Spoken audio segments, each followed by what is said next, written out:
I I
was down with it. What's down with it? Uncle Deuce, Anola Chop Podcast, Jerry.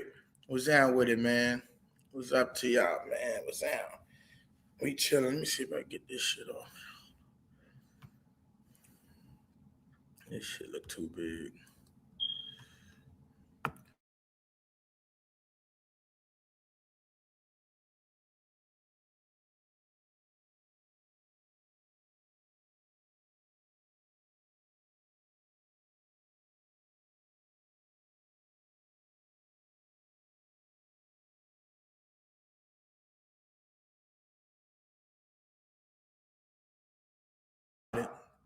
What's down with y'all? What's down? What's down? What's down? My bad. I was talking to my wife. Let's hit it, man. Let's get some people. Let's get on the stage. Let's talk this shit, man. Let's get a round table. We get some Saints, some Bucs, some Panthers. Let's get it in, man. Let's get it popping, man. Let's get it popping, man. Hit the like button as you come in. Hit the super chat. Hit the cash app. Let's reach our $100 goal today early. Get that shit out the way.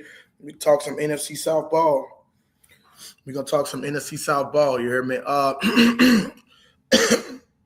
But like I said, man, the division, you already know it's going to the Saints. It ain't no surprise, ain't no shocker that the shit going to the Saints. You know what I mean? Um, but like I said, these other people, they bringing these other teams up like the fucking the Rams. I don't think the Rams. A lot of people's going about the Rams. I don't think the Rams gonna be that fucking good, anyways. I'm not scared of no motherfucking team. I ain't scared of a motherfucking team. You know. And like I said, when this season start, we a month away. Niggas gonna start getting intimidated and getting scared. It's almost at August, gonna be September. You heard me? So I'm telling you, bro, it's gonna be a whole type. It's a whole different kind of atmosphere. Niggas ain't gonna be able to run from this smoke for long. They ain't gonna be able to run from it. And when I'm telling you, when we put 30 on the Lions, week one, when we fuck over the Lions, week one, everybody gonna know we ain't playing no fucking game. And know that Tyler Shuck is our franchise quarterback. You got Baker Mayfield. I don't know if he's gonna be there. It got some rumors going around about Baker Mayfield saying he's not even gonna be in the division when this upcoming season. And Bryce Young, I like to call him Rice Wu-Tong Young. We don't even know what the fuck he gonna be. Look at the flag is beautiful. Oh, look, I got something for you, GL. Mr. Velvet Man. Watch this here.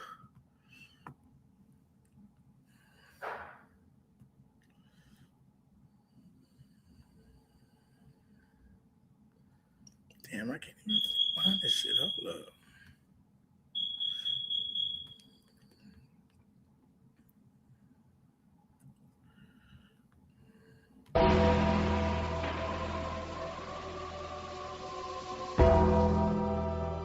We're going slow like this, man.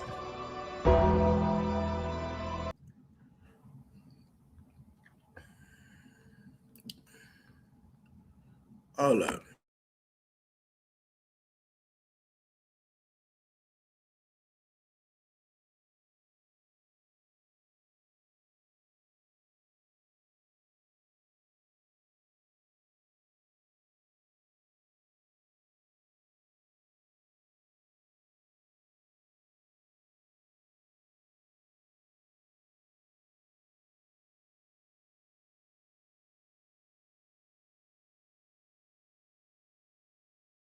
Thought I had the fucking Velvet song on that motherfucker. I gotta wait. Wife gotta upload that shit. Where in the fuck is my sounds? Why is my sounds not playing? Can y'all hear me?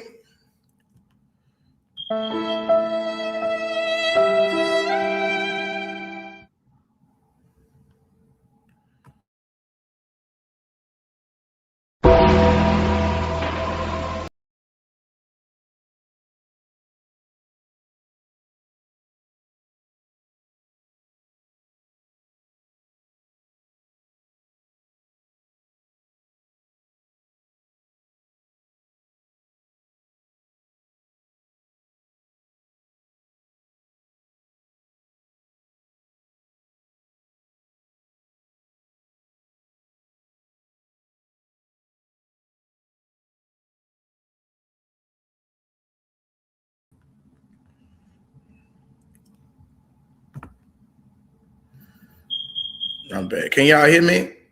Can anybody hear me? Hey, my stupid ass. My dumb ass had my laptop on mute. That's why I couldn't hear shit. Oh man, my dumb ass. My bad. I had my laptop on mute, dog. Click the link, Freddie. Y'all click the link. Click the link. Let's get some Panthers. Let's get a roundtable going, man. If we could.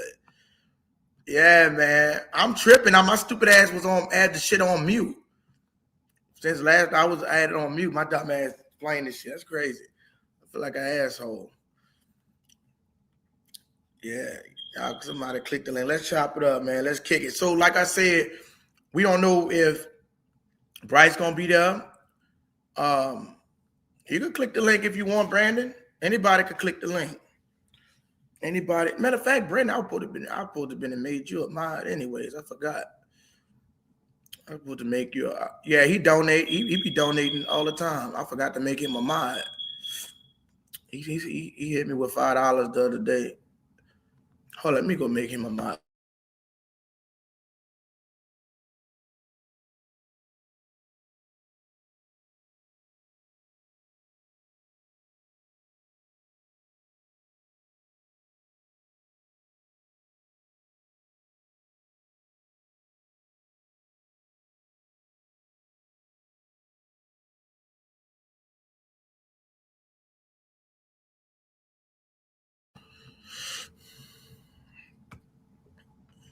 What's down with it, young Freddie?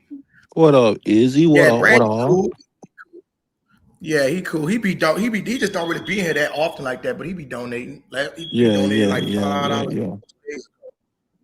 Yeah. $2. Yeah, it's cool. I'm about to make you a standard cool. mod. Yeah, but yeah, appreciate you for checking. Yeah. But no, you can actually whenever they come in there. Shout out, look, just in case, $5 to him. Shout out to Brandon. Yeah. Appreciate that, man. Shout out to Brandon with the first $5. Yeah, you straight, bro. Deuce in the building. It's your boy.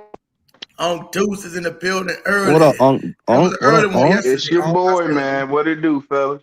We chilling, man. We chilling. What it do? Talk NFC South ball. But yeah, man. But yeah, that's how you do though. Be the police, Freddie, when somebody else coming in and they don't. Yeah. Let them know. Yeah. Oh, so yeah, update. I just had to check. On this bitch now. Updated the plan to 10. Perfect. Got 10 people that could get on here. So first come, first serve. Yes, sir. Yeah, first come, first serve. Hey, did y'all see the NFL ESPN rankings? Oh, I saw it. I seen 26. They had the Saints at 26. They fucking over the South. I ain't gonna cap to you, bro. Yeah, they are. I think the first South team. Did you see the 20? Yeah. Did you see the regular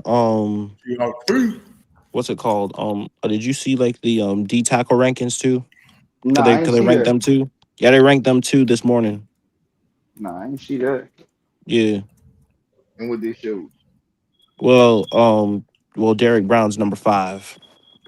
But fuck you, GR3. Oh, GR3.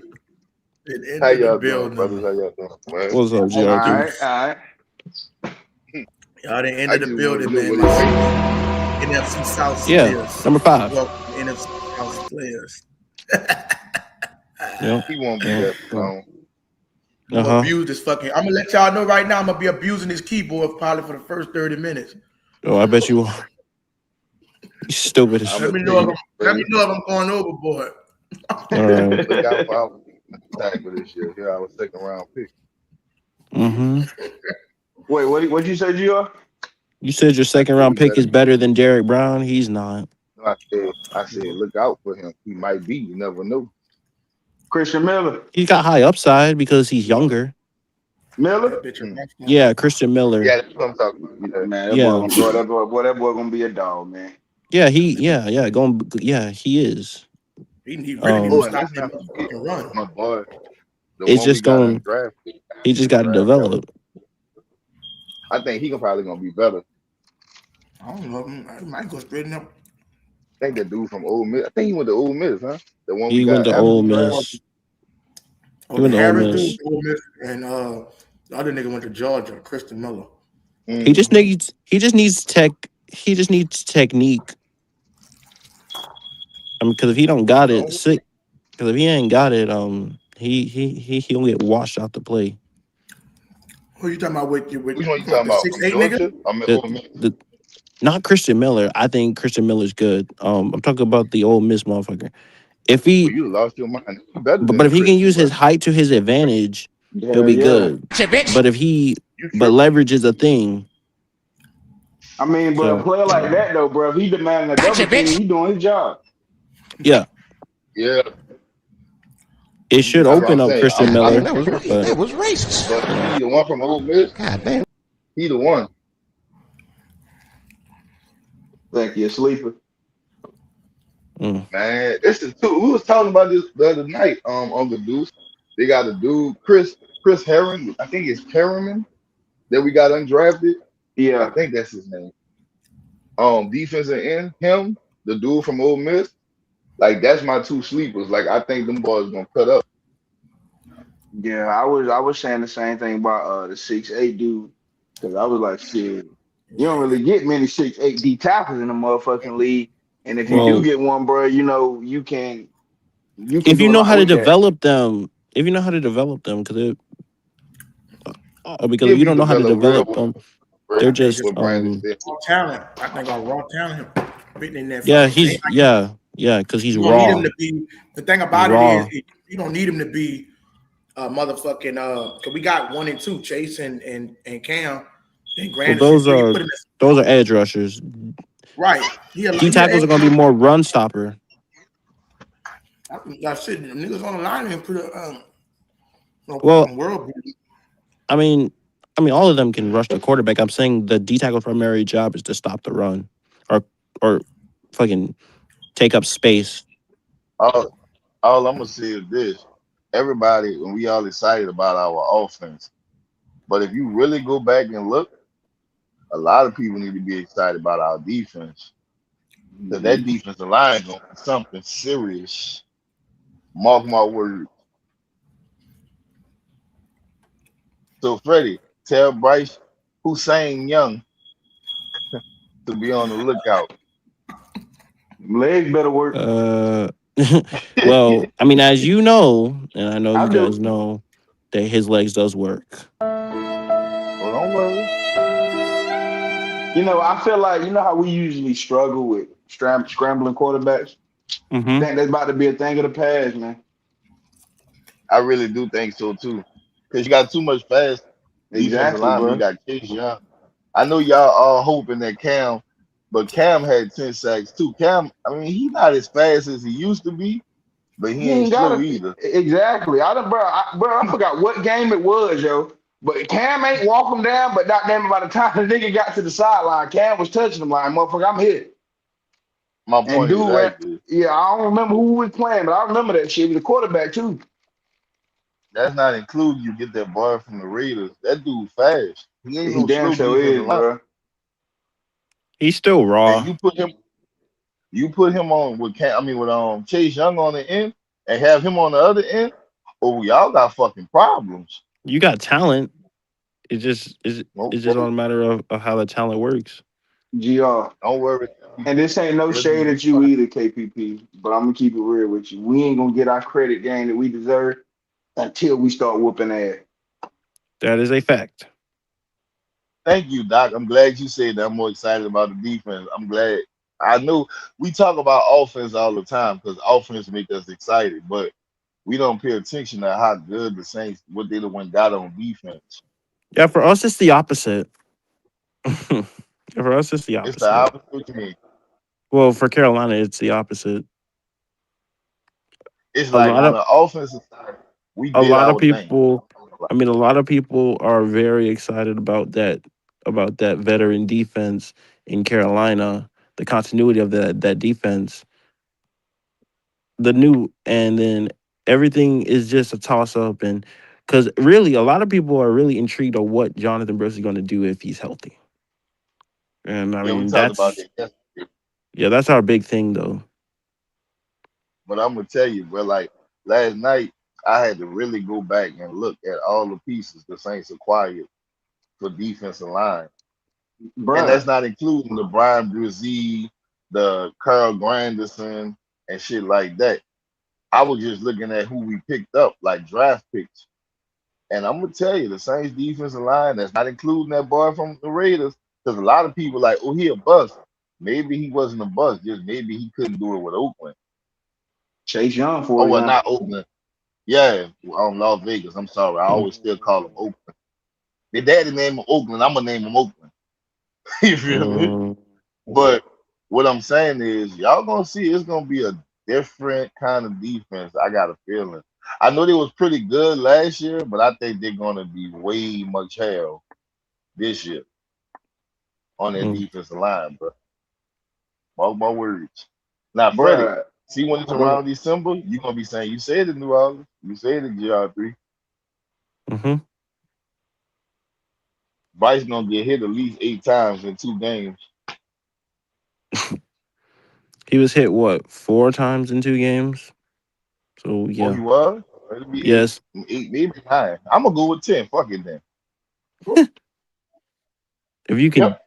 get him on the ground, I mean he's not easy to sack. Wait, 10 You what? say Bryce Young not easy to say? I mean last season he only got sacked 27 times. Okay. And out of those 27 times, uh, The Saints sacked okay. him twice. No, 3 times. You say, I thought you said full first in 2 games. No, three. 3? Yep, three. Yeah, that's cool. That's cool. Who was the one that was hitting them? Probably Chase Young. Yeah, Chase Chasing Young got No, Cam. one. It was no, well, Cam. It was Cam who got him once. That was when we were playing y'all at home. Yeah, that was your only sack. And it was Chase and I think someone like tripped him up in the backfield. I think it was Granderson if I'm not mistaken. okay. Who like tripped him. Oh well, we got a little bit more speed coming through. Oh A well, So lot. yeah, all right. We got a lot no. more speed, bro. If I'm not mistaken, I think we added like 21 defensive players. Mm-hmm. And motherfuckers say we Well, don't. That's why it bothers me when people say we ain't done shit with our defense. Bruh, it might not be the pieces that motherfuckers wanted, but you ain't gonna sit here and tell me we didn't do nothing. the It's only thing I say we didn't do, and maybe they just have strong faith in them, is our cornerback. Like we went and Boy, got Emerson, and we went and drafted Hall or Hull, whatever his name is. But we really didn't go get like a cornerback in the draft, like high facts. cornerback, a free agent. Like I said, we went and got Emerson, but from Cleveland. But and he probably gonna play slot by the way. Him Slater. hmm But what I'm saying is I can't be mad because if I'm not mistaken, the Saints cornerbacks, the city young, they actually played damn good last year. They wasn't the greatest, Quincy Riley but is they your played. best corner. Yeah, he might be. I mean, I don't know. Ain't no might be. He damn sure is. It's not even close. He might be. Um, Kool-Aid. God, Kool-Aid got to show me something else because last year was rough. I know one thing about Um, Kool-Aid, I ain't gonna lie, that motherfucker did have some pass deflection. He was like fourth in PBUs. That's what I'm How many saying. pass Like deflection Kool-Aid, did he have? He had 17, bro. It's Gio, what you think about 17 Kool-Aid? pass deflection? Yep. 17 pass. Kool-Aid he's not a Marshawn Lattimore. Right. He's not that. Interesting. But what That's okay Kool-Aid though. is, I'm gonna tell you who Kool-Aid is, and some people may not like what I'm about to say. Kool-Aid is another Jabari Grip. He's not the Mm, greatest, Whoa, I like but that. he's gonna make plays when it happens. You feel me? I Mm. like that. I yeah. He's like not that gonna give you comparison. buku interceptions, but he's gonna make a play when it needs to be made. No, he's That's not a right. ball hog cornerback. I'm Mm-mm. glad Nah, you he say ain't that. You gotta like be the a Warrior top. Cup. But just like when Uh-huh. we had Tracy Porter and shit, like Tracy Porter got burnt a couple times, but Tracy Porter used to always come in clutch with them interceptions and shit. But see, that's the difference between Kool-Aid. Kool-Aid is not an intercept guy like that. He just Yeah. played. See, the system he's playing, I think he don't realize it's going to be good for him because by the Yeah. Saints play a lot of zone coverage. They don't That's play true. man to Mm-hmm. man like that. You feel me? Mm-hmm. So the thing is that benefits him. Hold on. And some people they get mad because they be like, "Well, y'all should play man to man." But the thing about man to man is only certain cornerbacks succeed with man to man. You have You feel me? you have one great man-to-man corner. Who you gonna Well, say? really, yeah, that's Quincy. Oh, I wouldn't say Quincy because he played zone last year. I don't know Well, if he man to man. Quincy's like your all-around corner, though. You think so? I know so. I don't know. That's how you. I mean, if you feel that way, I just saying. I don't know if Quincy is a man to man yet. I never seen him play man to man. I done seen put it like this. I done seen more of Kool-Aid play man to man when he was at Alabama. He played man to man. Pop stupid. But well, I mean, yeah, and if you watch Kool-Aid a lot of the time, I mean, when you're a 5-star recruit going up against, I mean, it's Alabama. I mean, come on, Hmm come on. So like But he was when you get, playing man to. All I'm saying is he was playing man to man in Alabama. yeah, he Nah, was, but in the NFL, that's not his strong suit. that's probably not. But all I'm saying is I have a feeling that if he had to play man to man, practicing against niggas like who was there when he was there? Was your boy there, J-Mo there? Jameson Jameson Williams was there? Williams, yeah, Jameson Williams. Yeah. I'm trying to think who else was there when he was your boy there. Devontae Smith was there, if I'm not mistaken, when he was there. John Mechie was there. I And don't, that's I don't fast think dudes, Devontae right? Smith was there. All right. Well, that's fast dudes. And what I'm saying is him practicing against those guys, I'm pretty sure if he had to play man to man, he might not look that bad. Talking about Well, Kool-Aid? But yeah, I'm talking about Kool-Aid. Okay. mm, But by him playing zone, of course, we'll never know. he got to tune It's down kind those of like fucking. He can't give up that it's kind of many touchdowns the though. debate. The debate I had a couple of weeks ago with a guy, and I'm pretty sure I think I brought it on here. A dude was saying that Deion Sanders was a man-to-man cornerback, and he was. But if you look at numbers, if we're going to go by numbers and stats, Ashanti Samuel had better numbers than Deion as a cornerback. But some people try to discredit him and say, "Oh, because he plays zone." No, it doesn't matter. He can't force the system he was played in. Exactly. It doesn't matter because if that's the case, and it goes back to like yesterday when we were talking about old players. I know a nigga now, like the game was different. A lot of shit that Dion did back then wouldn't be existing right now. He would get pass interference. And whether people want to hear it or not, it's the truth. You can go look at Deion Sanders. I saw him play. That shit would not work this day. And whoever said it will, they're goddamn lie. Because that's just like me saying that Mel Blunt was last in his day. And he was a hell of a fight, man-to-man corner. But Mel Blunt was clotheslining niggas. That wouldn't last in his Mm, day. Deion Sanders touched a lot. And if you want to be real, it would have been pass interference. yep. So that's why I try not to compare.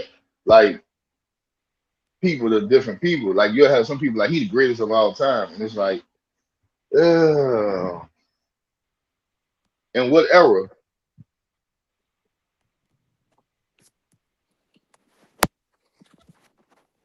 But back to the Saints, dude.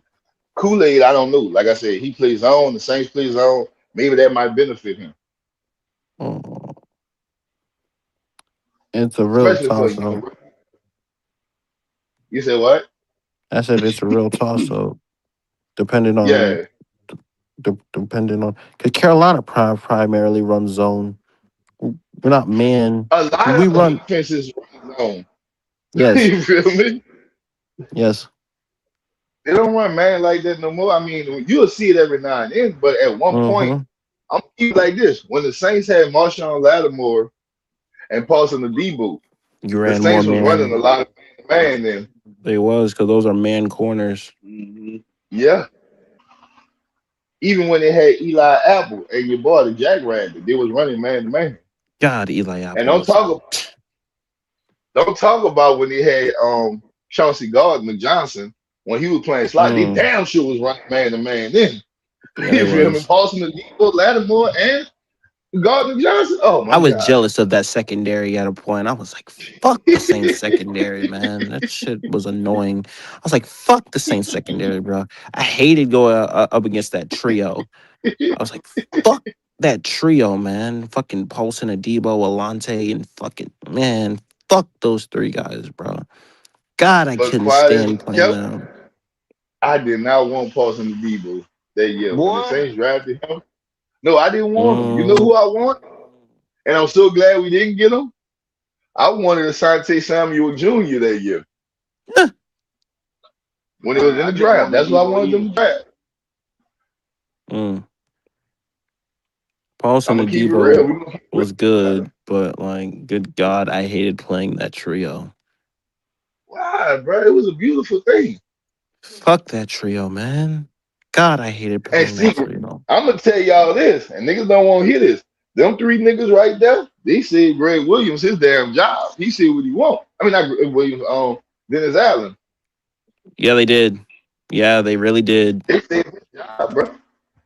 I keep telling motherfuckers that the Chicago Bears are going to struggle due to the fact that their defensive coordinator is fucking Dennis Allen.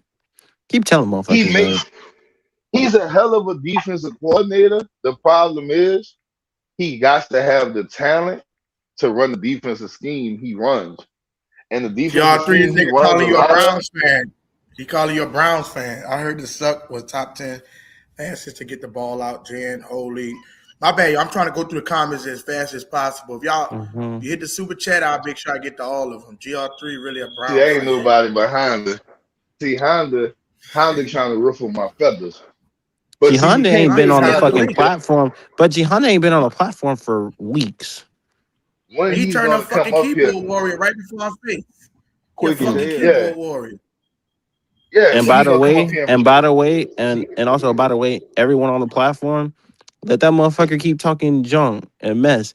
Carolina niggas know how it get down, bro. The more you keep talking, we gonna fucking put your money where your fucking teeth at. And nigga, Randall L. and that nigga Get can't the fuck use out. and say hit the cash app. No, no, no, no, no, no, no, no, no. You can't use that no more. You can't use that Can't excuse no use it. all more. I'm saying, huh? Can't use that excuse no I'm gonna more. say this again, They Honda. try to use that Why don't excuse. you You come can't do on here that. and talk to me like a man? Talk to me like a man. Don't be in with your Twitter fingers. Talk to me like a man. Yeah, man, put your Yeah, money where your Honda. teeth at, sir. Actually can't cook no fucking gumbo. Salty Nigga ass talking about shit.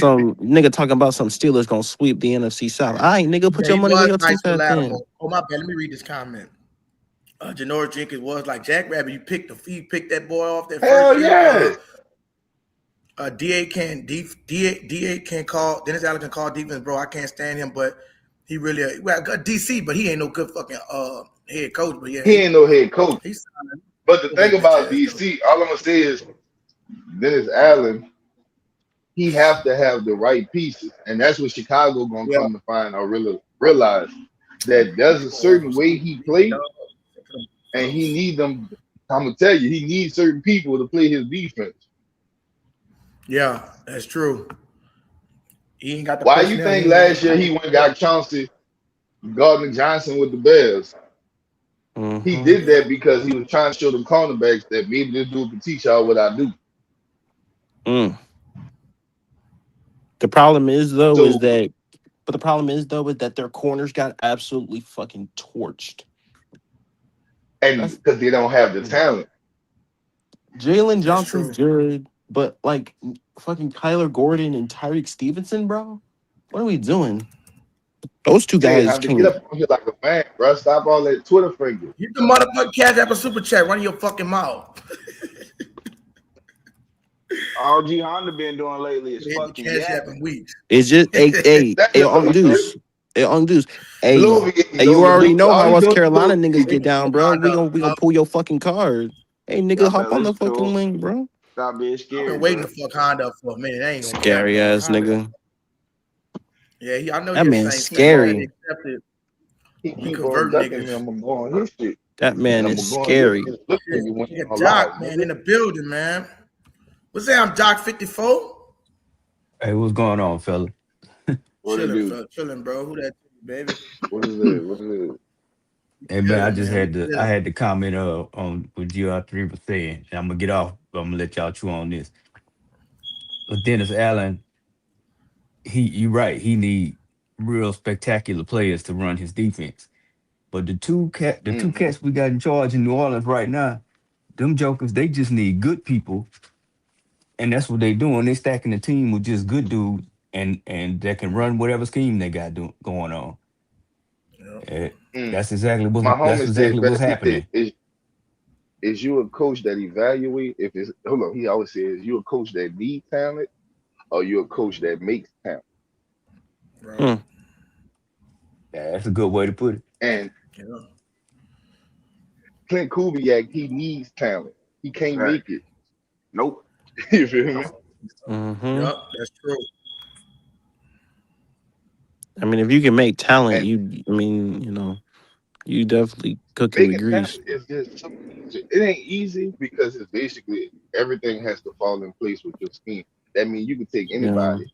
You know, Sean Payton was real good at that. He could lose a person. He makes talent. And then replace nothing. Think about the wide receivers he had during his tenure with Drew Brees. Ooh. People that left and turned to nothing, then came back and then was good again. Yep. Yeah. My point is that Lance Moore, Robert Meacham. You know what's funny? But you know what's funny? Every time that we played y'all, especially me growing up, like playing with and like them Cam Newton and Drew Brees battles, I was like, who the fuck are these fucking receivers? Who are these guys? Hey, GR, we ain't gonna have no Robert Meacham. GR, we ain't gonna have no Robert Meacham slant on this motherfucker now. I was like, all of us saying this. I was like, who the fuck are these guys? If you think about it, for every receiver that Sean Payton had, sometimes he had triple of the same player. And I'm gonna tell you what I mean. Like when he had Marcus Colston, he had Devery Henderson, and at one time he was Robert Meacham. Then before Robert Meacham, he also had Lance Moore. Now, Robert Meacham and Devery Henderson is considered the same player. They're gunners to go downfield. Lance Moore is a possession. Marcus Colston is a possession. So you lose Lance Moore, then you replace him with Willie Snead. The exact same person as Lance Moore. You feel me? Yeah, you lose Marcus Colston. Oh my God. You wouldn't think that Willie Snead was a gunner, a semi-gunner, because he was Willie Snead was not a gunner. No. If you're gonna say who was the gunner, it would have been. I wouldn't say that. He just had good football speed. The gunner would have been Kenny Stills. That would have been a Lance Moore gunner. But what I'm saying is, when you lose them, then he get Michael Thomas. Then he go and get Ted Ginn, which replaced Devery Henderson. You feel me? He always kept the same. He always kept the same kind of wide receivers, but he just kept replacing them. They all did the same thing and all fit in his system perfectly. If you Vegas really go Bomb back and 11. evaluate all our wide receivers, you can compare everyone to the original ones. This is why Vegas playing Bomb They y'all had 11 was so said, fucking annoying. Like, bro, I let was me like, read who this the comment. fuck are these guys? Vegas Bomb said cover 3 zone allows the rush to get there because quarterbacks had to wait for certain passing windows to open up. We need a dominant pass rush like when Staley had Donald. Cover 3 is and that's essentially true. like, it depends on what cover 3 that you're talking about. Because if you're talking about cover 3 match, that's essentially man coverage with one high safety. Because you're Okay, matching but the he fucking said, pattern. okay, We so want to what I'm allow saying cover is, 1 Robber. That's the same and what shit. you said, what's that dude's name? Vegas Bomb. Vegas Bomb. Hmm What Yeah. you saying is so true. But if you notice, that's why the Saints went and got your boy from in the second round from Georgia, and that's why they got their boy from Mississippi. The Saints trying to find a good defense. Once they find it, They're trying to it's find gonna be it. hell of pay. Because if they, Mm-hmm. I wouldn't. because again, his system predicates on pressure. He doesn't get pressure, is game over. Because you But don't that's the have, thing. He getting pressure with his ends. He's just missing that middle piece. That's all. well, yeah, I mean, honestly, what you want to do in a system like this is you want to rush just 4 and drop 7. If you have to But if you get get a good pressure defensive and, tackle, you don't have to rush 4. You can rush 3. well, in some senses, yeah, you could drop 8, but that's like, There you ooh, go. And think about this. A lot of times he don't much have 3 or 4 linebackers on the field. The man to be switching with safety. So that's why I'm saying are y'all a 3-4 if scheme he or a could get, 4-3 scheme? man, I tell you the truth, we ain't no 4-3. That ain't no 4-3 I see out there. You That's feel a me? 3. That's a 4-2-5 That look usually. like a 3-4, but it look different. It ain't no 4-3. Nah, don't get me wrong. Everybody get that misconstrued. They be like, oh, you want a 3-4 or 4-3, but everybody is mixing it up. You feel me? One day you might see a play that in a play that look like a 4-3 play. But what Yeah. I'm saying is, I don't see it. Mm. But that's what they're banking on, a defensive tackle. If they get that right one, because Brian Brzee, yeah, you good, but you're not great. Mm-hmm. If you don't get your shit together, you ain't got to worry about catching a dog. You better worry about a dog catching your ass. You say you run a base, Staley run a base 3-4. Mm. So he disguises See? 3-4. We do a lot of mix and match with that disguising. Like you run a lot of Yeah. cover 1 too, man. You see, that's why you see Justin Well, Reed. cover He 1 is excel at man coverage. Well, yeah. yeah.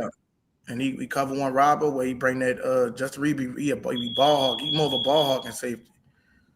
Well, I mean, you use that to your. A good quarterback uses that to their advantage. Mm-hmm. Let's get them.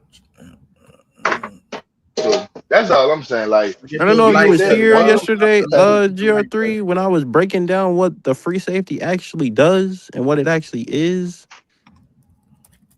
I don't know if I was. I know I was here a good while yesterday. Probably from I that don't think morning you to was the here evening. for that. We was on this bit for 16 hours, bro. And YouTube cut like 5 of it out. They do that. I So don't know why they do that shit. yeah. They did it last time. So the last 5 hours was on me breaking down what the free safety actually does and is. They probably put it back on there though. Yeah. They'll probably put it back on. They did that last time when I ran a 13 hour. I don't know why they do stupid shit like that. You know, they like cut it to like 11:54, 59, some shit like that. But that's all I see. Like when the Saints defense, like I really got nothing but faith in Brandon. Like I see the man know what he's doing. Mm. Like I'm gonna keep it real with you, and this might sound bad to some Saints fans. That nigga took a ring-a-dang defense last year and made them look better than Dennis Allen did in 3 years. He did. I mean, he didn't have that many pieces to work with like that. No Tyrann Mathieu in the backfield and to play safety. No, a couple niggas, bro. And that's why I say I was shocked that they was actually still that competitive. I mean, like, just like you said, bro. You Having just 2 edge rushers getting 10 plus sacks benefits you. Yeah, That that's does a good benefit comparison you. you made. But what I'm saying is GR3 before. Yeah, go ahead. Is my bad. I'm sorry. But no, go ahead. You good, bro. Go ahead. But that's what his defense was Well, predicated back in LA, there's a reason why he had to go get Khalil Mack and fucking And I get that. Joey Bosa and them, But because all I'm his saying, system predicates on pressure. and I get that, but all I'm saying is the year before he got there, right? As a Saints fan, I was ready to tell his whole fucking defense down because I'm like, they're a bunch of fucking hands to him. Niggas can't get nothing going. All they doing is dancing with niggas. And he came in and was like, wait, hold up. What the fuck is y'all doing? It's time to, and he gave you a show with the same niggas you was saying, let's break this team up with. You feel me? But now he got another year, and now he's picking the pieces he needs. Not the pieces he want, the pieces he need.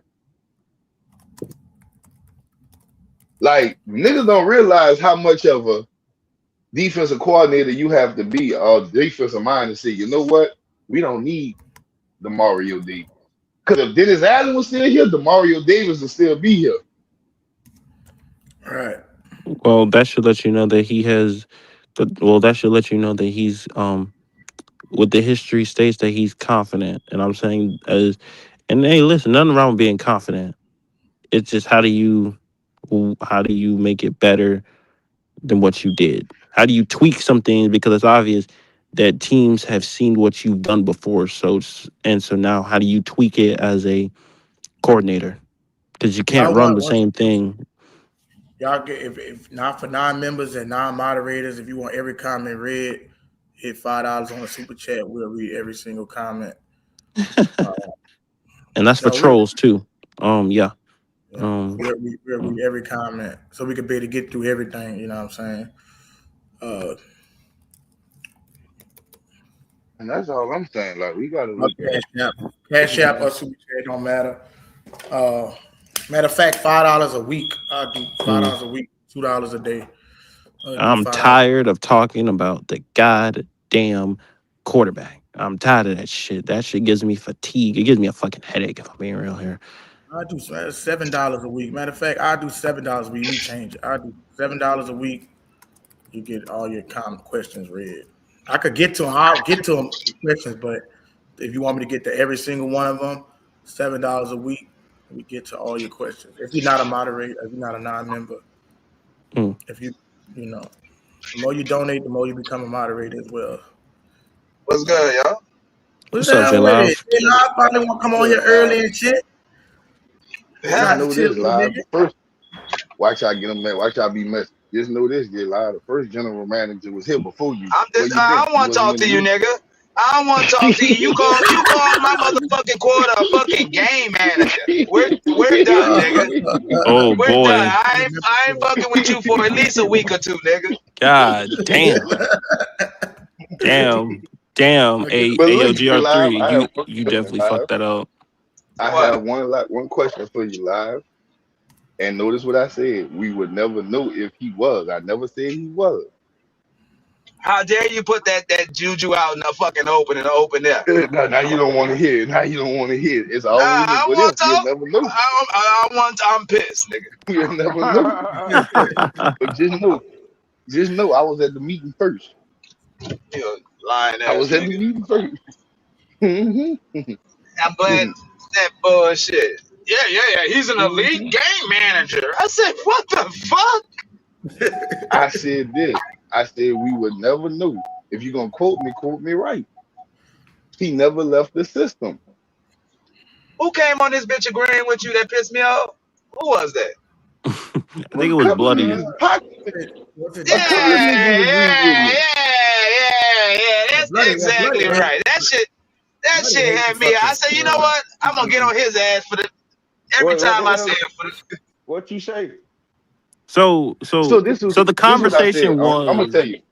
This is what I said. No, let me tell him, Freddie. This is what I said. We started the conversation. I was saying that was Brady a game changer or a game manager, and everybody agreed that he's a game manager. And the reason why they agreed, because they said he had to use the same playbook in Tampa that he used in the Patriots. Okay, right. Okay, so let that soak in. So what I said was, if we're gonna do it like that, Drew Brees with San Diego was not the Drew Brees who we know he is now. You feel me? He didn't become the Drew Brees who he is until he got his Sean Payton system. Now we would never know if he was a game manager, a game changer, because he never left Sean Payton's system. Well, GR, I would rebuttal and say he won't ass when he was in San Diego. But he wasn't great. Let's keep it real. He was young, so you can't say he was great. Yeah, bro. Oh my Drew God, here we Brees go. was still, bro. He was still growing as a quarterback, Here we bro. go. Here we go. See, there you go. And he still, Say, hold on. Drew there you go, Brees, he bitch. still do Look, you for gave this nigga for 4,000. Wait. I'm not saying you can't, you know what I'm saying, change a nigga mind, bro. But I'm just giving you some rebuttals, my nigga. Bro. Look, don't get this nigga live one little spot because he gonna take off like it's a fire. You feel me? Hey, but you know what? You know what, JR3? You know what? What pissed me off more than anything, though, I gave you the definition. It doesn't matter. We still don't know. Now, if you talking about something else, you talking about something else. You're right. That was a game changer, game manager. Mm-hmm. No. definition. No. That was gunslinger. That was gunslinger. Yeah, gunslinger. Now look, this is what we got into about the gunslinger. What I'm saying is this. When somebody tell me that nigga was slinging it, I'm looking at 30, 40 yards, 30 plus yards if a nigga slinging it. Now, let me get to this one. Hold on. Let me read this. Oh, my bad. Oh, go ahead. You're good. Shout out to Vegas Bomb. Hey, you good with Vegas. I know you had hit the cash app last time with $5, so you ain't got to do $7. Shout out to Vegas Bomb. Let me read this. What's up, Amzay? He said, check out Money Where the Film Is on YouTube. He did a video on Chuck and Sanders films with grades. If it's film 9 times out of 10, I'm sorry, 10 times out of 10 with NFL film, you're gonna get flagged. Just want to make that clear. I play the whole thing, Vegas. They'll wind up flagging me. Mm-hmm. It all depends on. And the NFL don't fucking play with you. Hell no. Yeah, they don't. They will knock your ass within but AOJ Live. Remember, but it's AI based. It's like an AI bug. Right. Like if they sense it bop. See ya. That'll be all. Okay, this is where me and Jay Live. And look, I was so happy Pac came in here because Pac understood where I was coming from. When a nigga said, man, he was slinging that ball. I ain't speaking of podcast either. Because this conversation. Let me tell you how bad it was. When you was talking GR3, my wife came to me and she was like, I thought he was a Saints fan. I said, I thought so too. I said, wow. See, that's why I said, look, J Live, and that's why I said, if we can't keep it in the real in the barbershop, Calvin, what could we talking? You feel me? and again, this conversation really because of, and I'm surprised that J Live calls Tom Brady a fucking game changer. I'm surprised by that. He's a fucking game changer. And that's the disgrace out here. That's the disgrace. That's why I can't take J Live serious. Hey, I'm not taking nothing away from. I'm not taking shit away from Tom Brady. I'm not. First off, why? All right, question. J Live, why are you thinking? J Live, I have a question. Why are you thinking that a game manager is a bad thing? That's my question. Y'all here. That was just part. That was just part of Tom Brady fucking arsenal, bro. Of managing the fucking game. That dude had all kinds of tools. He did that for years, though. He had all kind of tools in the toolbox. That's what he did. There you go. See, that's why I don't trust Tom Brady was airing that bitch out. The only thing that you... So I guess he was a game manager when he went 13 and... What was he, 13-0? Bro, first off, hey, J-Live, you can't use that because Joe Flacco is a game manager, bro. What are you talking about? With almost 20 fucking touchdowns to Randy Moss, he threw 50 fucking touchdowns that year. That is a game manager. Ain't no game manager. Put your hands up. Put your fucking hands up. Ain't no fucking he don't know what the hey, J-Live. That's why you can't take him seriously, bro. You can't take Live seriously. Bro, all right. You can't take that New England system, bro. The New England system, bro. No matter who came in. Game manager throw for 50 touchdowns. bro. He's still a He game done it manager. twice. Game Listen, you manager know what they call and him, threw J for Live? 50 J fucking Live. touchdowns. This nigga J here, J bro. Live. You know what it's called? It's called Hello? elite What is game one? Please. manager. Game manager. Someone give me Thank one. you. Elite, That was his tag. elite, elite game Game manager. manager. That's okay. Being a game See, manager yeah, is okay though, I got Gabe. this. Yes, it is. The fuck are Hey, you yeah. talking See, hey, that's why about? you. if I, Let me The tell y'all only something. blood, thing That's that you could I say mean, that Jim, Brady would be a J game Live, changer is J his Live, clutch think about gene. it. Think Other than about it, J that, he's Live. a game Bruh, manager. even with him being a What the game fuck? manager, we still seen him blow niggas the fuck out. That's Yes. okay. He's still he's a just an game elite He's a manager. game game manager. He's a manager. game manager. when them Pulp Fiction bows out, I strap around your fucking head, y'all. That's what fucking. This nigga here, bro. See, now he want to get mad at me. Now he want to explode in violence. See what I mean? Now he want to explode in violence. It's your Because Oh fault, my nigga. God. I think it's because what it Hey, sounded like, hey, bro. who that listen? I think it's because, Manhood is under review, my nigga. bro. No, your Hey, manhood under Hey, review. look. hey, Your J take on Live, it J Live, clearly under review. J Live, bro, J Let me Live. say this right quick, The bro. Jesus Christ. I think it's because niggas looking at it like, bro, there's no way that it's seeming like the best thing to be in the NFL as far as a quarterback is a game manager. Because two of the best quarterbacks ever, you can say were game managers. That's Drew Brees and Tom Brady. Drew Brees was not a game manager. Oh, wow. If we're talking Huh, about system interesting. quarterback, it can seem that. I'm not saying that's the case, so slow the fuck down. I'm just Right. saying. I know you agreed. You on my? We here. We are here. We are here. Nigga, you did say that though, Deuce. You my dog, but you did say that. Okay, bro, but don't put me on the dark side though, gang. I was just, you know what I'm saying? I'm just elaborating a little bit, bro. Yes. Damn, bro. And Wake no the fuck question, up. Ayo, Deuce, and not taking anything away from those two guys who are two of the greatest quarterbacks to ever play this fucking game, but they That's what were it's seeming elite like though. fucking Game manager. game managers. Drew And Brees was look, not a game manager. Oh my listen. God. I'm gonna This say man this. here. I'm gonna say This this. man here, bro. I'm gonna say this.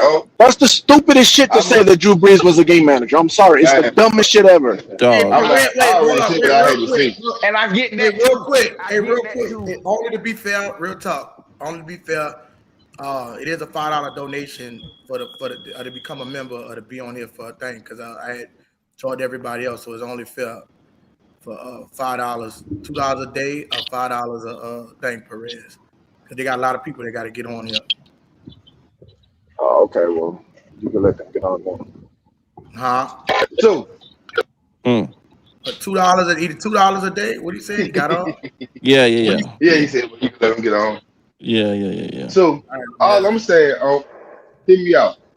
I never said that that's me. And see, for J Live, he only hear one side of my story.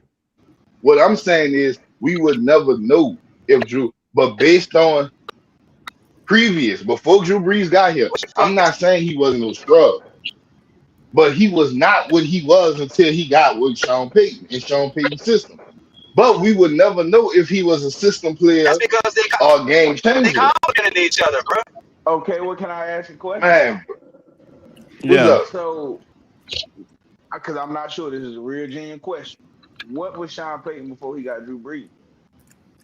Okay, I'm gonna tell you what Sean Payton was. A game manager I'm like, does not elevate the player around him. I'm waiting till he finish. He said Vegas Township game manager does not elevate players around him. There's, Okay, Vegas there's Brown, two but let me tell you sides to something. that. I don't know if you pay attention, and that's why I'm gonna go ahead on and delete this answer right quick for you. If you say that Tom Brady is a game manager, even if he's an elite game manager, every receiver he had around him, he made them look good. The same thing like Drew Brees. Every receiver that Drew Brees had around him, not just one, not just two, he made look good. So we could debunk that right now. Oh, they don't motivate. Yes, they do. That don't mean that you're not a great man or a great quarterback. It just means you're a game manager. Now, I'm not saying Drew Brees is a game manager. All I'm trying to tell you is based on his past history, he was not the Drew Brees who he was till he got with the Saints. And we would never know because he never left the Saints after he got here. Bro, Drew Brees. Jesus Christ, J Love. Hey, Fam, it ain't that hard. CJ Live, let me tell you, he just don't like the hit. That's all it is. Got hurt. Nobody never called them franchise quarterbacks. The fuck is So he I'm gonna talking tell you about? this. I'm gonna tell you this. Since J Live, since you won't vouch for Drew, and I love Drew, but I got something to tell you. If the Chargers had faith in Drew Brees, believe it or not, before Drew Brees got hurt, the Chargers had already drafted Phillip Rivers. Remember that here? And he was a first round pick, by the way. Just wanted to put that out there. And your phone breaking up because the shit. Just because look right here. they weren't I finished. always got excuses. I know. Say your phone breaking up because they don't believe the nonsense that you're saying, J Live. I know, man. My fucking phone about to die. When it starts breaking up, I mean, it's about to die. Say, let me ask you a question. You still here, Now, I put it on the charge. It's only better. I just got to wait for it to get like 5% with your lying ass, nigga. That nigga's stupid. So look, let me ask you a question. I got a question. Three make a shit pie taste good. But man, listen. Let me ask you a question. If Drew Brees was so good with the Chargers, right? Before Drew Brees even got hurt, the same year he got hurt, before he got hurt, during that draft, the Chargers drafted Eli Manning, then traded it for Phillip Rivers. If they had that much faith in Drew Brees, and this is before he got hurt, why did they take a quarterback the year he got hurt in the first round? That was the Chargers fuck up, man. Hey, they fucked up, but that shows you that they didn't have faith in Drew Brees. You right or wrong? We're gonna keep it real. They didn't. They did not. And look, they drafted Phillip Rivers before Drew Brees got hurt. GR3, you said, what are we talking about? What's the definition of a game manager, and what is the opposite of a game manager, a franchise quarterback? Okay, so let me say this. To me, and this is my opinion, this is not a fact. Somebody might look it up. A game manager, to me, is a guy that system is built for him to succeed. A game changer is he don't need the system. He just changed games. He carries it on his own back. Now, the thing about it, game changers. Look, he about to cry. Look, he about to cry. Listen to this. He don't like what I said. He about to cry. What I'm gonna say is this: you can't just make up a fucking definition about this. Watch this. I said to me, the dude asked me a question. TJ Live, I realized you so mad and bitter that I said that Drew Brees might be. Call it something else, nigga. Call it something else. Look at him. See how he hollering? That nigga on his tiptoes over there. He up here calling hipster, changing shit. So I'm gonna say this: most game changers don't win Super Bowls. Remember that. Most game changers don't win Super Bowls. I'm done. Izzy, kick this nigga off. Look, he don't like that. He don't like that. I'm gonna keep it real. I'm done. Hey, so watch this. Izzy, let me ask you a question. Let me ask you a question. Lamar Jackson. I'm gonna say this. There you go. You can say Tim Tebow was a game changer. That nigga ain't win shit. Okay, I'm about to go. See, I'm gonna wait till he get out his temper tantrum, and I'm gonna go ahead on and cook him. Who is that? Lamar Jackson. Is Lamar Jackson a game manager? I must knock this nigga head off. Is it? Fuck that. That's a motherfucking legend. I must knock this nigga head off. Look, let me show y'all. Let me tell y'all something. CJ Live, he's not only want to explode in violence. Now he think he can pick people off because he did Rashawn. He won't put hit outs on people. Let me tell you something. I ain't Rashawn. I ain't Rashawn. He said both of y'all gonna pay for a hit. It's all and just sit back with y'all hands all I asked you was a simple question. Is it? I just need a simple answer. So I'm gonna ask y'all this. Listen, I'm gonna say this, and I'm gonna say this. Most game changers don't win Super Bowls. Lamar Jackson is a game changer. Have he won a Super Bowl? I already know where you're going with it. Nope. Let me keep going. Hold up. Let me keep cooking. Let me keep cooking. Yeah, get that far. Hey, you better take that far than me. Game changers don't Take win that Super far, Bowl. Izzy. They don't. They don't. Okay. Listen, hear me out live. If you listen, see, I'm going to crack your cranium and fertilize your brain. If you just listen to me. Don't hate to change the topic, man. Steve McNair. Change the topic. Steve McNair was a game changer. He wasn't a game manager. Randall Cunningham was a game changer, not a game manager. You notice something they got in common? None of them won Super Bowls. Yes, Patrick Ain't that Mahomes something? is a game changer. Patrick Mahomes, to me, in the beginning, he was a game manager. I was talking Now, about the comments. since Tyreek Hill, since Tyreek Hill left, that's when he had to become a I game said that changer. yesterday. Did I tell I said that yesterday. They don't know what the fuck you talking about. You see what the Damn. Talk Look, to see me. what I mean? Jay Live, he can't take defeat. He don't take defeat real good. That's why he's so mad over there. But I'm gonna Honestly, keep we'll on cooking say- you. And if No, anything, you know the if you rules, want to nigga, say that's he, but if you want to say he was a game changer with Tariq there, you would say that last Super Bowl when he was fighting for his fucking life trying to win that shit, and everybody kept dropping the damn ball. That's when he became a game changer. See, it's easy, Live. It's there. Against You Tampa just Bay, got to read it, baby. against Tom See? Brady and the Buccaneers. You see what I mean? You want me to keep going? Live, I could do this all day. Donovan McNabb was a game changer. Real quick, let me say this right quick, and I'm finna give you a my bet. Let me say this right quick. I don't think y'all understand. Let me just make this clear. It's a lot of questions to get to.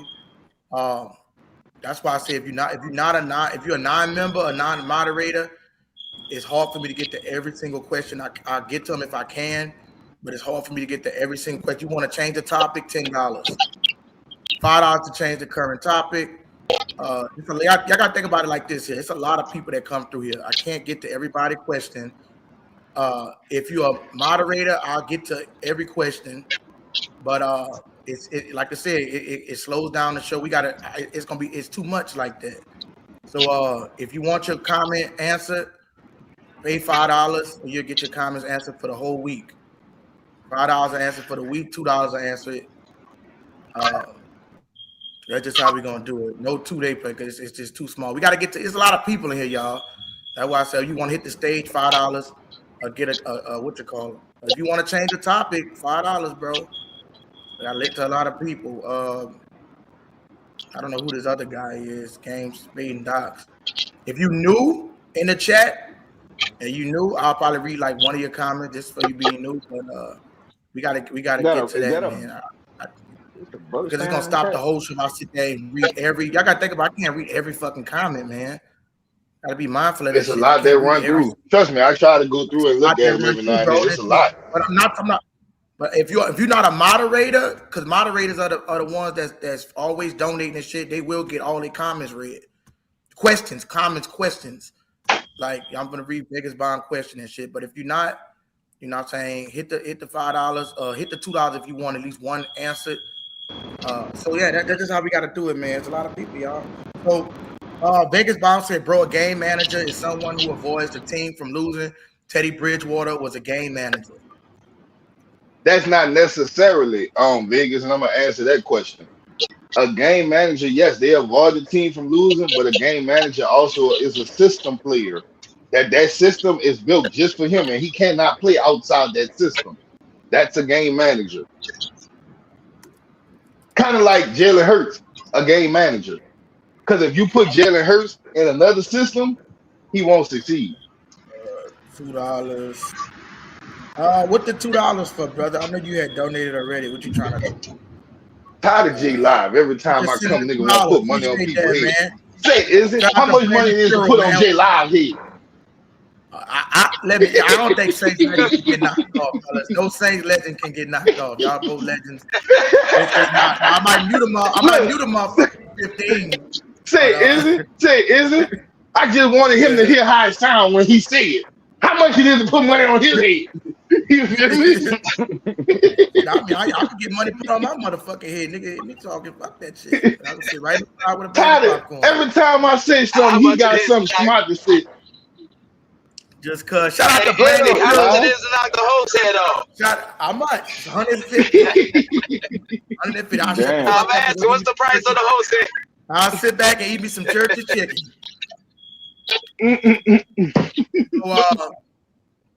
Yeah, if you want, so shout out to Brandon. Shout out to Brandon Pure. Nothing personal. RTP is just business, bro.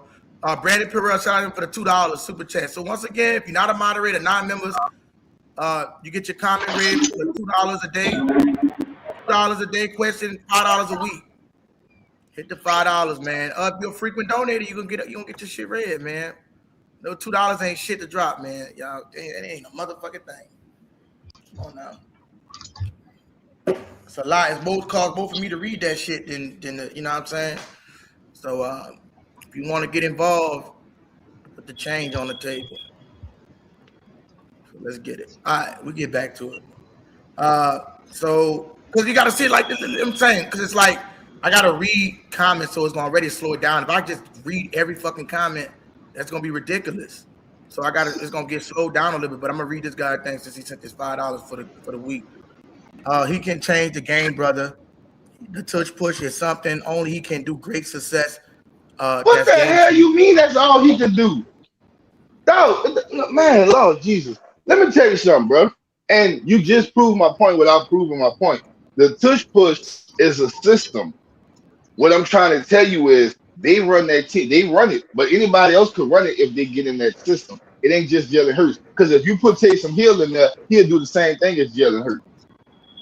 That's the system, and that makes him a game manager. Stop it. You put Jim Garcia in there, he'll look just as good as Jalen Hurts. Maybe better. Now, back to you, J Live, because I'm tired of you thinking you Birdman talking about beef you don't discuss. Nigga out of line gonna get his head bust. You feel me?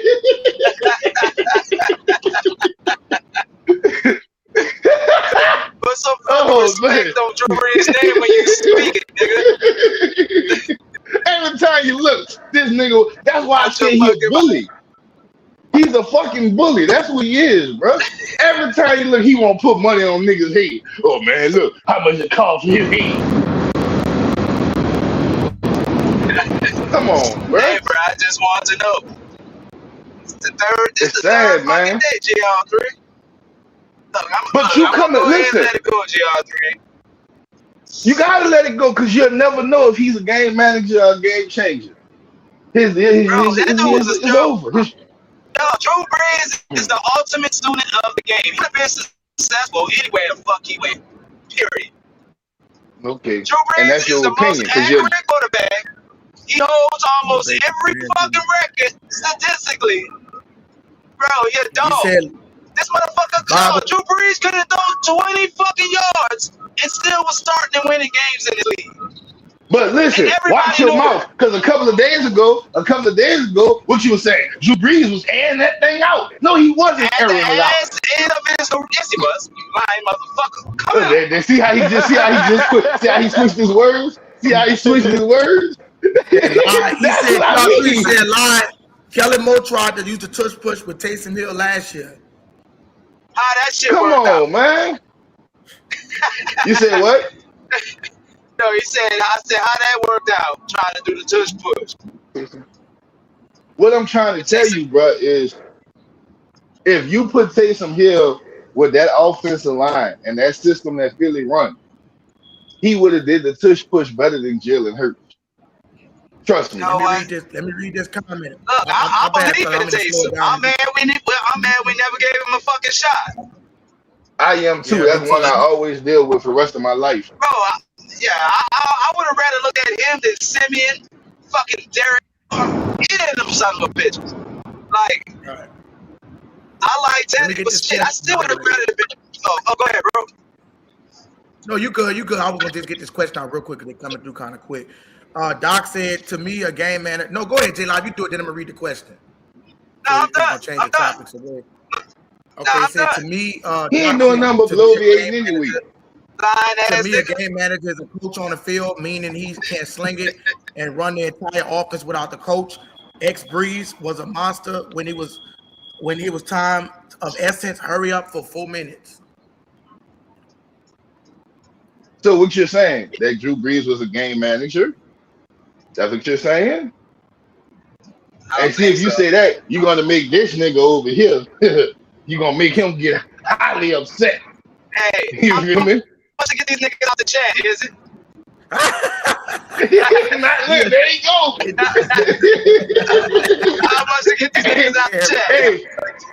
Hey, anybody in the chat, listen, anybody in the chat, anybody in the chat don't agree with me because he's trying to put money on your head. Remember to get their head. The chat, it gotta be cheap. It gotta be money. cheap. It all depends if they're a member or not. I can't knock a member. Knock off a member. I can't knock a member off. Pay their money. I can knock somebody that didn't pay shit though. There you go. Don't agree with me. If you're not a member, don't agree with me. Finger itching, J-Live. Go ahead. Let that money finger itch. Fuck it. That's why I'm trying to tell y'all. Listen, if you're not a member or moderator, don't agree with me because he gonna try to pay to get you off. Don't agree with me. Nigga J-Live back there. Nigga J-Live said, fuck it, I'm throwing niggas out here. Here we go, man.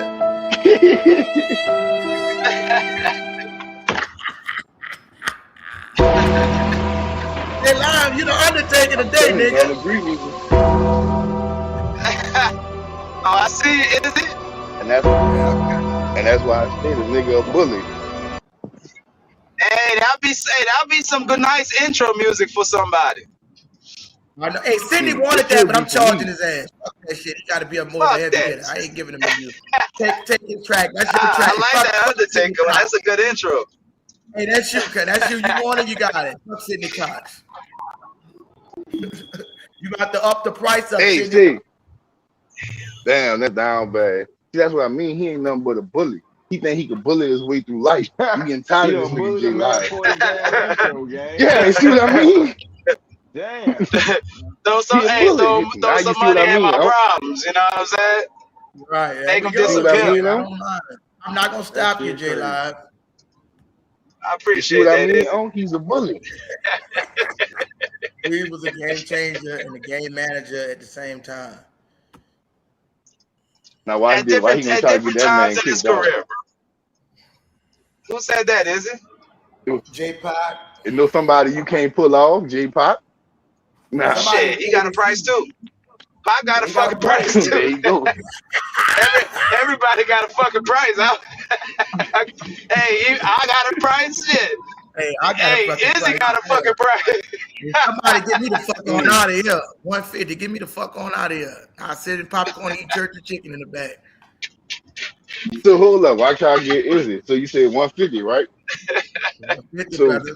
if Rashawn come on here, hold up. Why can't I get him live? Wait. Damn well that boy ain't spending no money. Please take them fucking glasses off first, bro. Throw the dreads off. Let me take the glasses off. So I want to ask you this, bro. If Rashawn come on here and give you 150 and say he running the show, what you gonna do? You gonna get out? I'm gonna have to sit my ass in that motherfucking rocking chair, that broke up ass rocking chair. Ooh, hey, Rashawn. Hey, say Rashawn, if you listen. You do that shit, you know Miss Pammy coming on this bitch to scold your ass, huh? I'm not gonna be in there for the scold. No, is it? Listen, Rashawn, if you listening, 150, you can buy the show off for a day. Kick that nigga J-Live out. He was the nigga. He was the one that put the hit out on you. You talking about 150? I'm not spending $1.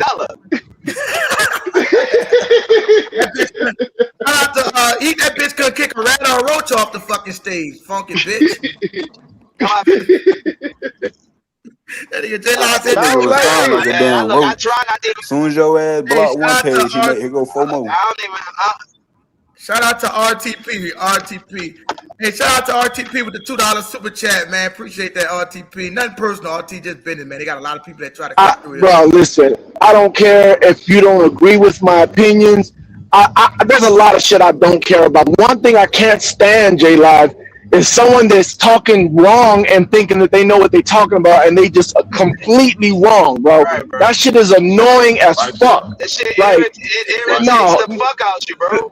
it's irritating, bro. Let me help you out because you're so wrong on everything, including your definitions. And I don't give a damn if that's your opinion. Your opinion don't define the definition. Definition is the Listen damn to this. definition. Okay? But first of Listen all, to this. there's a difference between a system quarterback and a game changer. Those are two different things. J A Pop, system that's how quarterback is he a is. quarterback that's He think only 'cause he good loud. in the system. Because he A, loud, that a mean he can't game write. That don't changer, mean right. That's how he is, J Pop. it don't He matter. loud because I'm he think that helping mean he you can't out. write. Whether You're you not want to right. listen. You're I not didn't right. interrupt your shit. Let me get my shit off I real don't know. quick. Listen, Okay, I paid I'm my talking. $2. Stop being Let me so get my loud. We shit can off hear real you. quick.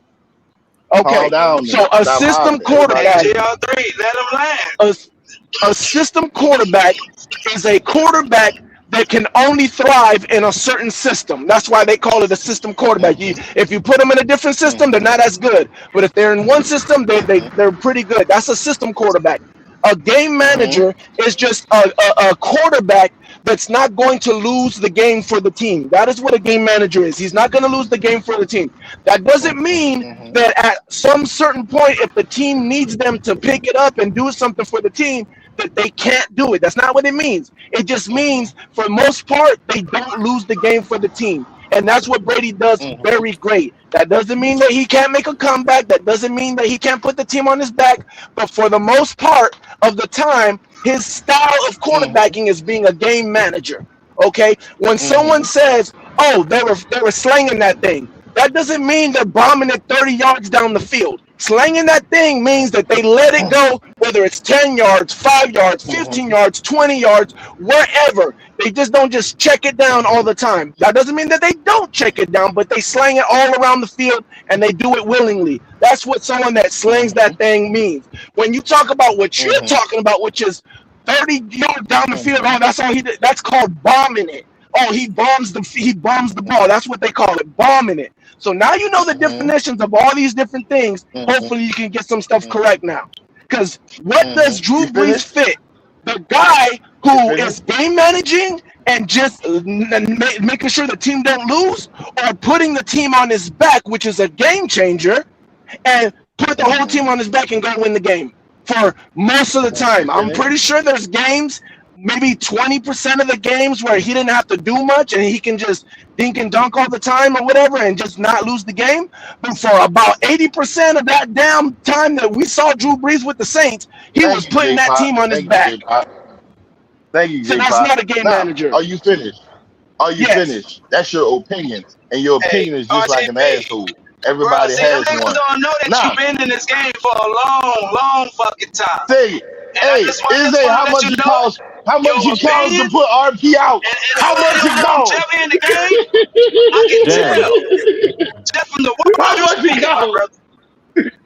Hey, now look, I'm about to go now. It's my turn. It's my turn now. Hold up. It's my turn now. What J Park agreeing with you for? He can't be agreeing with you.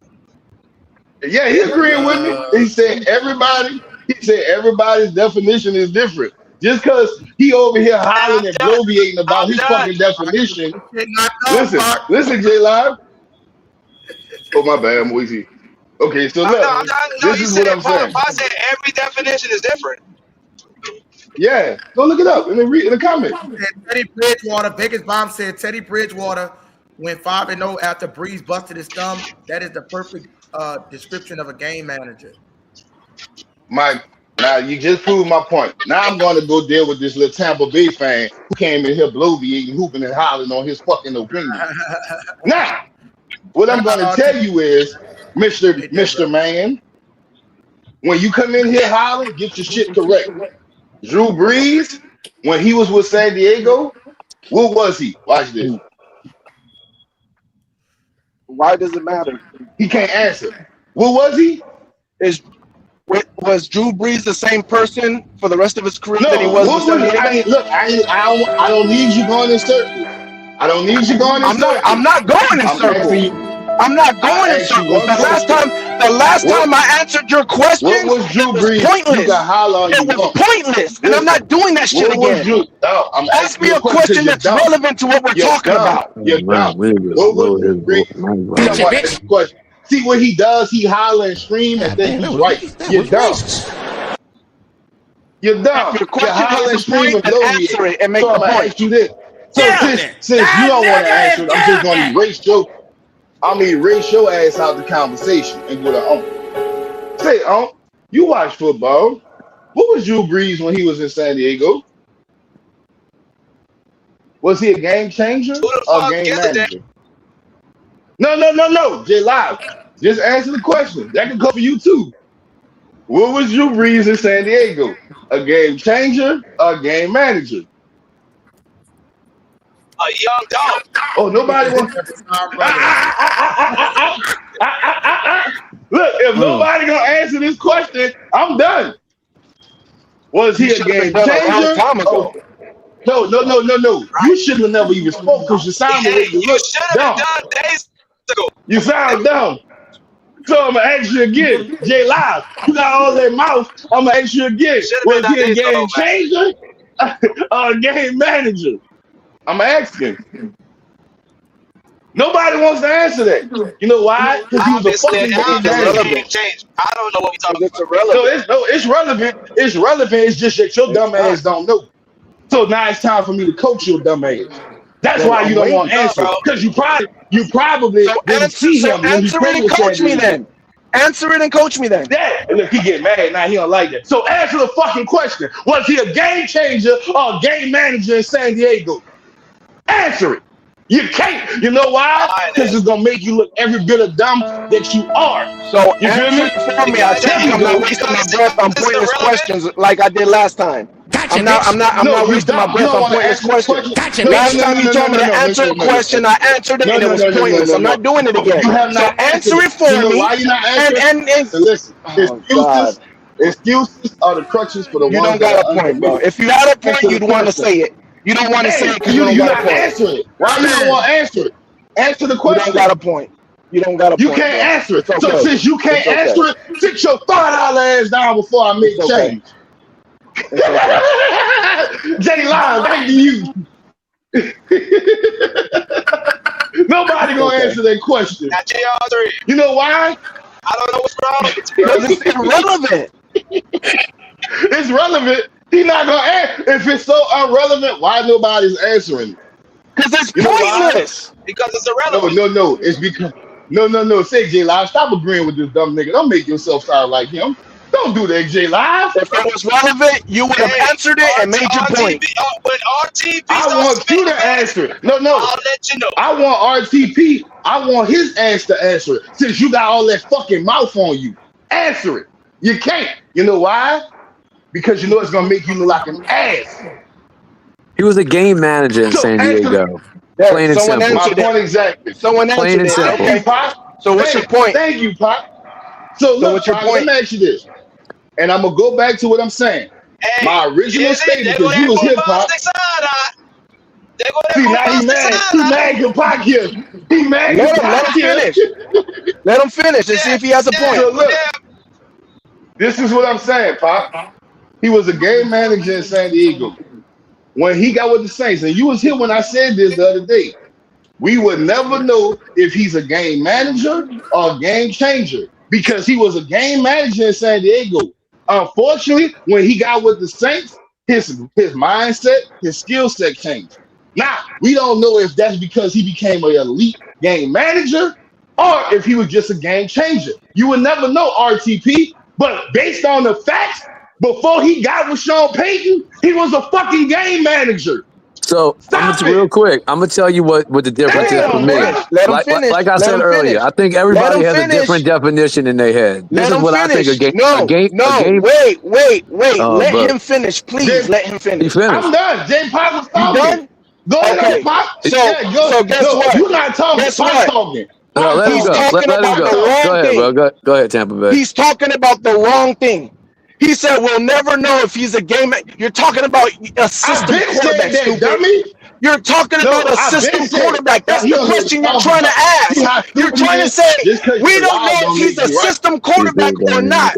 That's what you're trying to say. You're not talking about game managing and not being a game changer. Yes, I did. Yes, I did. Oh my You just didn't hear it because you're so dumb. That was the example, bro. He don't understand what I'm saying. He don't understand what I'm saying. He don't even understand what I just said right there. No, you don't understand what I said, dummy. He was based on past history. Drew Brees was a game manager.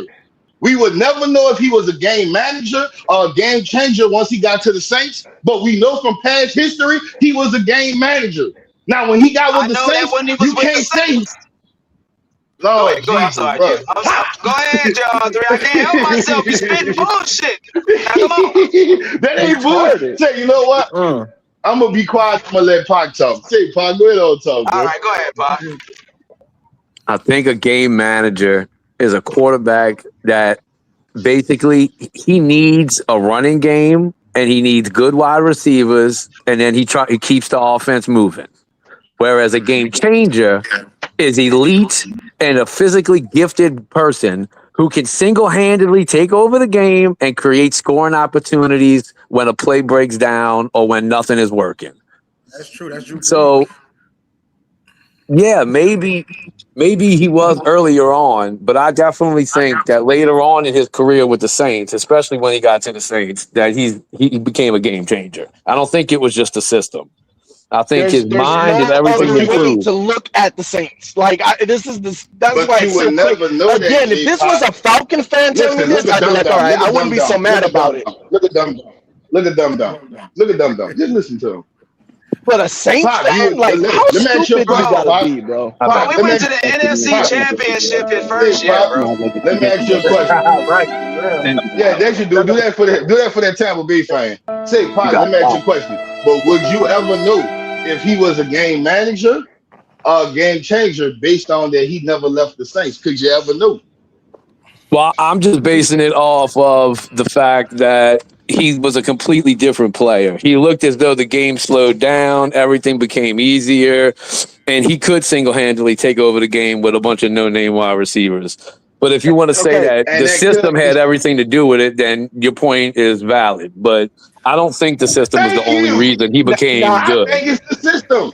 I think the system just pumps volume. The system provides volume for Drew Brees, but even without the volume, he still would have been good.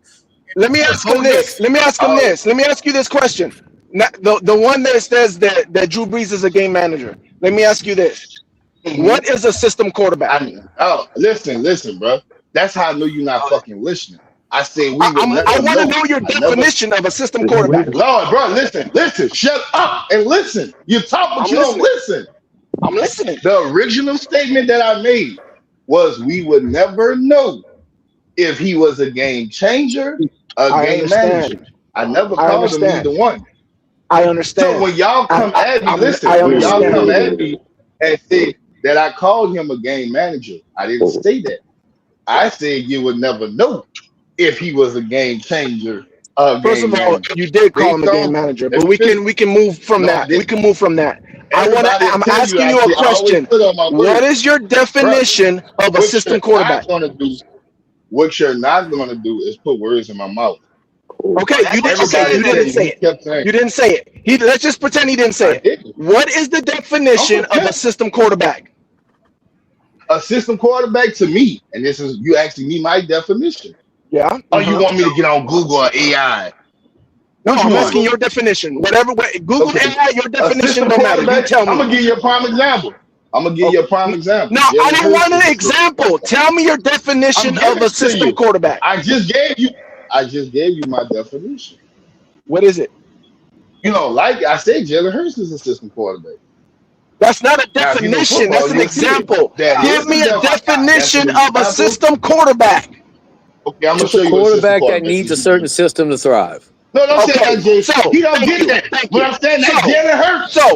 So damn, man, this dude, he want me to be answer all you saying that, right? You just because you described the loud don't mean definition. you right. Who said that? Who said that? Who answered it? Who answered it? Me, Pop. Pop. Okay, Pop. Jay Live, don't boost this nigga up like he's right That's when what you he's trying to say. Yes or no? Is that not what he's trying to say when he says because of what he was in San Diego and then what he was in New Orleans, we'll never know. He's trying to ask the question of we'll never know if he's a system quarterback. Correct? That's what I'm saying. What he's saying is we don't know if the system made him or if he would have been good without the system. Right. So he's what he's asking is we don't know if he's a system quarterback is what he's really asking. But he don't know that because he's saying we don't know if he's a game manager. That don't make sense. That's not the same shit. A system quarterback is a game manager. You know what I mean? Oh my gosh. How stupid do you gotta be? You can be a game manager in any system. Man, this nigga, I can't talk to you, is it? Get this nigga off here, bro. Please, am I correct or wrong? What you said? You can be a game manager in any system, correct or false? Yeah, you can be a game manager in any system. Okay. Now the system has to fix you to be a game manager. You know what I mean? No. I mean, to be a successful game manager, yeah. Thank you. That's no, this guy is slow. So listen, so when I say that you never know that Drew Brees, if he was a game manager or a game changer, it falls into place. He could have been an elite game manager. Damn, bro, you can't get that through your thick ass skull. Listen, sometimes, bro. A game manager is how you perform on the field. A system, when you talk about the system, is the level of performance. So you're saying he performed a certain way. Slow down. Not a fucking regular game manager. That's what you're not getting. Damn, bro, like you trying to overtalk, but you're making yourself like an ass more the more you talk. He performed at a certain level in San Diego, and then he performed on a higher level with New Orleans. So what you're saying is you don't know if it's the system, aka making him a system quarterback. That's what he's saying, right, Pop? Right, Pop? Am I lying? When I think of a game manager, I think of Brock Purdy. Don't worry about the game manager. He needs to be in that system. Confused on what he's trying to ask. I think Drew Brees turned into a game changer, especially in the middle of his career with the Saints. I think he could have went anywhere. I think he could have went anywhere and been successful. I see they're not answering your question, bro. But Pop don't understand that the homeboy doesn't know what he's talking about. Like, it's that simple. Just be real. He's giving you an answer. You just don't want to hear it. No. You don't want to hear it. You don't want to hear it. This is what the man told you. Listen, bro. I'm not about to keep on, but listen, bro. No, it's not. I ain't gonna lie. I mustn't have heard trying to make this. He's stupid. That's why the nigga talk about his ass. He said you didn't hear the question? Okay, let me ask you the question again. Okay, so what he is trying to ask or debate is if Drew Brees is a system quarterback. That's what he's trying to debate. He keeps saying, we don't know if he's a game manager. That's not what you're trying to debate, even though he keeps saying game manager. What you mean to say is we don't know if he's a system quarterback. Because you're talking about his performance in San Diego compared to his performance in New Orleans. Am I wrong or right, Pop? Nah, I'm gonna wait till he finishes. You're right with what you said. Thank you. That's right. Now, but I understand what he's saying also, though. I do understand what he's saying. Now, tell him. He's confused with what he's saying. Pop, he need to ask the right question and use the right words. So I ask you this. Exactly. So, Pop. Exactly. Fine, let me ask you this. No, I'm about to show J-Live, shut the fuck up. You just agreed with this dumb ass because he make you feel like you good. Listen, what I'm gonna say is, Pop, when I asked in the beginning, I understand you feel that Drew Brees was a game changer. Yeah. But what I'm going on is evidence. When I asked you in the beginning, I said, was Drew Brees a game manager or a game changer with San Diego? You clearly said that nobody wanted to answer that he was a game manager. Yeah, he needed that running game. He needed it in San Diego. He needed it. And he wasn't elevating the team all on his own. It wasn't the Drew Brees show like it was in New Orleans. Yep. Okay, thank you. Now, this is what I'm saying. And I don't think this Tampa Bay fan know what the fuck he hearing or he don't want to hear. The original question that started this conversation was Drew Brees a game changer or a game manager? I said we would never know because he never left the Saints. Okay? So I'm going to break this down. At the level that Drew Brees is, he's an elite quarterback. So when you try to compare a regular game manager, you can't do it. So it has to be either he's an elite game manager or he's an elite game changer. He's not. You would never know because the system that he was in, it could have been just the system. It couldn't have been Drew Brees because Drew Brees was a fucking regular fucking quarterback in San Diego. It's amazing that he upgraded once he got with Sean Payton. So I have to ask myself. Okay. How was I want that to ask Pop a amazing? question. Oh, no, listen. Hey, no, let me say this. GR3, Sean Payton's system took advantage of Drew Brees' talents, bro. But listen, That's J what Sean Live, when you Payton, say that, let me ask you a it question. allowed him. I'm waiting till you finish. But J I'm Live, saying when you ask that question, that's what it was, bro. Like Drew Brees was a dog, and J it don't Live, matter. let Dog, me it ask you don't a matter question. J where Live, he went because he was a student J of the Live. game, and because he approached football the way that he approached it, it didn't matter where he went. He would have been elite. And one could argue and says that when Taysom Hill came in, he won. When Teddy Bridgewater came in, he won. When Jameis came in before he got hurt, hold up. When Jameis Winston came in before he got hurt, he was looking good. So I have to ask myself, was it these quarterbacks or was it just Sean Payton's system? And maybe Drew Brees benefited from the system and he will become an let me elite. respond. Did the game plan not change? Didn't the game plan change when we got those other quarterbacks? Yeah. The only one that changed for the only two. It's only two. It's only two that we scaled back. We scaled back on anybody that wasn't named Drew Brees. The game plan was tailored. It was tailored for that certain quarterback. And let me add this real quick. If I may. The difference between like when Bridgewater came in, them motherfuckers were winning games like 12-10. Bridgewater was putting up. It doesn't matter. Well, let me finish. Bridgewater was putting up.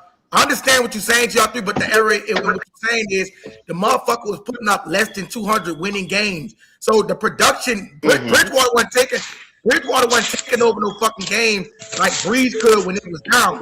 You just seen good quarterback from Teddy Bridgewater because the team was so good around him. So hold on, watch it there. If you take Breeze and put him on Denver, you think his numbers don't be better than Bo Nix in that Sean Payton system? Listen, you would never know. But none of the. But can what we you mean? I don't never know. Would you agree? I want to ask Pop. Hold on. I'm gonna tell you this. Hold on, real quick, John. Would you agree that? Hold on, I'm saying, would you agree that Sean Payton's system never produced another top 10 quarterback? He's still working on one right now, is he? But Breeze was one off the dump when he got with him immediately. Listen, Breeze was a 4-year veteran when he got him. Bro, I'm saying, but he was, bro. Come on, them dudes wasn't on the same. Like y'all trying to make it look like Drew Brees was a rookie. Okay. Drew Brees wasn't no rookie. Let me know when I can ask Pop a question. Hold on. Let's do it like this. So you think if Bo Nix is not a top 10 quarterback in a couple years, then that shit gonna go down the drain? That you saying? Bo Nix ain't gonna be no top 10 quarterback. Maybe it does, but all I can say is this. What I can say is this right now, Izzy. He took a Bo Nix to the AFC Championship before Bo Nix got hurt. The defense came to the AFC Championship. It had shit to do with Bo Nix. Was Bo Nix not the quarterback? But the defense, he ran off a hot ass fucking top 5 defense. It does. Listen, that if you want to use defense, we can say that for every quarterback. It doesn't matter. Bo Nix got knocked out in the first round last year against Kansas City. He did get hurt, but he was already in the playoffs. Already he got knocked out. So Pop, you know, you're not gonna factor in that Bo Nix and them at a top. Okay, let me ask you this. Bo Nix. I'm with you. Getting them to. So just answer this question: is Bo Nix getting the Denver Broncos to an AFC Championship with a 20th defense like Drew Brees did? Maybe, I don't know. It hasn't happened. I don't According have to a those crystal numbers ball. that he put up, probably not, bro. You got that crystal ball, nigga. When Denver went I to the got to pull up a championship crystal game, ball. where was Bo Nix ranked quarterback-wise that year? Ooh, I don't know. I got to check that. He wasn't where Drew Brees was ranked. Fuck no. No, he's not as good as Drew. I mean, yeah, he's still young. The story's not written, but Hey, but you know what? he'll never run that system like Drew Brees did. Hey, check this out. I But got it. we'll never know. Sean Payton is a master at playing to whoever he has behind center at playing to their strengths. We got examples with Drew So does Brees, that make that Taysom quarterback Hill, good, or does Jameis that? Winston, Watch this. Teddy Bridgewater, and now the new guy in Denver. So I think that's the answer. I think that's the answer to the question, bro. Like So Sean Payton this is just what a I'ma beast say, at J-Lock. making the talent that he has work. And you are so right on that. But this is what I go back and say. And I'm going to say this again. We don't know if it was Drew Brees or was it the system. That's all I can say. And that's why I'm on the shaky end. Was he a game changer? Because I can't say he's a game changer or a game manager. I don't know. Let me ask you a serious question. The way that I want to ask you Pop a saw question how when you're ready. you saw how Drew Brees studied throughout his career. You saw how this boy eat, sleep, and slept and fucking shit fucking football, bro. Like you saw the type of dedication. You saw the dedication that he put into football, bro. The dude would have been successful anyway. I will put everything I got. He would have been successful, a successful quarterback, bro. Almost anywhere he went, bro. I don't see it because he wasn't that successful in San Diego. I can't see it. But you also got to look at the system that he was running. No question that Sean Payton's system. There you go. Listen. There No you question go. that Sean You just Payton. messed up. You know you messed up live. Listen. You messed up live. There's no question. Listen. There's no question that Sean Payton's system played to Drew Brees' strength more than fucking San Diego. So it makes sense that Drew Brees would come to New Orleans and thrive the way he did in an offense that plays to his strengths more than a system that didn't play to his strengths. But that boils down to how could you say he's a game changer or a game manager? Because he carried the fucking team on his fucking back. Listen, continuously. Jalen Hurts. Let me ask you a question, y'all. You think? Because I know you got a different definition, bro. But I'm saying you believe Jalen Hurts. Okay. Jalen Hurts, if you don't, got that everything surrounded with him, you don't win that Super Bowl. He's not changing games. You know what I'm saying? He just managing the system around Saquon and all them other niggas. Breeze, you put Breeze on a shitty team, he can still make a comeback. Jalen Hurts ain't making no fucking comeback without no pieces around him. The same tongue that you speak when it says shitty team is the same thing I speak when it says maybe it was because of Sean Payton's system. I don't care who he had. But He still had pieces. But again, when he was in San Diego, we all seen that he was a game manager. When he went to the Saints, he was everybody saw that he was a game changer. That has nothing to do with the system. It's about it has nothing to do with Wait, let me talk, bro. Let me talk. I've been quiet this whole time. It had something to do with the system. You're the only one that keeps saying it had nothing to do with the system. It has nothing to do with the system. That is how he played. Now again, bro. Let me read this question right quick. Papa said he's arguing someone else's opinion, but he can't say what Breeze is to him. Shaking my head. Breeze is the greatest thing to the Saints. That's my heart, bro. But I'm not gonna sit here and say he's a game changer if I'm not sure. He could have been a game manager. We would never know. I keep saying that. Yeah, we will. It's already known. It's proven already. That's how. No, nigga, they ain't already known. J-Line, shut up. No, it ain't. It's under suspicion. I don't know what games you watch. I don't know what quarterback you watch. So I'm gonna say this. Watch this, J-Line. Oh, 15 years. Izzy, you there? Yeah, I'm here. Say he not there. He not there. He left. Okay. He left. No, shut up, live. Let me deal with Izzy. Izzy, let me ask you a question. Izzy, watch it. Yeah. Watch this. I Watch don't want this. to be a Is it? musical manager, Watch. GRP, for your ass. Watch this. Hey, I'll be right back. My Is it? phone getting hot. Watch this. I'm I about to am. show y'all how contradictory this shit is. Is it? Why Tom Brady a game manager? Elite game manager. Watch this. He a elite game manager because he can play higher Yeah. than a manager level, but he don't really change the game because he don't put up numbers like Breeze, Rodgers. So he just like right under that tier of. He had a few seasons where he did do it, but that was like with like Randy Moss and shit like that. Okay, can I say my piece real quick? Watch this. Watch this. Is it? That's not what you said the other day, though. You know what you said the other day? Izzy, can I say my piece real quick? So What again, you said the other day? Pop said it. Everybody has said it. When he was in San Diego, Nobody. we can all see that Drew Brees was more of a game manager in San Diego. When he went to the New Orleans Saints, he was the driving force of the New Orleans Saints. We could see he wasn't a game manager with the Saints. That has nothing to do with the system. Wait, let me finish. That has nothing to do with the system. Now, the level that Drew Brees was playing, the level that Drew Brees was playing at, as high as he was being a top 10 quarterback, would he be able to be that without Sean Payton in that system? We do not know. That's the part we don't know. We know he's not a game manager with the Saints. That has nothing to do with the system. We know he wasn't a game manager. Now, at the level he was playing at, would that have been the same without Sean Payton? That part we don't know. That's one. Number two, what we do know is that system has never been the same without Drew Brees, which tells you, and this is a possibility. This is a possibility that he hasn't thought about because he doesn't understand. But there is a reality where the system can uplift the quarterback, and the quarterback and his tools can actually uplift the system at the same time, which is what we saw from Drew Brees and Sean Payton. We've seen Sean Payton be able to make quarterbacks play at a good level, but it's never been at the level as Drew Brees, period. And that's why you have to understand what you're asking. You got a nigga talking that don't give shit he's talking.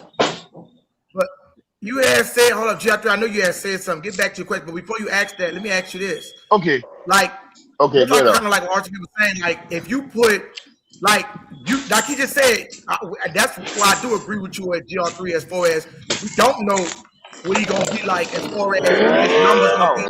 Maybe what the fuck?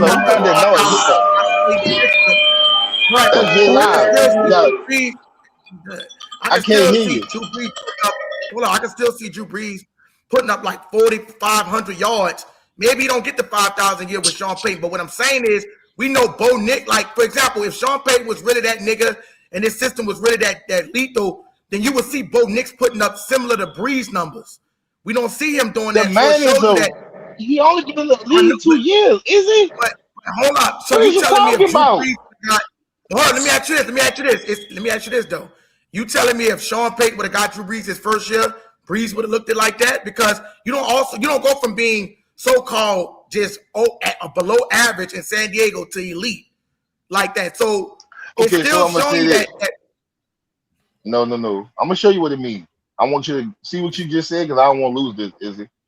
The first year Sean Payton had Jameis Winston before Jameis got hurt. Was Jameis not having the best year? Yes or no? He did, but he wasn't elite.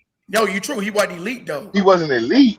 What do you think Jameis was ranked when he got hurt in the NFL during that year? Listen, I could tell you real quick. Jameis Winston had. I'm gonna ask it. Jameis Winston had a passer rating of 101 before he got hurt. He had 14 touchdowns and 3 interceptions, but he had yards. He only had 1,000-something yards. So Jameis wasn't putting up numbers like he was in Tampa, but his touchdown to interception ratio went up because he went to a better system, but he wasn't putting up monster numbers. Like Brees. Now you're about to prove my point. I want you to prove you about to prove my point. You about to prove my point. That was his first year with Jameis. Okay? Yeah. Jameis looked horrible with Tampa Bay. He got his Sean Payton system, and all of a sudden, because let's be real here, if it's some real Saints fans, if Jameis don't get hurt that season, I see Jameis because he got hurt. What, like the 5th or 6th game? It was the 5th game. He got hurt against Tampa. He tore his ACL. So in 5 games, I think it was 5, huh? Anybody could correct me for that. I think it was 5. It was 7 games. Okay. In 7 games, he had 1,000 and what? What was his number? Yards, I mean, somebody pull it up. I'm gonna pull it up. His yards wasn't monster yards, but his touchdown to interception ratio was 14-3. And this is what you're about to prove to me. That was his first year. Nah, that's the part. Listen, he didn't have. This is all I'm trying to tell you. Sean Payton's system will make any quarterback. I don't give a damn who it is. It would make them look good. It would. What I'm trying to tell you is, Drew Brees. Listen. Listen. He didn't have Jameis long enough to say that it was elite because he got hurt. We don't know what Jameis would have did there yet. But based on the beginning of the season, Jameis was looking elite, right or wrong. No, he wasn't looking elite. He was looking good, not elite. So what was he ranked before he got hurt, bro? He threw. Listen, let me hold on. Let me tell you. Listen. Was Jameis a game manager when he was with y'all? Yeah, exactly. He was a game manager, bro. Listen, I'm gonna tell you that's what he was. Okay. Thank you. Let me explain. Jameis wasn't a game manager when he wasn't with the Bucs. Hold on. Yeah, he was that's a what I'm game saying. manager. You trying to talk, but I'm trying to talk to Izzy. Good, I'm listening. Yeah, but listen, let me explain it to you. Now, you correct in one category. Jameis did look more of an efficient quarterback when he went to the Saints. He was don't think. But let me just show you when that first game against Green Bay, the nigga threw 5 touchdowns in one game. Mm-hmm. But you know how many yards he threw? 140 some fucking yards. Same thing with the Redskins. He wasn't putting up Breeze numbers, but he was putting up good touchdowns because he had. So let's get this right. So you base your info off of. So for every 5,000 yard season that Drew Brees threw, don't you know that the Saints was fucking losers on defense? Like, we gonna stop this shit and we gonna keep it real, bro. Like, I'll brag on, what he threw for 5,000 yards. The Saints defense was fucking horrible each time he did it. He had to throw for 5. Nah, listen, man. Bro, the nigga was averaging. Listen, bro. The nigga was averaging 167 passing yards a game through 7 games. That Drew Brees would never do that. Drew Brees would never do that because his fucking defense majority of the time was shitty. But they play with the same defense, bro. I'm gonna show you where it makes a point. It doesn't make. I'm gonna show you where it makes a point. I'm about to show you where it makes a point. Hold on. The years that you brag about what Drew Brees threw for 5,000 yards, go look at where his defense was ranked at. It's like basically he had to throw for that many yards to even keep up in the game. But listen, I'm not just talking about just because of let me tell you something. Just because a quarterback don't throw for 4,000, 5,000 yards, don't make that nigga shitty. No, I'm saying, listen to what I'm saying. I don't even think this on pace for 4,000 yards. The way James, 167 passing yards is game manager. And how many yards did he have when he got? Watch this. But you proving my point and don't see it. He was a game manager. And it's the same thing with Drew. The system is designed for a quarterback to be fucking succeeding. You're wrong. You're wrong. Yes. Because Jameis was not a game manager in Tampa. And then he came to the Saints and became a game manager. So if what you're saying is true, what you're saying is true. Jameis was a game changer. Hold up, no. If what you're saying is true about Drew Brees, no. Oh my God! First of all, before you go any further, don't you ever fucking fix your mouth to say that Jameis was a fucking game changer in Tampa Bay when he wasn't. He was a game manager then. He was not a game manager in Tampa. He was not a game manager then. That's why he looked fucking horrible. He was not a game. Yeah, that doesn't mean he was playing good again. Just like being a game manager doesn't mean you're playing bad. Is it? So again, I'm talking to you. I'll deal with you later. Oh my God. I'm talking to Izzy. So Izzy, you're proving my point, but you don't see it. All I'm saying is this: every quarterback. Now you can see what y'all try to do is when it's another quarterback. Oh, well, he ain't throwing it for that many yards. It doesn't matter. They still was fucking winning. They don't have to have 5,000 yards. I'm saying but look, there you go. There you go. Now, you said that's a game manager. Izzy, Now, what let you me prove trying to my say, point. brother, real quick? You're trying to say the game plan was different with Jameis. They weren't putting it on his shoulders like they did with Drew. They didn't ask him to do as much as they did with Drew. Yeah, he was successful at what he was doing, but he wasn't throwing the ball 30 times a game. Because he couldn't. Because he couldn't, which goes to my point. It wasn't that. Man, you don't get it goes to my point. Because, bro, let me can I get my thoughts now? I've been letting you talk. Because one of the best you want to be seen, so go ahead and talk, bro. Thank you. So if you his whole point. Go ahead. Because I just want to get this out before I step back. The difference between what we're saying is like RTP saying is Jameis was a gunslinger and the dude threw 30 touchdowns, but he also threw 30 interceptions. That's why that motherfucker could put up offense 5,000 yards. It's just that don't make you a game changer, is it? Listen, that's just a gunslinger. Listen. Damn. Jameis can have a shootout with any fucking body. He can. He might throw 3 interceptions, but that bit, like, I'm gonna give you a good example. I remember Jameis Winston played against the Rams that year. That motherfucker threw like almost 4,000 yards, but he threw like a pick six to Marcus Peters, almost 2 pick sixes in that game. And what I'm saying is, when you put Drew Brees in the system, Drew Brees is a game changer because of this here. Drew Brees can put the ball in the air 30 fucking times, meaning there's more risk for interceptions, right? But have a lower interception ratio than Jameis. That's why Jameis, if Jameis was allowed to push the ball, right, in New Orleans, he could put up 300 some yards, but he also gonna put up 3 fucking interceptions. Or he gonna put up plenty interceptions. That's why they didn't let him do that. Drew Brees could change the game and not give the ball away. The difference for me is real simple, bro. Jameis needs talent. Jameis, to throw for 5,000 yards, Jameis needs Mike Evans and great wide receivers. Drew Brees could do it with a bunch of nobodies and no running game. That's the difference. That's false. That's false. That's not. Drew Brees did it with nobodies. They became somebodies with Drew Brees. This is the reason why definitions is important, Pop. This is the reason why definition and knowing your definition is important. Because again, managing a game has nothing to do with win or losing. Being a gunslinger has nothing to do with winning or losing. You mean managing don't mean win or losing. Stop. Managing the game, being a managing quarterback has nothing to do with winning or losing or being good or being bad. It's about the style of play. Being a gunslinger has nothing to do with winning the game or losing the game. It's about the playing style.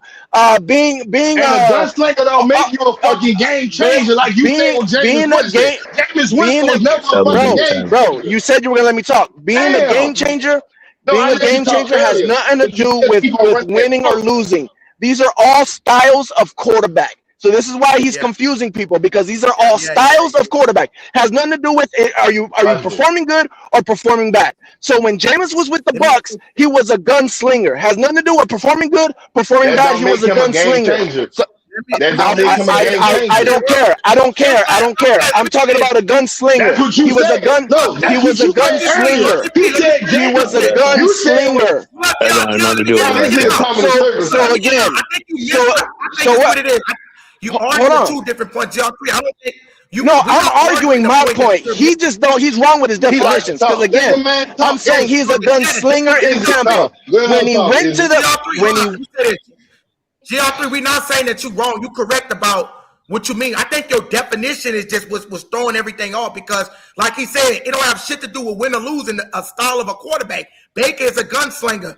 Jameis sling the ball. Like his style of play is, I'm going to put up yards. Even if the bitch lose or win, that nigga going to try to aim for 5,000 yards.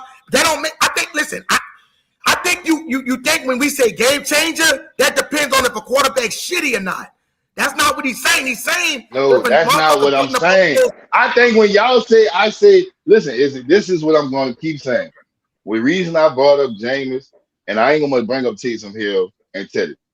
The reason I brought up Jameis is because Jameis is a game manager. He never was a fucking game changer like Dum Dum said. Even when he was in Tampa Bay. Matter of fact, even when he was in Florida State, he wasn't a fucking game changer. He had one game changer play. That's all. But what about Now, 5,000? what I'm going to game changer? That's not game change. That's just a nigga throwing the ball fucking reckless. There's no point of debating this guy because he don't know what the fuck he's talking about. Bro, he's wrong with his definition. See how I'm talking to you? He's wrong on his definitions just off the bat, bro. No. Like I can't take you seriously. That's why I had to be on here, bro. Like I can't take you seriously. No, you don't have to be. You choose to be. Now, what I'm going to say is this. You sit here and told me that Jameis was a fucking game changer in Tampa Bay. That's a fucking lie. Jameis ain't never been. First you said game changer. Now you trying to switch it to said game changer. No, I said gunslinger. No, I said, man, listen. No, in the beginning, rewind this shit. Watch you hit your fucking mouth saying. What I said was in Tampa, Jameis was not a game manager. I said Jameis was not a game manager. I said he wasn't a game. I said no. Oh my god! I can't argue with this dumbass nigga, bro. I said he wasn't a game manager, and you said he was not no game changer. He's not no game changer. Anyways, the point is to answer his question his way. I'm gonna answer his question his way because you don't understand the definition. I'm gonna answer it his way. If you think that Drew Brees became. Oh my God. Jameis Winston. When he came down, because I was talking when you tried to rudely interrupt. So, like I said, Izzy, since you think, and we also agree that Jameis. Go on. You know this your shit. We started talking about this when talking about Brady. This dude said he was a game manager. Brady is a franchise quarterback. It's a franchise quarterback, a game manager. Fuck this changer shit. A franchise quarterback can be a game manager. Yes. If he's in the same system the whole time. Right, man. You guys got to get your definitions right. Hold on. A franchise quarterback could be a what? A game manager. Being a what? A franchise quarterback could be a game manager. He could be a really good one. He could be a game manager. He could be a gunslinger. He could be a game changer. He could be anything. Alex Smith was a franchise quarterback, and he was really good, but he wasn't a fucking game changer. Hold up. Before you go any further. When you first answered that, you said a franchise quarterback could be a game manager. That's what you said, right? In the same system. If he's in the same system. Did you say that? Yep. In the same system. Yep. So, there you go. You just proved my point. But this is the caveat for me, and I understand everybody's definition is different. But for me, your definition is right. No, for me, it's a quarterback that elevates the talent around him. Jameis isn't gonna fucking win all year long with Lance Moore and a bunch of dudes drafted in the 5th, 6th, and 7th round. But you just said Drew two different Brees things. could do that. That's what makes him a game changer for me. You just said two different things. That's what makes him a game changer for me. One, you said make people better around him. Jameis did that. He didn't win. There's a difference between winning. I'm not worried about winning. I don't think he made. I think he played with uber good talent in Tampa. Right, but he also made Adam Humphries, got him a contract. He also got Shepard, got him a contract. He made wide receivers. But his yards came from the big dogs. His money was from the big dog names. Of course, but those were his main weapons. But Drew Brees' big dog was a 7th round Marcus Colston. I get it. I agree with you. Like that's what makes him a game changer to me. I don't think Marcus Colston does what he does with many other quarterbacks. I don't think he. You know, like look at what happened with Jimmy Graham. It's the best example. He was a great tight end with Drew, but then what happened when he left? He didn't do shit with all these other good quarterbacks. And I agree with you. Drew takes an average player and makes him better. That makes him a game changer to me. I agree with you. But what you're not agreeing with me is Jameis had what Jameis had. He had his two wide receivers, and then he had the Adam Humphries, the Shepherds, and he made them get contracts. But he also had a great running game. He also had a great running game and a great defense. He never had a great defense. Who? Jameis? Now you go. Jameis never had a great running game. Jameis had a great running game one time. He never had a great defense, but he had a great running game one time, and he had 9 wins from that. But they didn't have a good defense when Jameis was there. He never had a good defense. Never. Never. You're gonna make me go look, bro. I thought Tampa's defense was good all these years. Are you crazy? All we had in those defenses were Tampa 2 defense wasn't good. And Levante. He never had a good defense. All we had was And who Gerald was their McCoy running and back? Levante David. That's it. I mean, that was your Pro RTP, Bowlers, when but I you mean, get like the That's system. all we had. Literally. Who else? Name somebody Who else. was their Literally, running all we back? had was Gerald Running back McCoy and that Levante David. yeah, Who was their running back? they defense didn't get good till Brady brought all the motherfuckers till he started getting when Brady went over Till there. we got No. Todd Bowles. That's when our defense started getting its shit together. I'm gonna That tell was you it. this. Ask him who their running back was. Doug James Martin. was there. So Doug Martin didn't Doug go to the Martin. Pro Bowl. Y'all didn't have a running game, right? I said 1 year. 1 year. So he didn't. So you telling me Doug Martin just had one good year? After that, he was no good. Yes. Yeah, he kept getting hurt. Yes, we had a run game 1 year. And who was y'all backup running back? Did y'all have Blunt then? Or Blunt was gone by then? Blunt was gone. We had Blunt for 1 year, and it was the same year. The same year with Doug Martin, and we had him 2 years. The second year, I think Doug Martin came What I mean? and took over. And James All was right, there so I before checked Doug, real quick. right? You were right. 3 out of the 5 years he was there, he had bad defenses. 2 of the years they ranked in the top 10. So Can I say this real quick, y'all? If y'all don't mind, let me just say this real quick. I gotta bring this out. I didn't I'm realize glad how bad it RTP was. Jesus, Now RTP, this thing was giving up 400 yards a game. even though I'm not gonna take no credit, look, y'all got the Super Bowl. It is what it is. But can we be 100% honest, RTP? I'm Is always RTP listening? Mhm. No, I'm not Oh, trying to yeah. argue with you. I'm saying, look at the fucking. See, this is the type of shit that pisses me the fuck off. Look at this bitch, Brady defense. All of a sudden, when this stupid. Wait, what? Well, hold on. Y'all get me. Hold on. This is the shit that make me mad as fuck. Hold up. Yeah, you come through here. Come on. This is the shit that pisses. Do y'all see this? 2019, when they had Jameis Winston, for some reason they was 29th. Then all of a sudden, when that bitch Tom Brady get there, they go to fucking 8. That's the type of cheating ass shit I'm talking about, bro.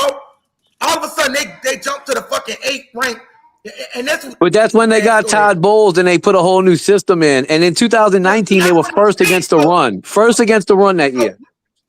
That's when Todd Bowles Listen to came in what I'm 2019. Right. This is the narrative that people try to use. They're trying to listen. The narrative they try to use, and KPP, tell me if you understand what I'm saying. When they make it, they give Brady so much fucking credit. Bitch, if you put the same defense around Jameis Winston, he can do the same fucking thing. He went from the fucking 29th ranked defense to 8. Brady I know you. Hey, real quick. I just want to correct you. It wasn't a 29th rank. They were 29th in total points allowed, but total defense, they were ranked 15th. So they got better that year, though, because of Todd Bowles. They changed everything. But before that, they were terrible. They were terrible. What I'm saying is, points matter. Listen, I'm saying, if somebody putting 28 points per game on you and 22, and overall, it's still a big seismic gap.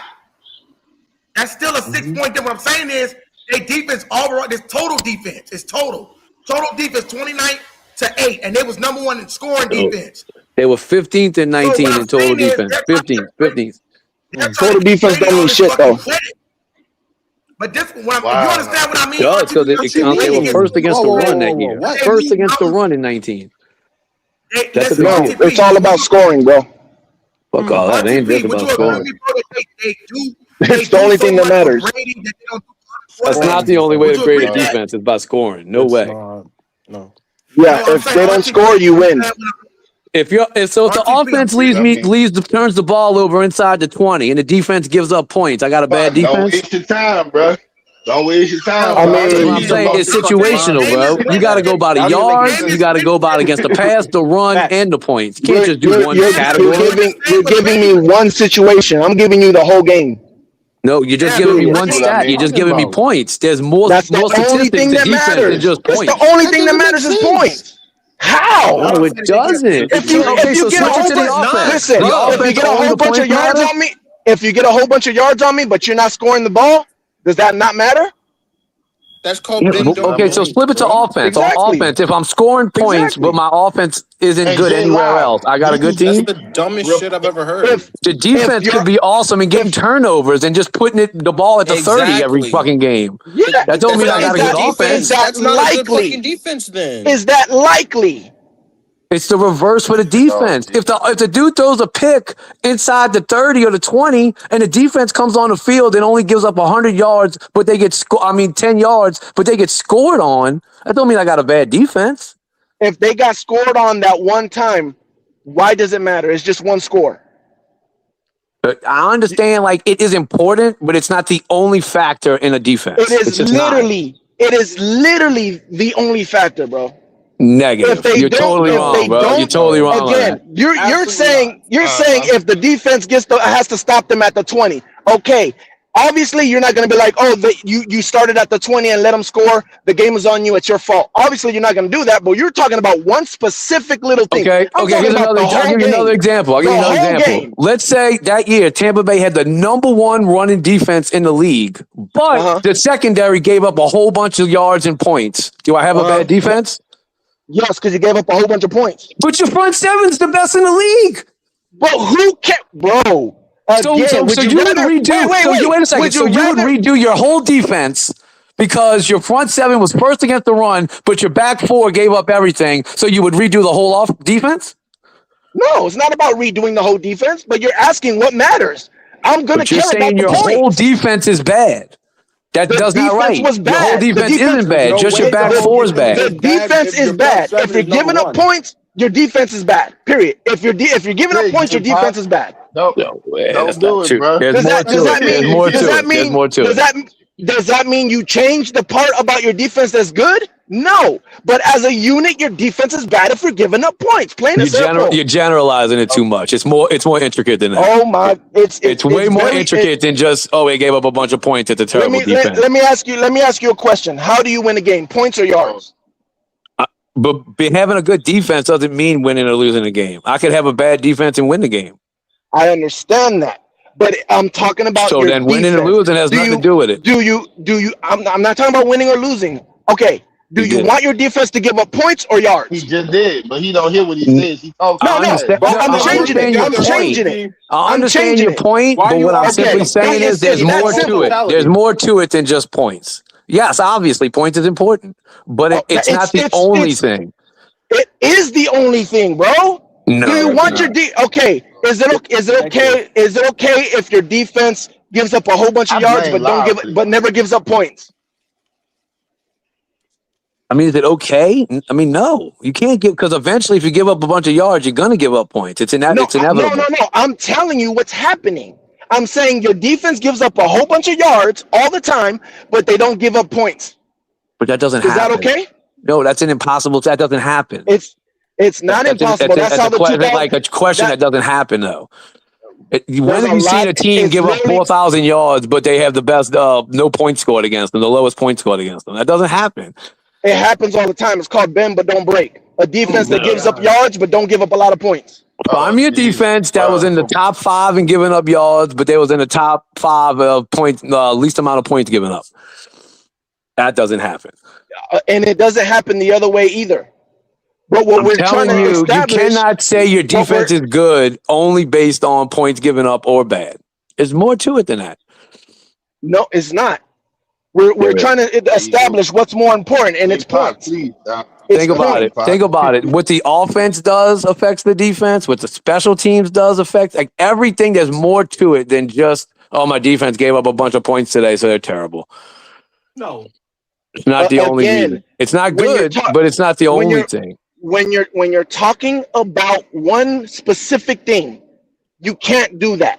But when you're talking about a season, that is all that matters. It's the points. It's not the yards. Who gives a shit about the yards? I can sit there and be a team that's good at stopping the run, but on this team, I'm gonna focus. The game plan is to stop the passing because they're not good at running anyways. So we're giving up the run yards because our focus is stopping the pass. It could be the opposite way around. The yards have to dictate more of the game plan, and if anything. But the game plan for every team is don't let them score. Period. Plain and simple. Then why do they rank defenses not just by points then? Because I've explained this before. It's Vegas. They want you to think that total defense matters. Wow, now That you way, using that way Vegas. when you bet. How about this? What happens when you bet? I can't keep What are you doing betting? this, bro. No, What are you I promise What are you I'll never betting? debate this guy again. What are you betting? I'm gonna prove it right now. What are you betting when you make a bet, Pop?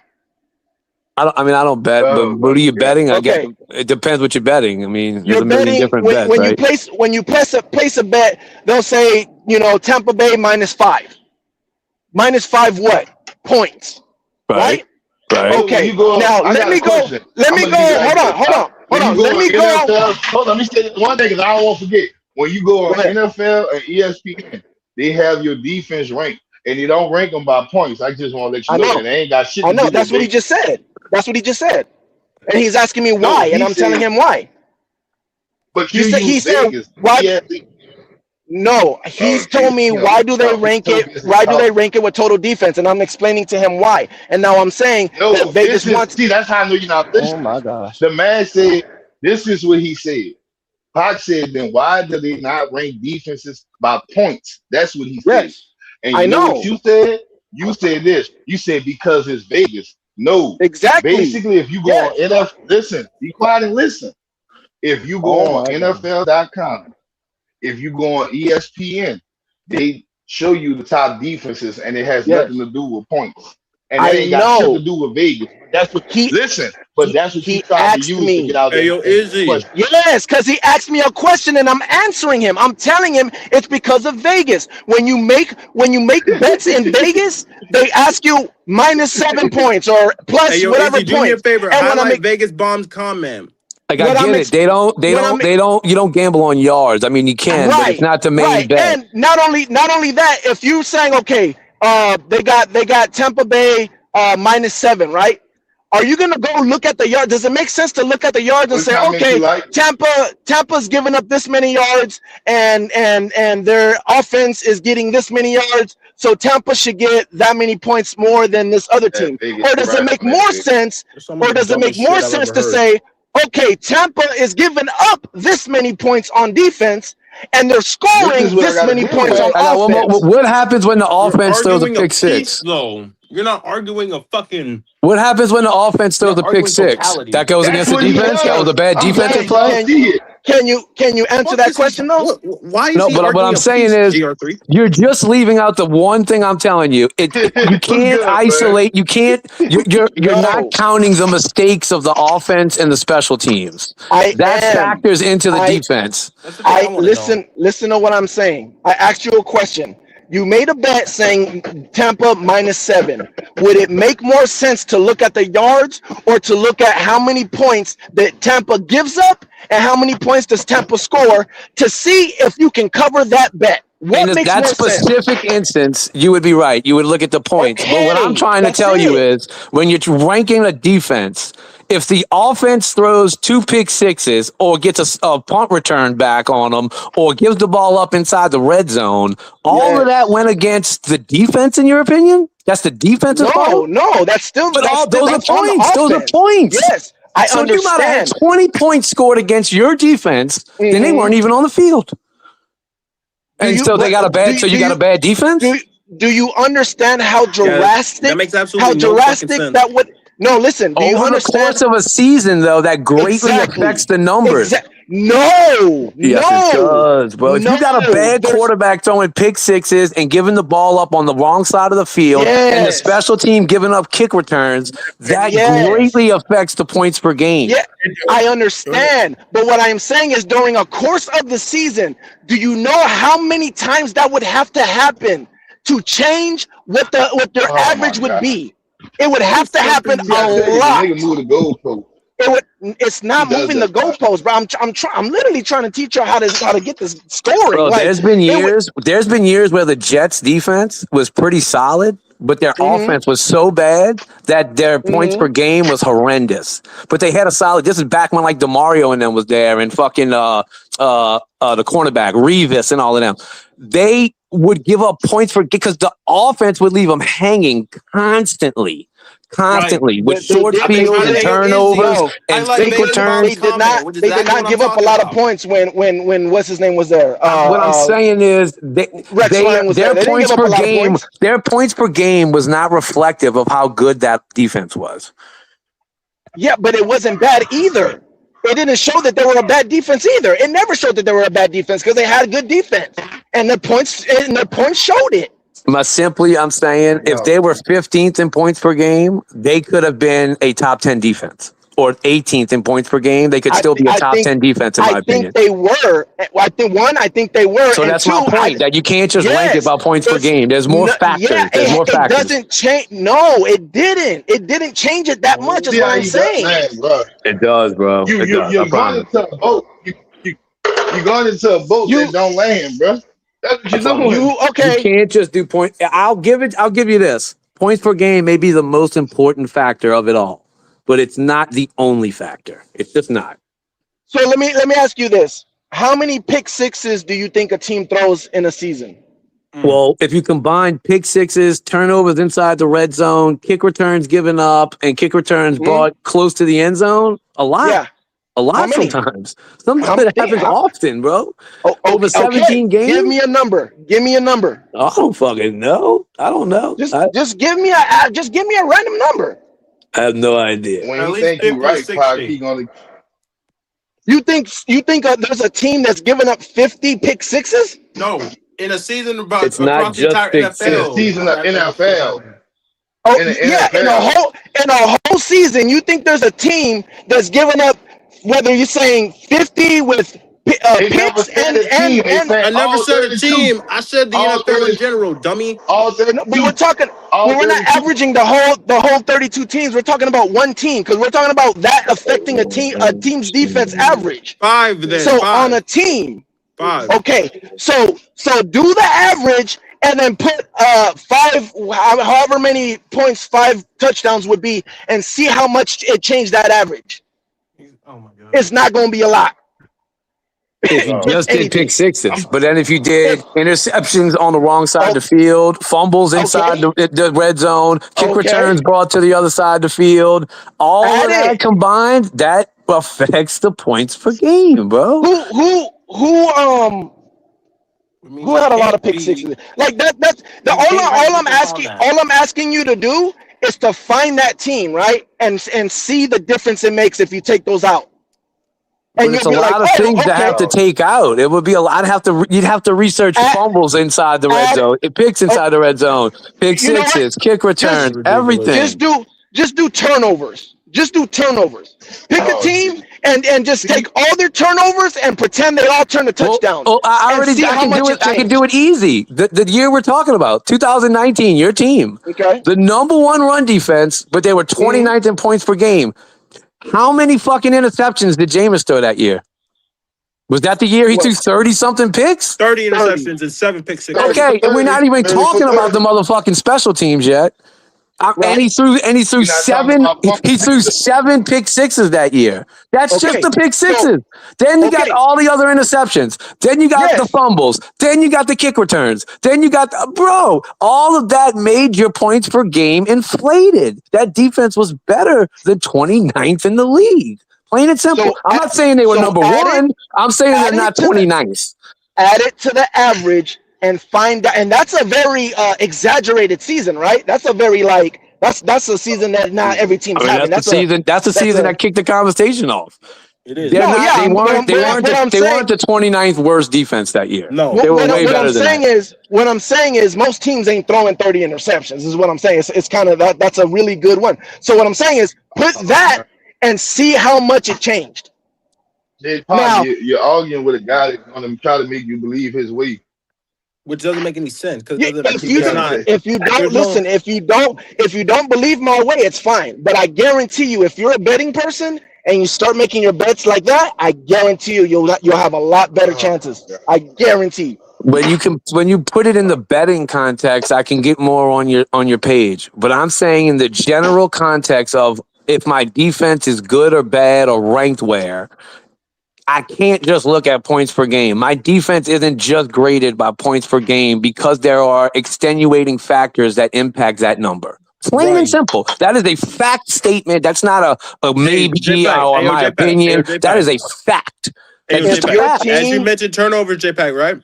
It's just a fact, dude. I mean, you could ask a computer, you could ask a person who watches football. It's just a fact. It's just a fact statement. There are other factors that impact points per game. Hey, yo, Jack Hunter, you're absolutely right. Right, the Bears were terrible points per game, but number 1 in the league in turnovers. Correct.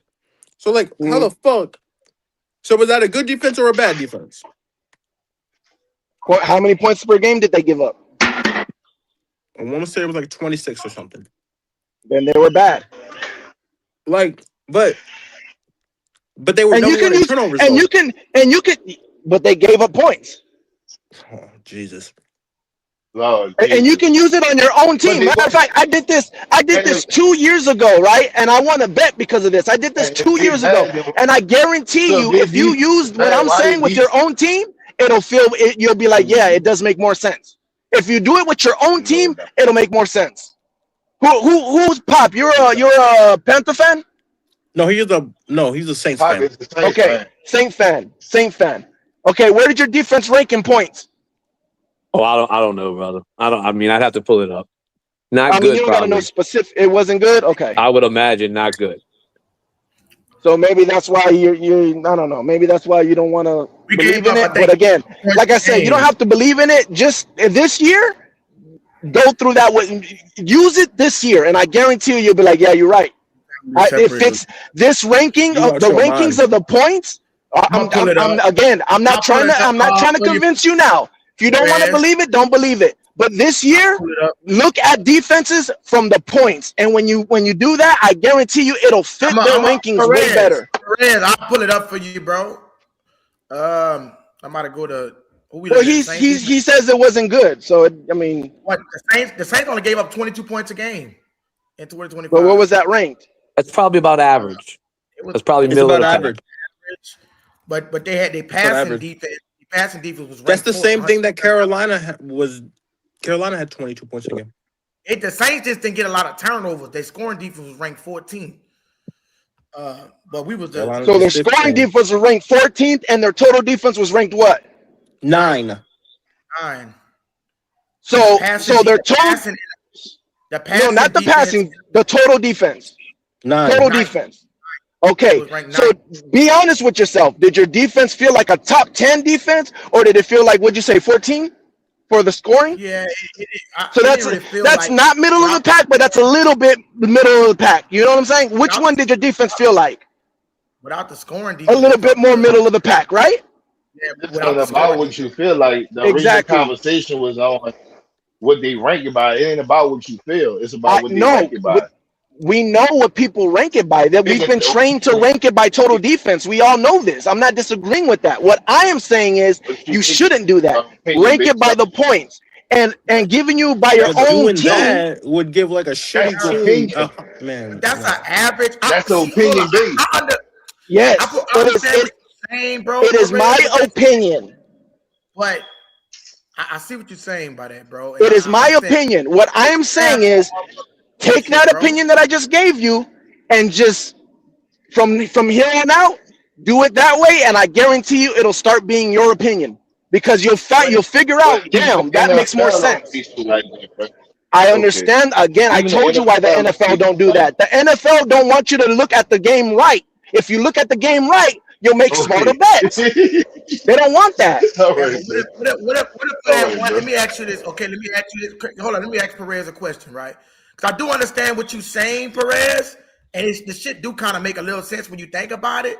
As far as if a motherfucker could stop a nigga and you could shut him down and they can't score, kind of like the Texan defense, then it's like, okay, that average. But the only thing that the part that I disagree with you in the playoffs, it's a little different. Regular season, yes, don't give the points. But like when it comes to the postseason, when you give up a lot of yards, you tend in the postseason to give up a lot of points as well. Yes. Like to surrender a lot of points.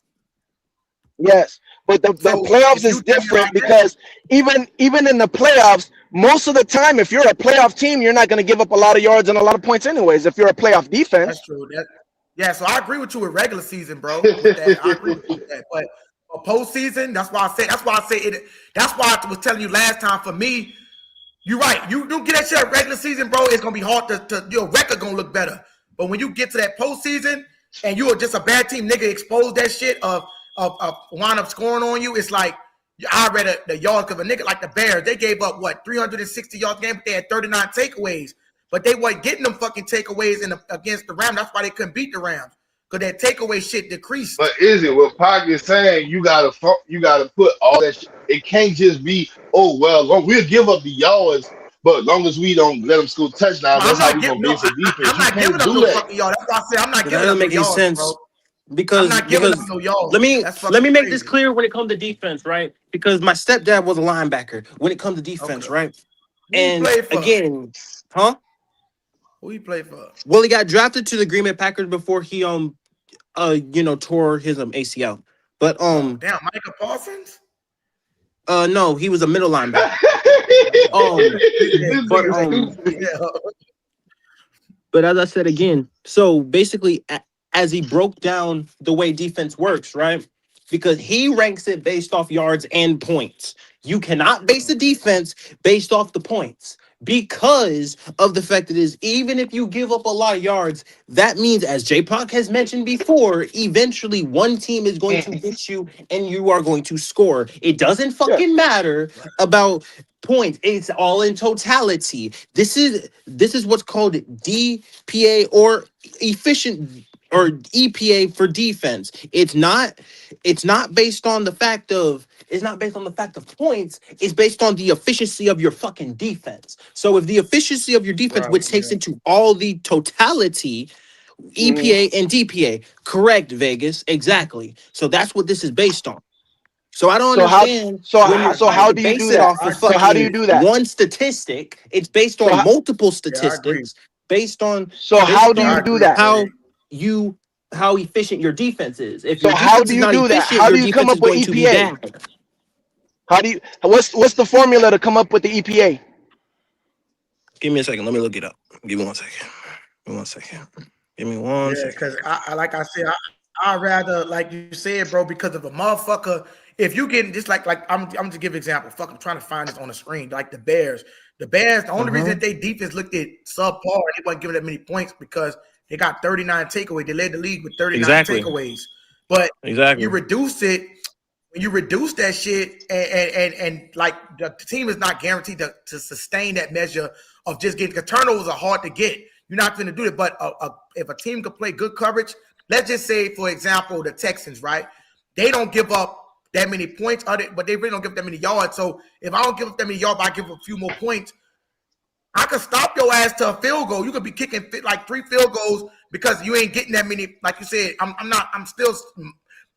got a better chance, bro, to slow a motherfucker down and a motherfucker don't move it past midfield to score points. I still move past midfield to score points. So you ain't gonna score that many points as far as if you can't move the ball. But you know what else you got to take accountability for though, Izzy?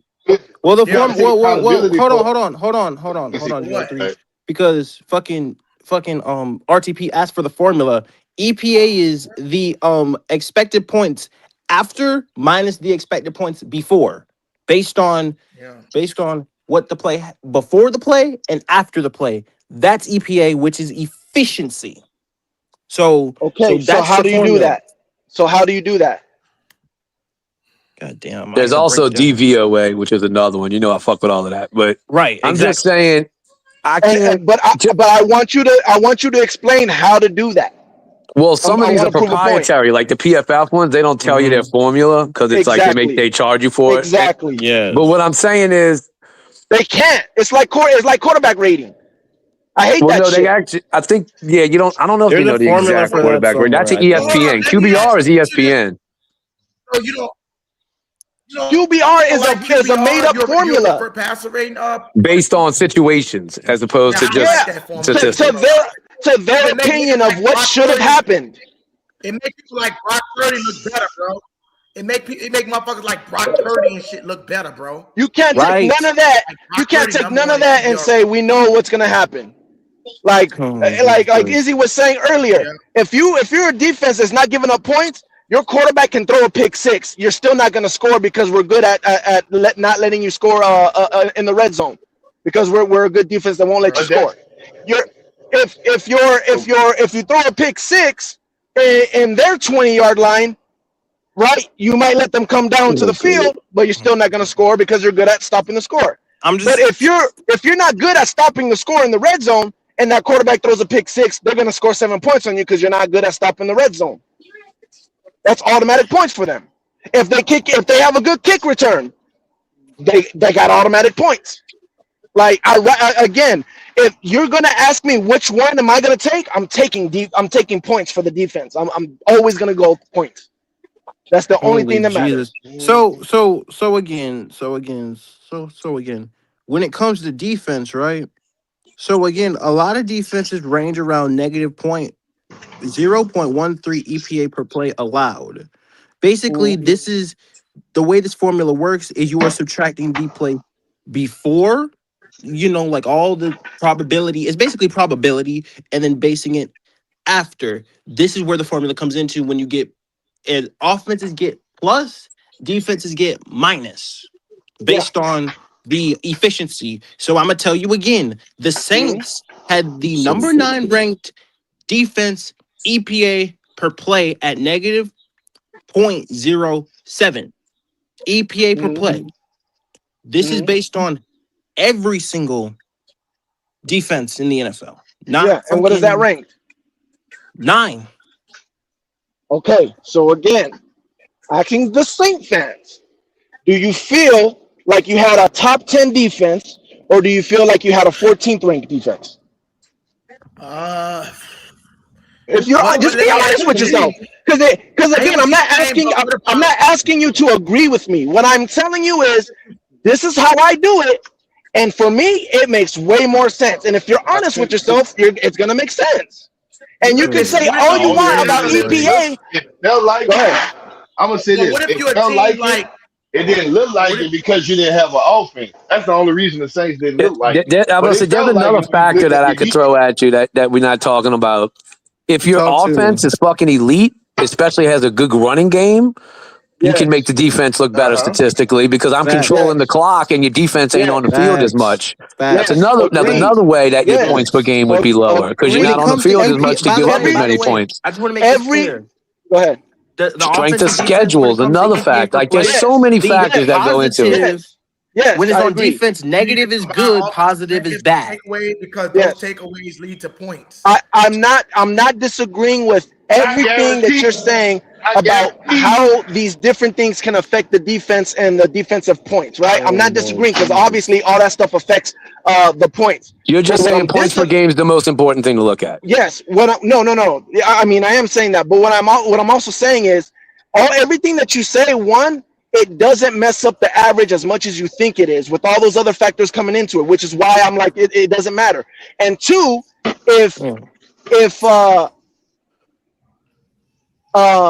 damn, I forgot my train of thought. What were you saying? I do think though, I don't think you're realizing the difference between a bad points per game and a good point. What's a good points per game?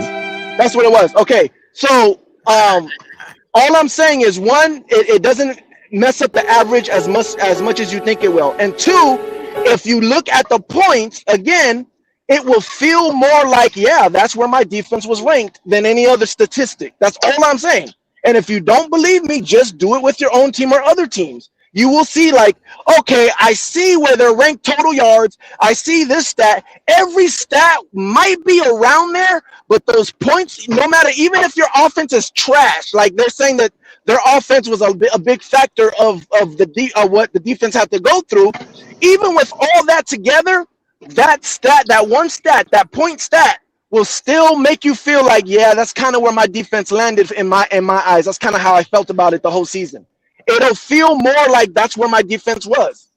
And again, I'm not trying to say this is it. I'm just saying, I'm telling you, try it, and you'll be like, I'm going to start going through that stat because that's what it's going to feel like. You're going to feel like, I do feel like we average giving up this many points as a defense.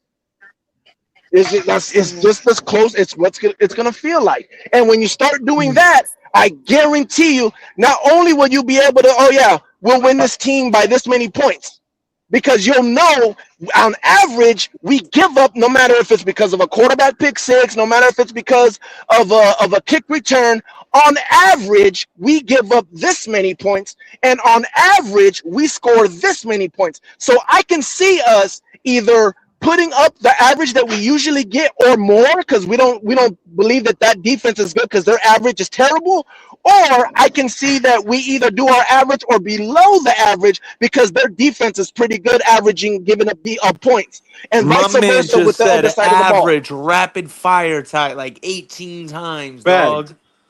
And he thinks he's right, Curtis which was is just such adding Nah, more bullshit. he low-key made a point. All He I'm low-key did saying make a is point. go through the season. Go through the season that way.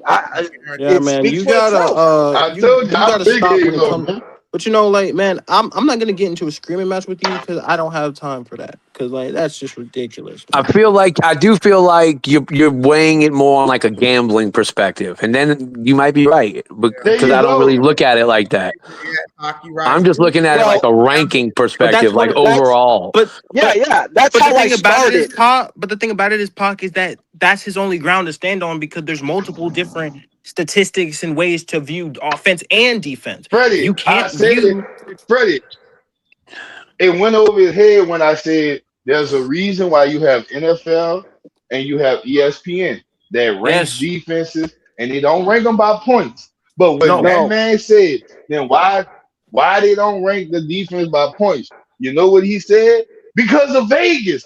This ain't got yeah, nothing. If Vegas didn't start legal, they've been ranking defenses before Vegas even started gambling. and My that's guy, no, that's literally not true. and again as I mentioned, this is why bro, he they've been has no ranking ground to defenses. stand on when he Okay, says that shit because he's only going based off the Vegas odds, which he is talking about point spreads, which No, again is Vegas odds. You no. don't go off point What I spread. said was yes, that's very good for Vegas gambling and stuff like that because that's how it started. But what I also said was if that's you not want to how it take any started. It was if ranking you defense before no, Vegas. Jesus I'm Christ. saying that's how I started. That's why I Bro, started looking at the points because of Vegas. Is what I'm okay, saying. That's okay. how I started I looking at it that guarantee way. you that. But Yeah, Carlos what I'm said, I saying guarantee you also he is refuses adding money to his bank account and winning against Vegas.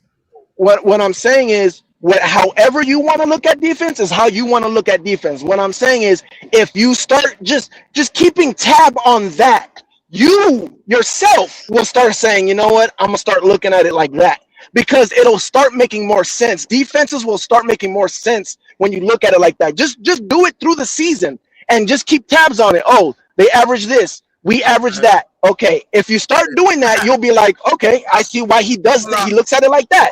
He'll look at a Right quick, defense. Uh-huh. RTP, let me address a comment right quick. My bad, brother, to cut you off. No, go No, ahead. you should not flag. If you like, if you say like if you cursing a little too much in a thing, they do the same with my shit. They'll take your messages away. YouTube would do that shit. So like I'll be saying the F word. You might have to like switch that word up. Certain words like the F word, you might have to put like F in or some shit like that because Yeah. they ain't gonna for some reason they stupid ass gonna try to take the shit away. So yeah, you good. He said my shit was bad. Go ahead. My bad, RTP. Go ahead, brother. No, I mean, I've already said it. Like I said, you can look at defense a whole bunch of ways. But if you every week, right, look at, okay, total yards. Okay, let's take this stat. You can take whatever stat you want to look. Just do them all individually every week. And you will start seeing that the one stat that pretty much gives you the right idea of what you're going to do against the defense, it'll be those points. I guarantee you. That's all I'm saying. You can look at it however you want to look. Every week, okay, total defense, so we should do this against them. Total defense, we should do this against them. But keep a track of those points too, and see at the end of the week, that made more sense. It said that point stat said that they averaged this, and look at what the end of the game score was. Just that's all I'm saying. Yeah. Yeah, RTP giving me you know, I'm not gonna argue this. Let's just Not an argument. Well, and again, it doesn't make any sense what you're saying because you're only talking about Vegas odds because that's all you're talking about. It doesn't. No. I'm saying for you, not Vegas odds. I'm saying for you to say, okay, how good is my defense? How good should my defense play against this offense? Or how good should that defense play against my offense? I'm not even talking about Vegas odds. I'm saying for you to analyze But in a week, okay, we're the yeah, Saints, we're but going against this hold team. on, I RTP. think we should score this many points. I'm saying But this is a tool that you can use to give you but a more closer look of, okay, yeah, this is more realistic. but don't schemes and matchups and game plans also play a part in that as well? Yes, it all plays a part in Yeah, it, but okay. that's why I'm saying the points Yeah. differential is an average. So Yeah. all those schemes and all those game plans, it'll come down to the average anyways. That's what I'm saying. It'll be the average. If you got a guy that's really good at game planning, right? And he's really good at making game plans. He's gonna keep that score down, right? Even if he has a bad But game or you're just mismatched against the team and they go off for 50 points, you're gonna go back and look at your average, and it's not even gonna jump like that. You're gonna be like, well, damn, I thought my average would go up because we just had a 50 burger put on us. Your average is not jumping like that because that's not the average, right? but So go ahead. but I'm like, okay, for example, what about teams that, like, there's some teams who have more success against 3 down lineman teams against teams with 4 down lineman teams. So like there could be an instance where a team is more successful against a team like the Packers because they're going to be Right, doing 3 down linemen this year, whereas they're right, playing yeah, okay. But yeah, I feel what you're saying. Like the averages, yeah, the law of averages tend to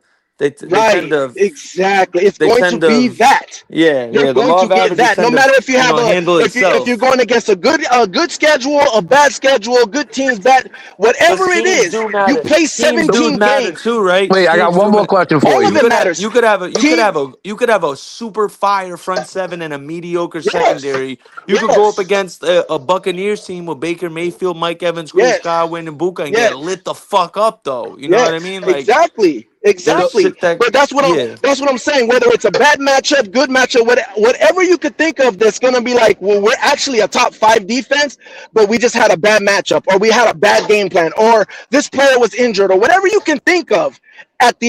Especially when, because again, maybe the first 5 weeks, because obviously there's only 5 weeks of data, so it won't be as good, right? Even though you'll already start seeing your team shape up of what your team's going to be like. But in the middle of the season, that's your team. You already know your average. This is pretty much going to be your team. You know what I'm saying? And that's what I'm saying Let is me ask you one the question, average brother. Let me ask you a is question. always gonna flatten it out. Go ahead. Do you think if your team gives up 400 yards a game, because I know you said this earlier, the bend don't break. So if Right. they end up giving up 400 points a game, but they rank middle 15th in points per game allowed, is that a good defense? No, no. But they're ranked 15th. I mean, they're above To, average. to, the 15 is still middle of the pack.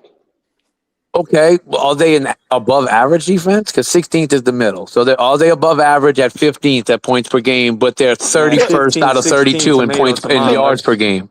If I'm dead ass honest with you, the rankings of where they're at, 15, 14, 13, to me doesn't matter, because that's just yeah. where you're at Nah, by default. nah, but For hold me, on, it RTP, matters more RTP. about literally the points. Like, I think if your But hold team on, averages hold on though, right? 17 or under, I think you're good. We need If more you get a context bunch of too. turnovers, you can Hold on. We need, affect yeah, all that exactly. points per game Where scored, are they bro. in the If you're giving turnover up fucking differential? Where are 6,000 they? yards in a season, you got a bad Hold defense. on, Fuck bro. the points per Of game. Hold course, on.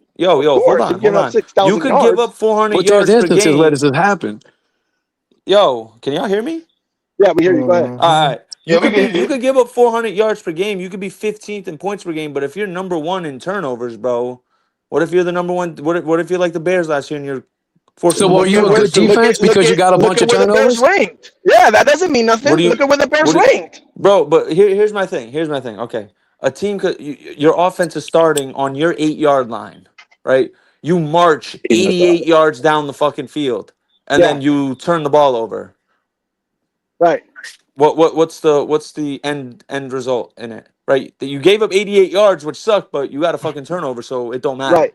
You know what That I means mean? you didn't So let them if score. turnovers are leading to teams not getting that many points, which helps you be 15th in points per game, like Uh huh. more context needed. Like where are you in sacks as well? How are you on third down? Like I need to know those things too. As corny as it sounds, Yes. like Yes. I need to know those things too. Because if you're top those are- five in turnovers, top 5 in sacks, and top 5 in third down efficiency, but you give up the those most are yards, you're still a pretty good defense, low key. right. No.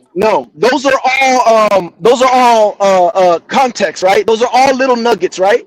But the end result, did you let them score or not? That's all that matters. Now, did you not let them score because you got a sack and got them out of field goal range or whatever? Did you not let them score because you turned over the ball? That's all cool, however you did it. The point is, did you let them get points on the board? And the team that doesn't let them put points on the board, I'm taking that team over a team that doesn't give up yards. That's just what it is. Because a team for a defense to be a good defense that doesn't give up yards, you'd have to be like ranked top 5, right? To be a factor. For that defense to be a factor, top 5. If you're top 10 or top 15 or whatever, you're kind of like, you still could be a bad defense or whatever.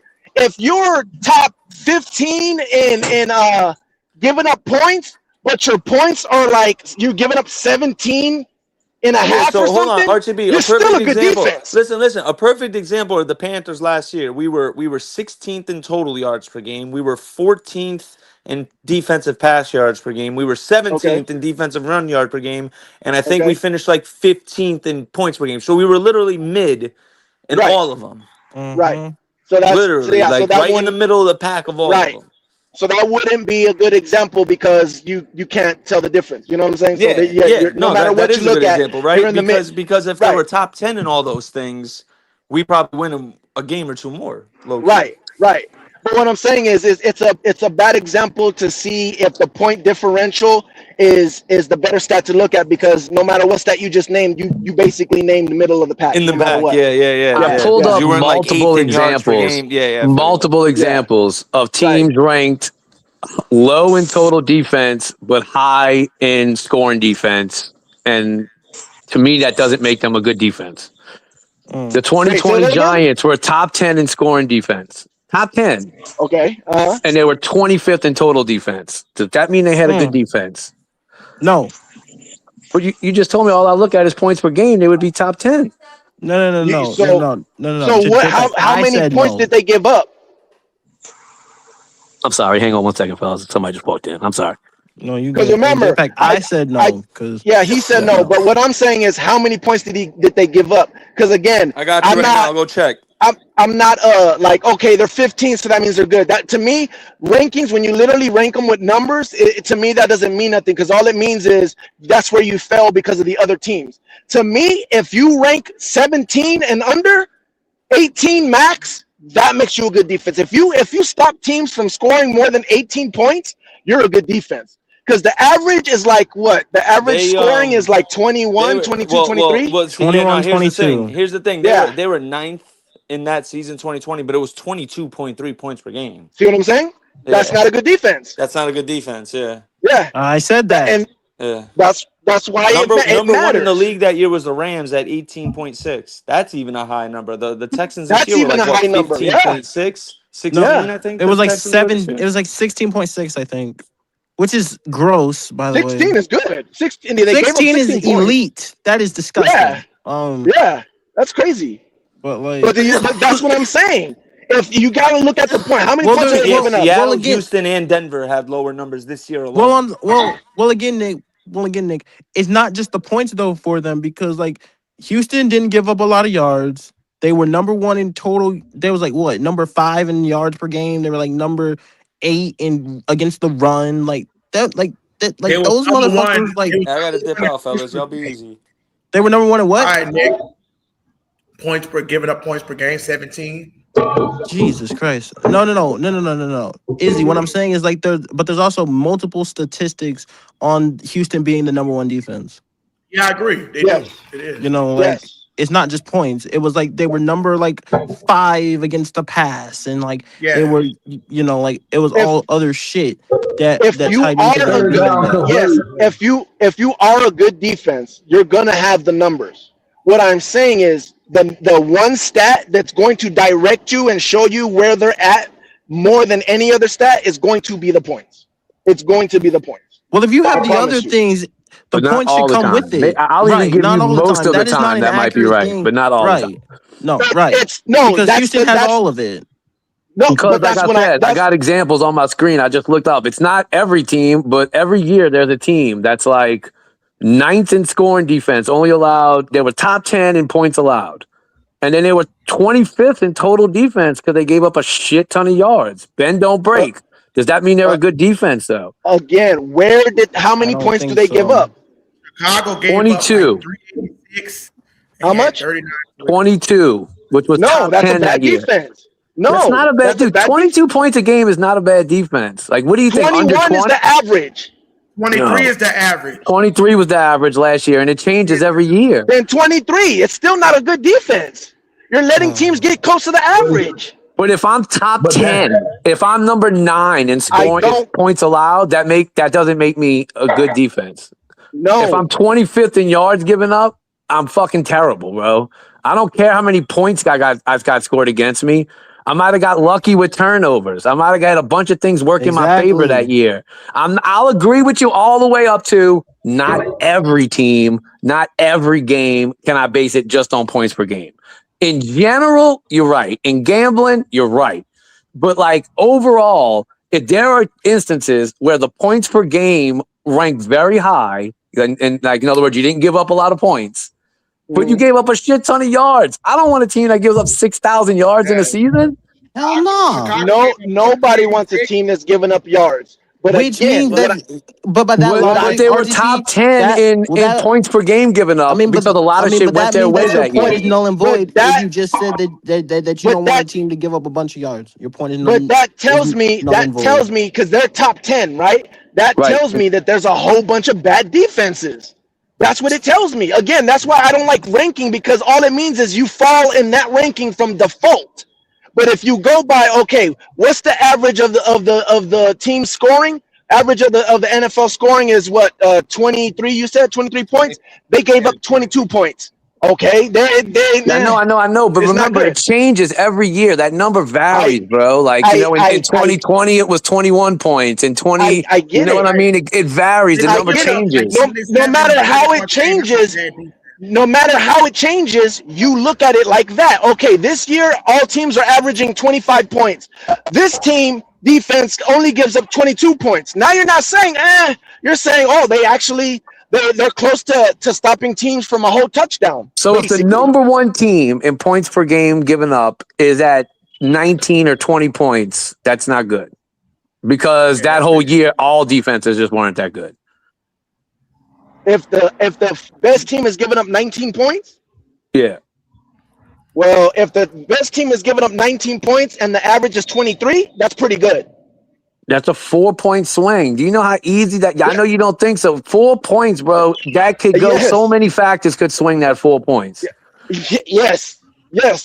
That's a good. So what I'm saying. So yes. So that doesn't make them good or bad either direction. No, There were other it circumstances does. that could have factored into that to make them No. 19 or Right. 23. Right. No, they could have gave up. Put it like this: if there's another game and they gave up 50 points, it still wouldn't have changed that average. Bro, you're That's what I'm missing it though. saying. 4 points. No. You can't tell me 4 points per game is the swing between mediocre and awesome, because 4 points per No. game can change over 16 games. Very easy. Very easy. Yes, but you're talking about the average, bro. I know that. I know the average. Defense, the average could yes. change. 4 points. Yes. Dude. So in other Yes. words, I could have two of the same defenses, the same players. One team could give me 23 points per game, and one could give me 19 points per game. But the 23 points per game team didn't get as many turnovers as the 19 points per game team did. They're the same team, though. Yes, but you're talking about 2 games. I'm talking about the whole season. In the whole season. I'm saying 23 points per game in the season, 19 points per game in the season. Same players. One season, they could have gotten more turnovers, or the offense could have been better, or the offense could have been worse. All of that factors in. That doesn't make my defense worse or better just by points per game. Yes, it could does. easily be affected. It could easily be affected by other things. That 4-point swing could happen easily. It shows you, bro. It shows you where your defense is at compared to the NFL. Plain and simple. No, Yes, it it don't. You does. just told me it doesn't, because if there's a year where all the defenses aren't elite, then the rankings don't matter. No, If the rankings the don't matter average, because the rankings don't matter, period. Period. The rankings don't matter, period. Look at what your team averages versus what teams are putting up average. That's what I'm saying. No matter what, the difference of what your team gives up average and the difference of what teams are putting up on average, that's what tells you on every single season, no matter what the schedule is, no matter what. That's what's going to tell you. It's going to tell you how much better your defense is than other teams. Because if everybody's giving up this average and your team is giving up the amount under that average, you see how much better your defense is or how much worse your defense is. That's what I'm saying. I could easily contend that a team that gives up 22 points per game is way better than a team that gives up 19 points per game. I could prove it so easily. So many ways. That a team that gives up 19 points a game is better than a team that gives up 22 points a game? No, the 22 point per game team is better than the 19 points per game. Defense. Yeah. If I give up 22 and you give up 19, you don't have the better defense just because you gave up 19 and I gave up 22. Okay. And what are we talking about here? What teams? It doesn't. I'm just any team. If I gave up 22 points on my team and your team gave up 19 points per game, that doesn't mean your defense is better than mine. Where's the example? Where's the example? That is the example. I don't need to pull like exact teams. I'm saying I could just pick a season and look at the points per game. We're looking at a season right now. No, I'm telling you is just a few points per game more doesn't mean you're literally looking at a season right now. You should be able to look at a team and say, see, this 22 point given up team defense is better than this 19 given up team defense right here. You're literally looking at a list of a year. No, I'm not. I'm looking at certain teams where the points per game and the total defense don't line up. In other words, there's just so many seasons where the points per game were low and the fucking total defense was fucking high. Like, they're not the same thing. It doesn't always work that way. And a 3-point swing in points per game doesn't make or break my defense on being good or bad. Total defense. I've been saying it from the beginning. Total defense and points aren't the same thing. I know that. I'm just talking about points per game. Yes, you're saying anything under 20 is pretty fucking good. And I'm telling you, the league average, league average 22, 23 is still really, I could still have a really good defense and still be at 22, 23 points per game. No, not if the offense is averaging 23 points. No. But that's my point. What if the offense is Drew Brees? You know what I'm saying? Or what if I got 30 takeaways that year? Drew Brees. It fucks up your argument. It fucks up your numbers. No, the average is all 32 teams. The average of points putting together is all 32 teams, bro. Where's Freddie? Freddie gone? Huh? I said Freddie left. Yeah, he left. I don't know where he went at. The average is all the league. The average is the league. So what I'm saying is the league average of how many points the whole league as an average is putting up on an average, you take that and you compare that to what your team is giving up on an average. That's what I'm saying. So if the average is 23 and the Saints are giving up 23, okay, and the Panthers are giving up 19, that doesn't mean you have a better defense than me. That means the Panthers have a better defense easily. Absolutely not. Absolutely not. Not if you give it up 5,000 yards in a season and I'm not. Not if your team got lucky and got interceptions and fumbles that normally wouldn't happen. There's so many things that can make those numbers that you got look better than they actually are. This is why I said just try it this year. Because I think the problem is you think it's very easy with these interceptions and pick sixes and punt returns and kick returns.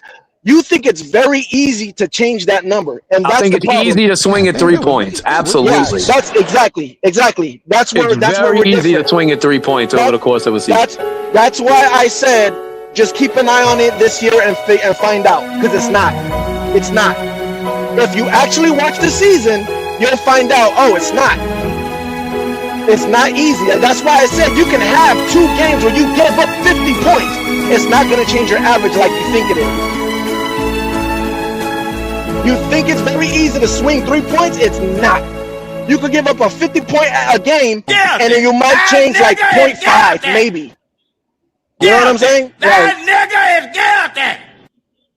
guilty. That's what I'm saying. Don't believe me. Just follow it through the year, and you'll see that it's not easy to change that average like that, like you think it is.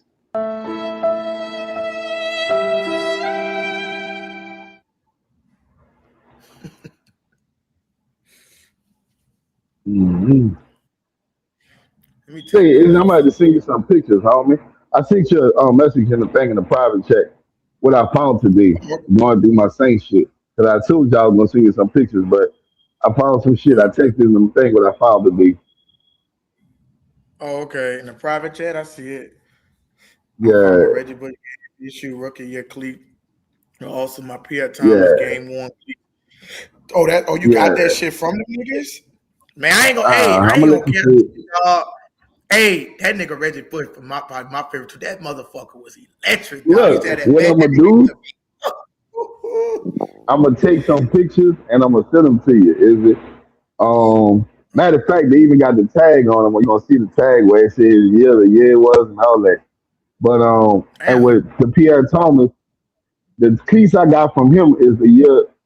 It's the Super Bowl year when they played Washington. I got 1 cleat. He gave me 1. But we're gonna talk about that later. He autographed it and all that. But we're gonna talk about that later. Y'all go ahead on, bro. Oh, he's got a Reggie Bush jersey. I can't fit that bitch no more. Nah.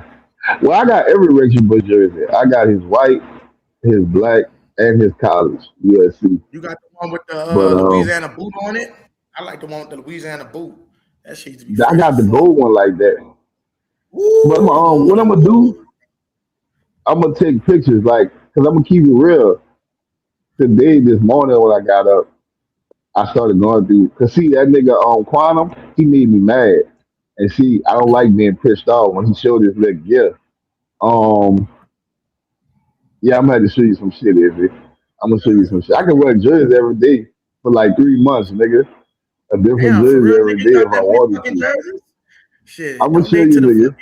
And look, Izzy. None of them fucking replicas. Everything sticks. I got 3 game worn. I got a practice game worn. That's a Marcus Coasting practice game worn. He gave me that. Yeah. Are you that's the defense stats right there that you're looking at? Yeah. Mm-hmm. Do me a favor. Give me a total points on something. Okay. Yeah, GR, like, I gotta just give me a team that gave up total points. Okay. GR, you be shopping at Fanatic. They be having a lot of sales and shit. I'm rocking this garbage ass fucking Peyton Turner jersey for $8. No, what I'm gonna do? I'm gonna show you. It's right there. Scroll more to the right. Okay, hold up. That's defense, right? Look at the points. Yeah. What you were saying, GR? Where's the points at? Right there. 17.2. It's over here. It's the average they gave up. It's right behind the message thing. No, the total points, not the average. The total points. Total points. Let me see. Oh, right here. I don't know. I can't see it.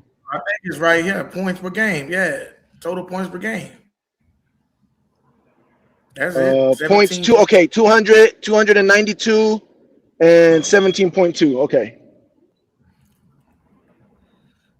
I see what you're trying to say. They wanted 292, but yeah, these other teams right behind them. But let me just see something. Let me go all the way to the bottom and see who at the bottom. 511. Probably Dallas. Yeah. But see. Is it Dallas? Yeah, Dallas. But look at the Rams though. Like the Rams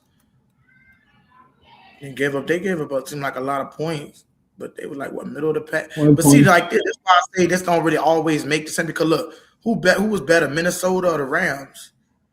The Rams was better, but they way lower than Minnesota. See what I'm saying? Because the offensive make up for it. If you count the two sides of the ball, I mean, it all depends because I don't think you could count one side of the ball when it comes down to that statistic. See what I'm saying? Because look at Minnesota. Look at Minnesota. Minnesota, Jacksonville, Chargers. You think them teams are better than the Rams? Kansas City, Philadelphia. You can make a case for the. You see what I'm saying?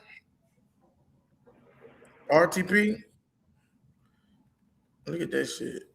Cleveland, like, look, fucking Cleveland, bro. Yeah, I don't know. Indianapolis, you telling me Detroit? You telling me Chicago? I mean, you telling me Cleveland is better than Chicago? But because it's all you still gotta. I feel like you can't do this metric when you only fucking with one side of the ball. That's just gonna make it kind of like,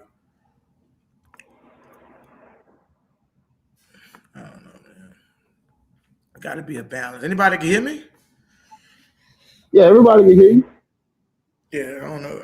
It got to be a balance, man. You gotta have offense, defense. I just can't go by total points.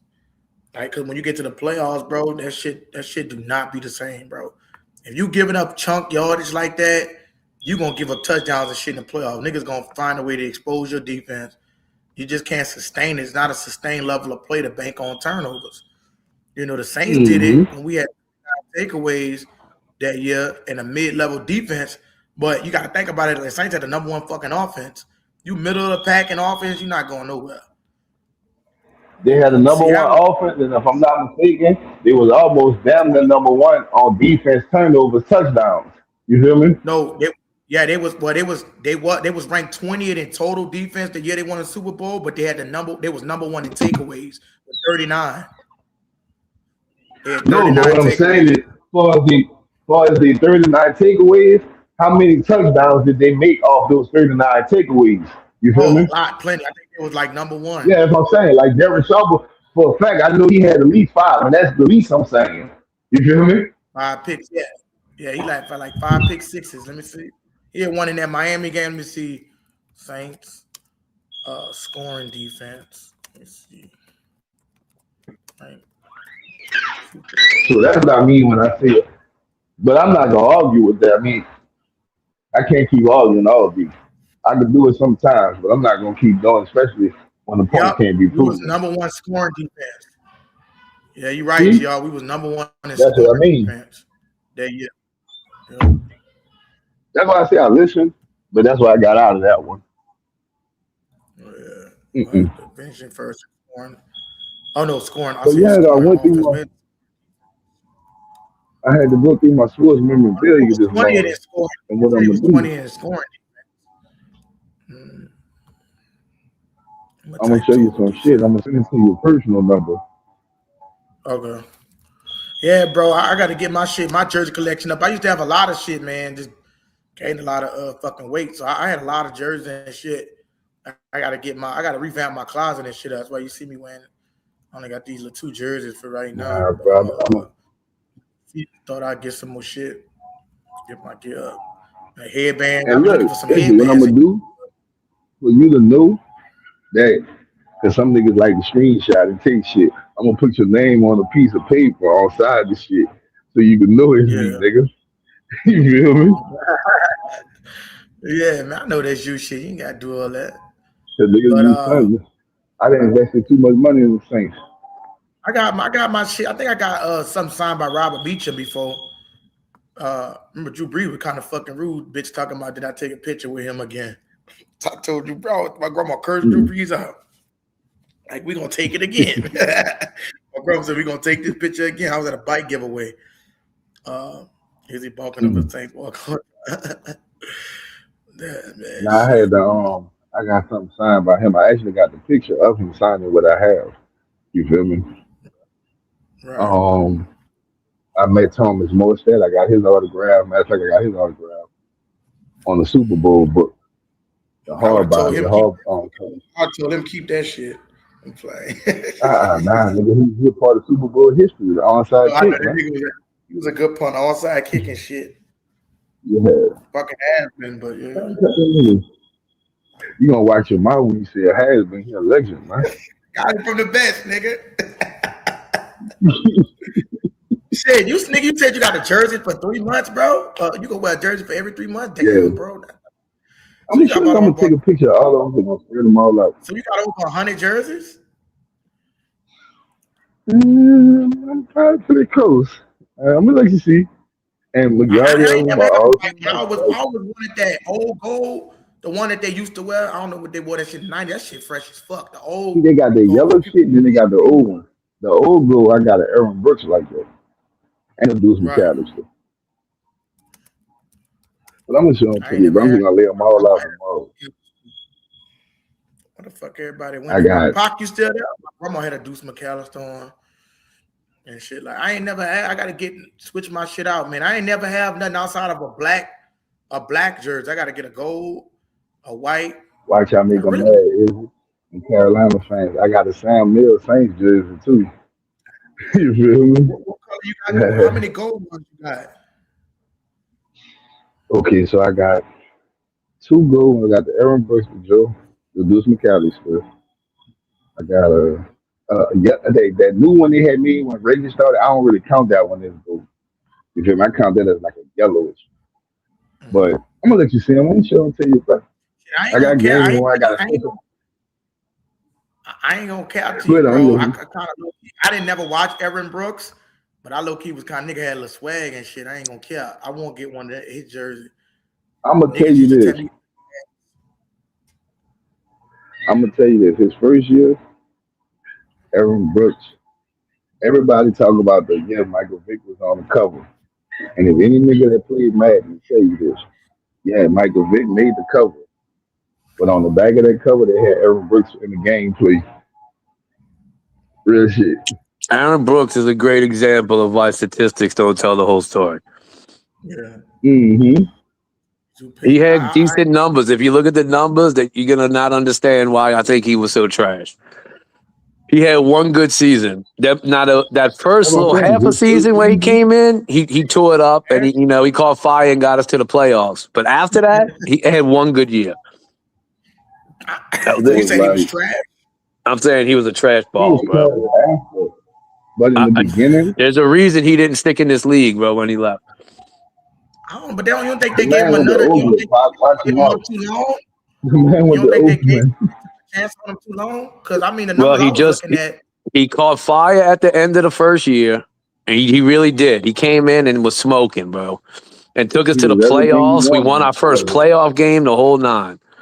The next season, no good. I believe the next season, it was either the next one or the next one. One of those was good, where he had low interceptions and a lot of touchdowns. But all the rest, crazy amount of interceptions, would always ruin the game at the worst fucking time. It wasn't good. I mean, I'm not saying the team was good around him. I'm just saying he was not a good quarterback. Because you got to blame some of that shit on John Carney, too. Because John Carney's lost a lot of games that man won for you. You feel me? Yeah, I'm not a Brooks fan. You're talking about what season? I want to know what season in specific you're talking about. 03 had a pass rating of 88. I ain't gonna lie, I feel like they did a malpractice on him. Aaron Brooks, I was looking at some of his highlights. That motherfucker was a dog. But yeah, when you look at, that's why they call highlights, because they show you all the good shit. Look up his low light. He had a strong arm. He could get out of the pocket. That's why I told you he's a good example of why you can't just look at the stats. If you watch them games, I promise you wouldn't be no Aaron Brooks fan. I think Aaron Brooks had the offense the Saints had right now.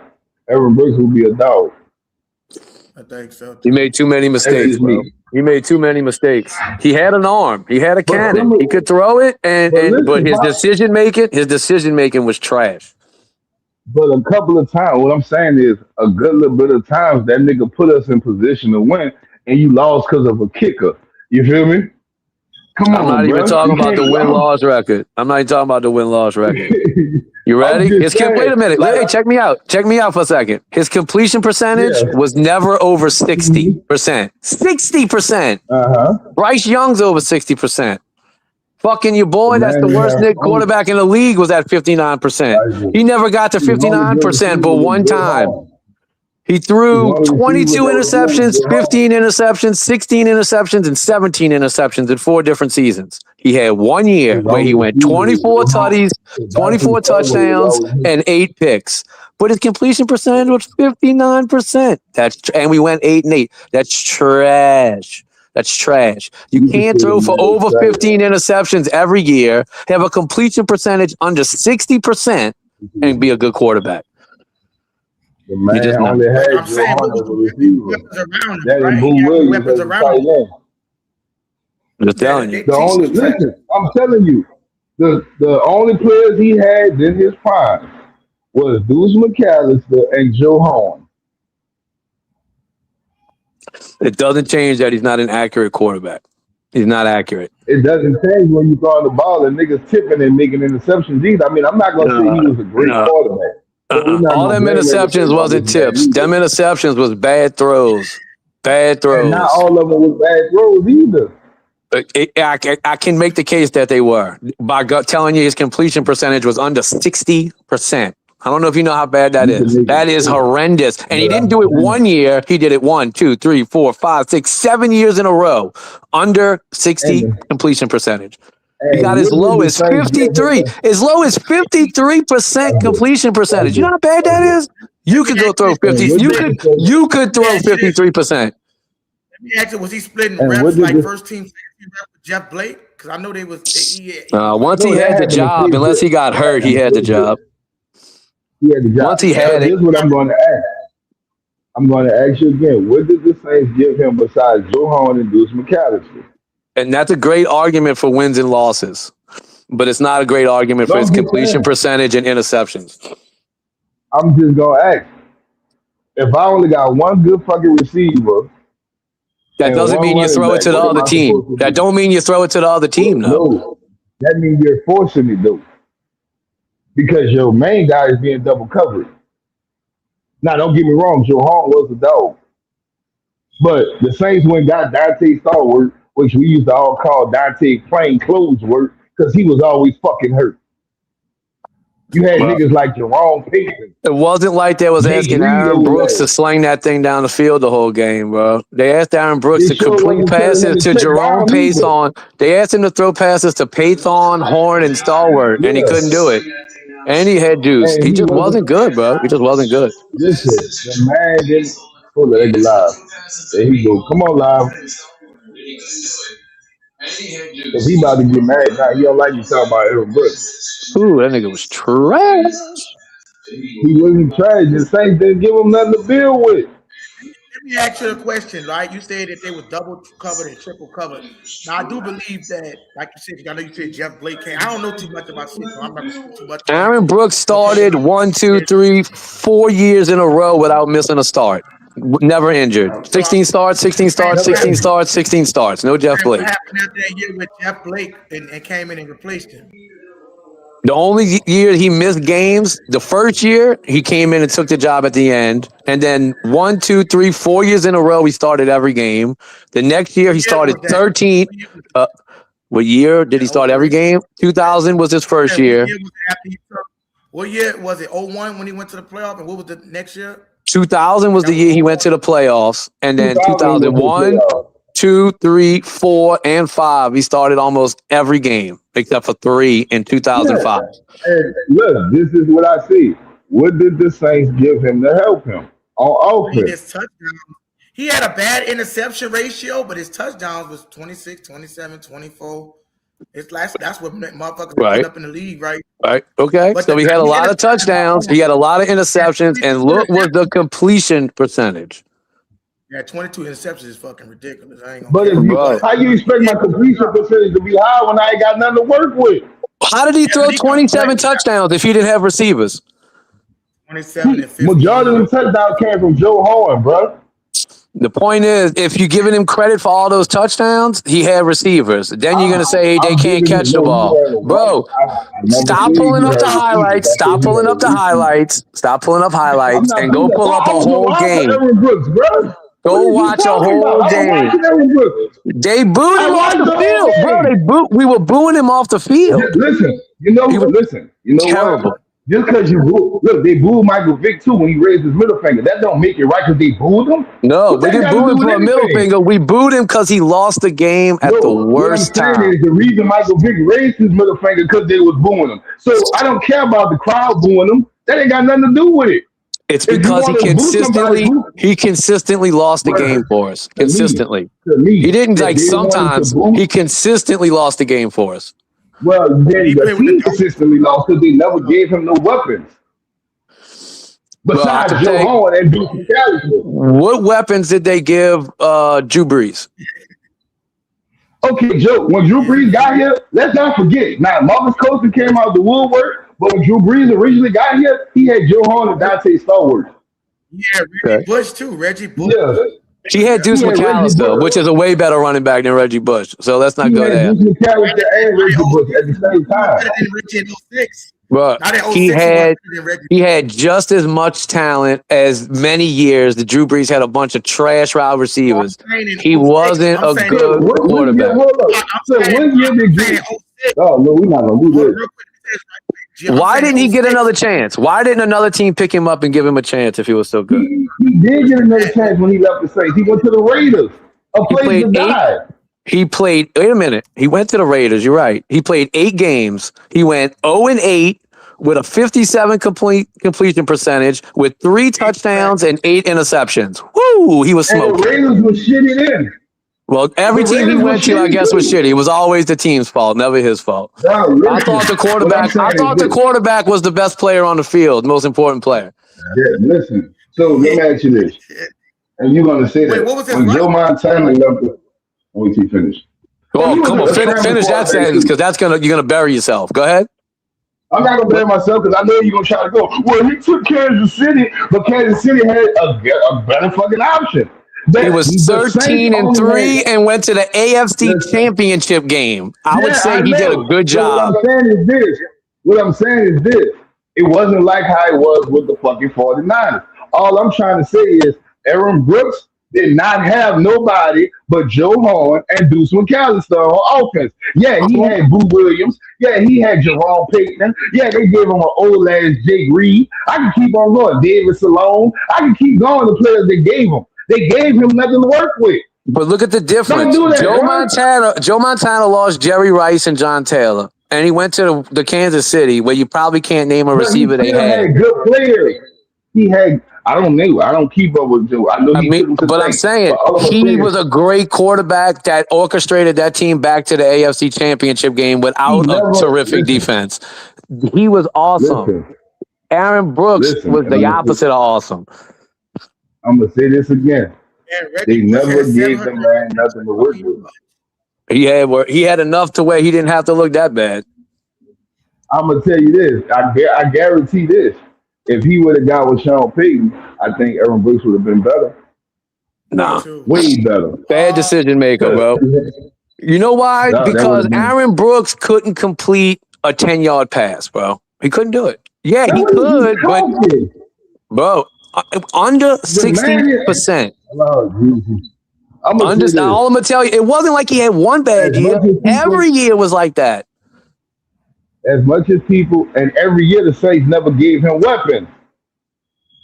It don't matter. You can still complete passes with bad receivers. They short passes. You ain't got no talent.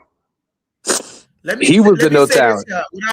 Hold up, let me say this here, if I may, right? Like I say for like the development of the black quarterback, like as far as like his rushing numbers and like his first 2001, he put up 358 rushing yards. I feel like they would have built to more his strength. You know what I'm saying? Like it's supposed to be a balance between the run and the pass. They never really played to his running attack like they did with Mike Vick. This dude cannot run like Mike Vick. Don't get it twisted, bro. He didn't run like Mike Vick. He just I'm gonna tell you this. He can run. You know what? He can run about as good as Tyler Shuck. Like Tyler Shuck. That's how he run, like Tyler Shuck. I agree with that. He was good at like scrambling and like sneaky speed. He catch you off guard. You know what I'm saying? But he wasn't athletic like Vick or nothing. All I'm saying is this. Yeah, I think if you would have put him with a Sean Payton.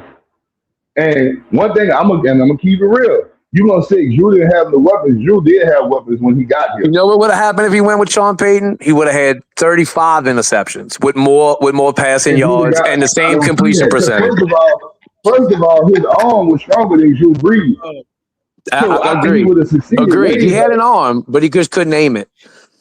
I just think he would have succeeded with Sean Payton's system. I think he would have did better. The only thing Sean Payton's system would have did is gave him more opportunities to look bad. And That's all it would have been. is it? I'm not malpracticing either. You feel me?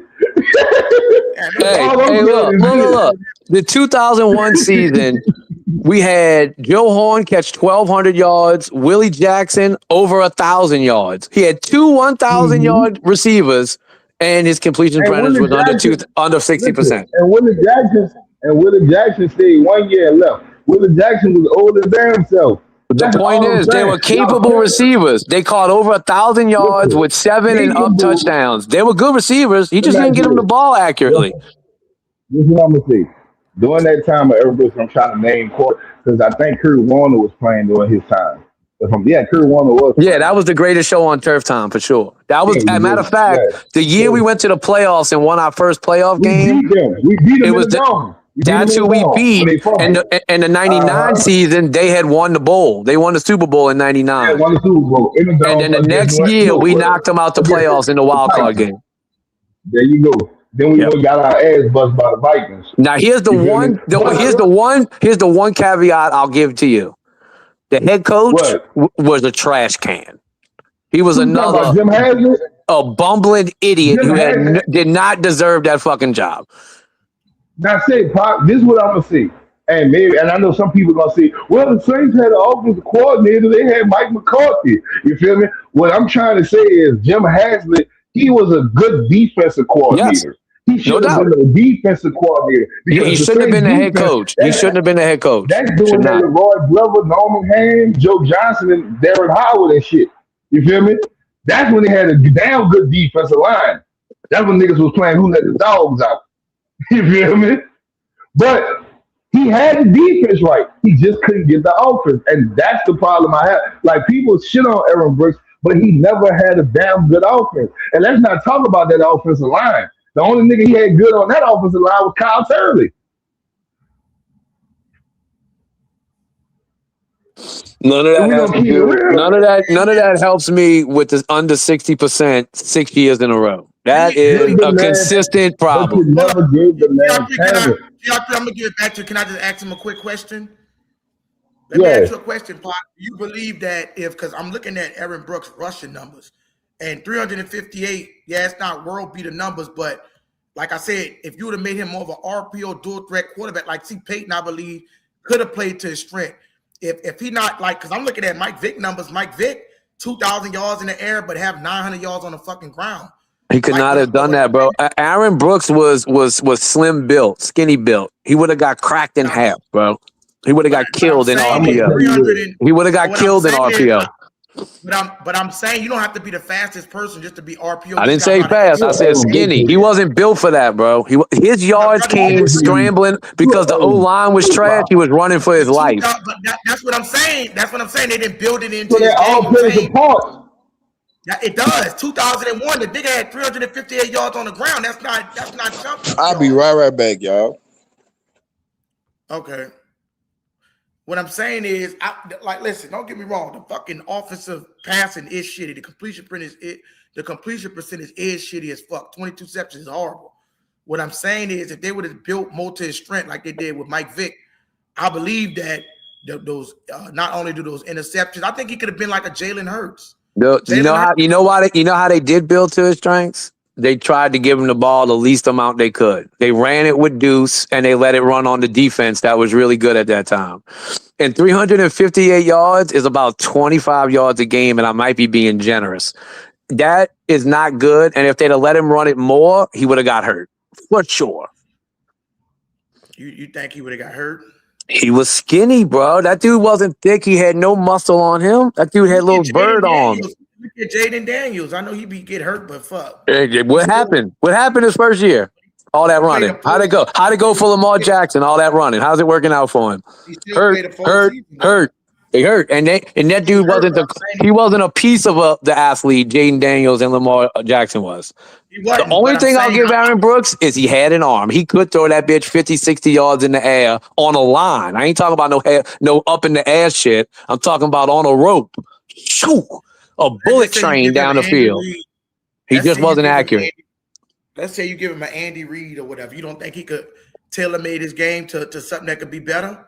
I don't care if Jesus Christ came down with the best offensive system in history. If you're not accurate, you're not accurate. He's not accurate. And at the worst time in the game, he'd throw the pick.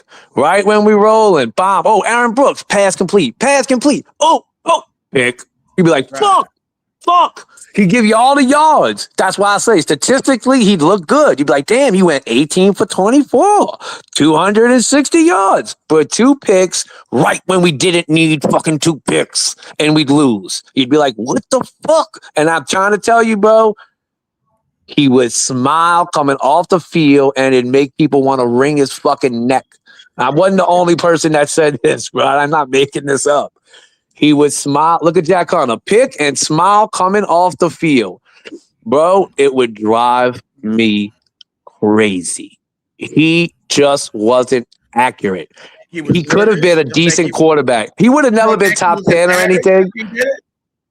Hey, he could have been a decent quarterback if he just was a little more accurate, bro. If we could have got his completion percentage to 64, it might have worked out. But you can't throw 57% of your passes, bro. That's almost half your passes are being dropped or missed or incomplete. That's crazy. That's not bad receivers. That's bad placement. Man, you don't think it was a malpractice job? Negative. He was lucky to get as long of a leash that he got. I'm going to be honest with you. The fact that they didn't take him out and they traded Jake Delhomme was the malpractice. That was the malpractice. They should have kept Jake Delhomme and got rid of Aaron Brooks. Right. Yeah, I mean, shit, I never watched the motherfucker, but I gotta tell you, I know what you're saying. The stats, you look at the stats and you're like, besides the picks, it wasn't terrible. But I'm telling you, bro, if you ever got a lot of time on your hands, which nobody does, watch full games. And don't pick the ones where we won. Pick a regular fucking game and just go watch, bro. He was one of the most frustrating quarterbacks to watch. He's the guy that you'd see throw a great, a couple passes in a row. You'd be like, God damn, that was a good throw. And then 2 throws later, you'd be like, what the fuck was that, bro? Like kind of almost Bryce Youngish. Like you see the talent, but then a bonehead mistake. You'd be like, oh my God, bro. Bro, what the fuck was that? And then we rode like that 16 games every year for 4 years straight. Bro, it was maddening. Izzy. I promise you, bro. Winston, like, you say almost like Winston, like. What's that, Brody? Yeah, but Winston, I don't know. I'm very conflicted on Winston because I really think the kid's got a lot of talent. Also with a very strong arm. But Winston was built like a tank. He was built like a tank. How you feel about Aaron? But when we start doing, I'm gonna start having bringing these certain debates up. I've never really seen that. Man, I don't even remember Aaron Brooks. Who the fuck was he? How you feel about Aaron Brooks live? Look, don't come in here with that shit. What he said? Look, Aaron Brooks, bro. Dude had Trash all can. the talent. Trash can. Look, we definitely know he was a fucking trash can. Look, I like Aaron Brooks for what he gave us throughout that time, bro. Hey, Izzy, I'm going to tell you, Izzy, before you finish, my bad, Jalad, before you finish, the only positive thing you'll ever hear or they'll lead with, if they like Aaron Brooks, they'll say one thing. Boy had a strong arm, boy. The boy had a strong arm, and I told you, he had an arm, but everything else was... Yeah, look, he was too inconsistent, bro. Too inaccurate.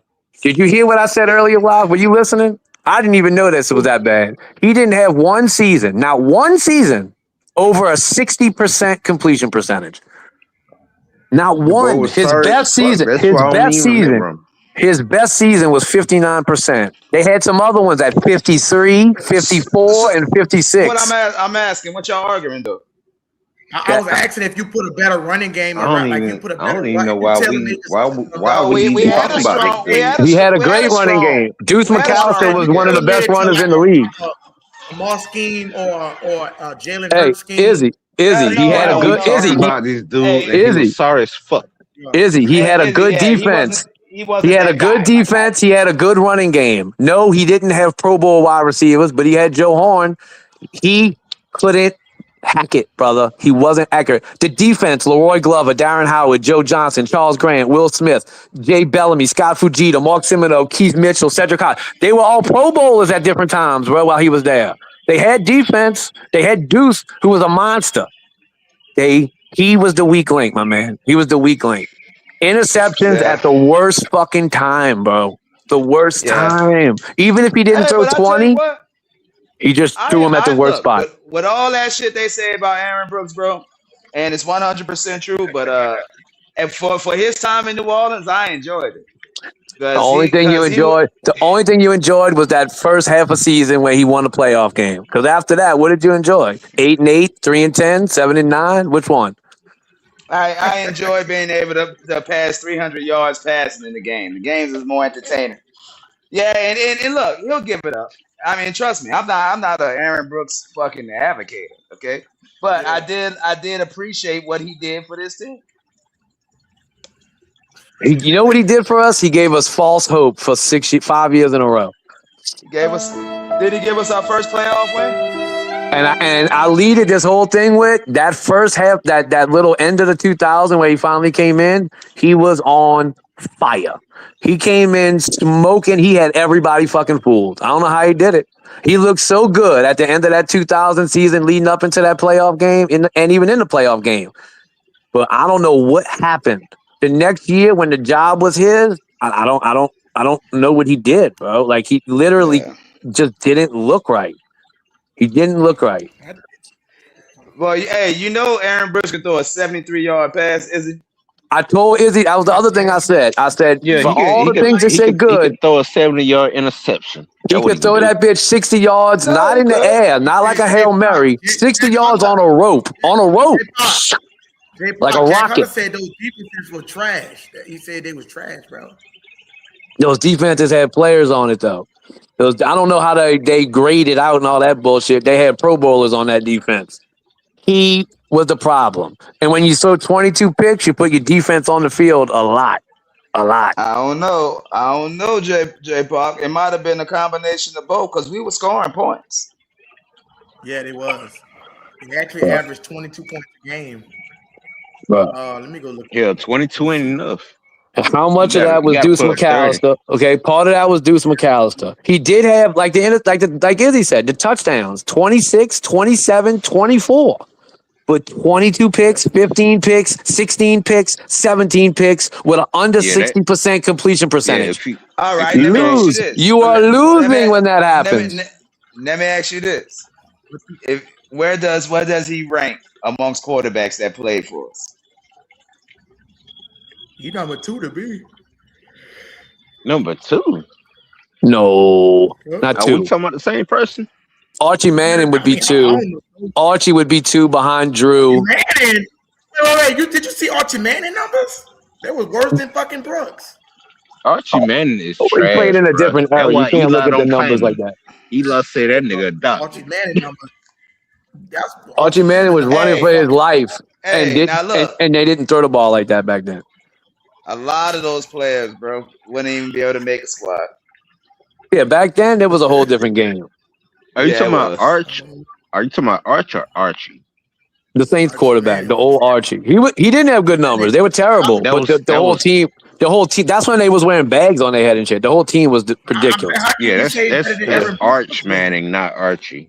Archie. Yeah, that's a good fucking question.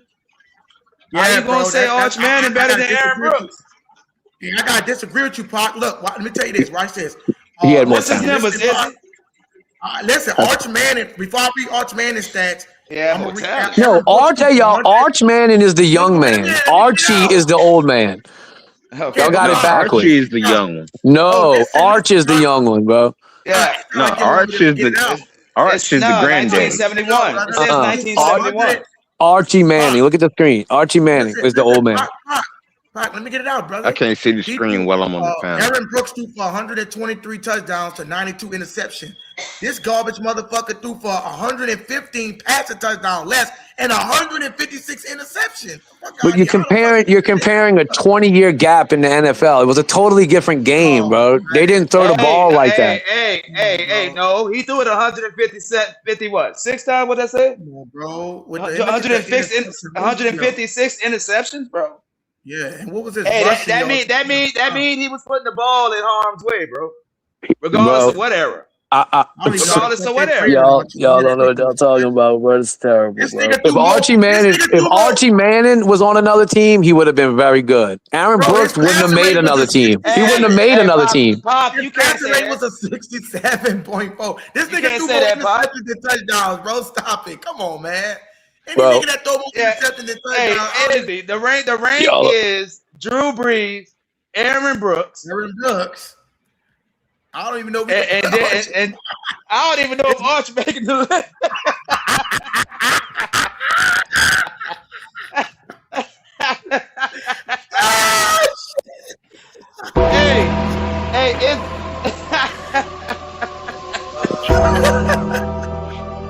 It's oh Lord. Hey, this is when Arch Manning come out, the Undertaker. That's how garbage that motherfucker was. Hey, how did Aaron Brooks even make it on y'all list? Stay the fuck away from Arch because he hold records in New Orleans. He broke records in New Orleans. He broke Arch Manning records. That means y'all ain't had no records to break. Bro, it is what it is. It's still a record to be broken, and he broke it. Now, how many games did Arch Manning win? Izzy, who won more games? Let's see.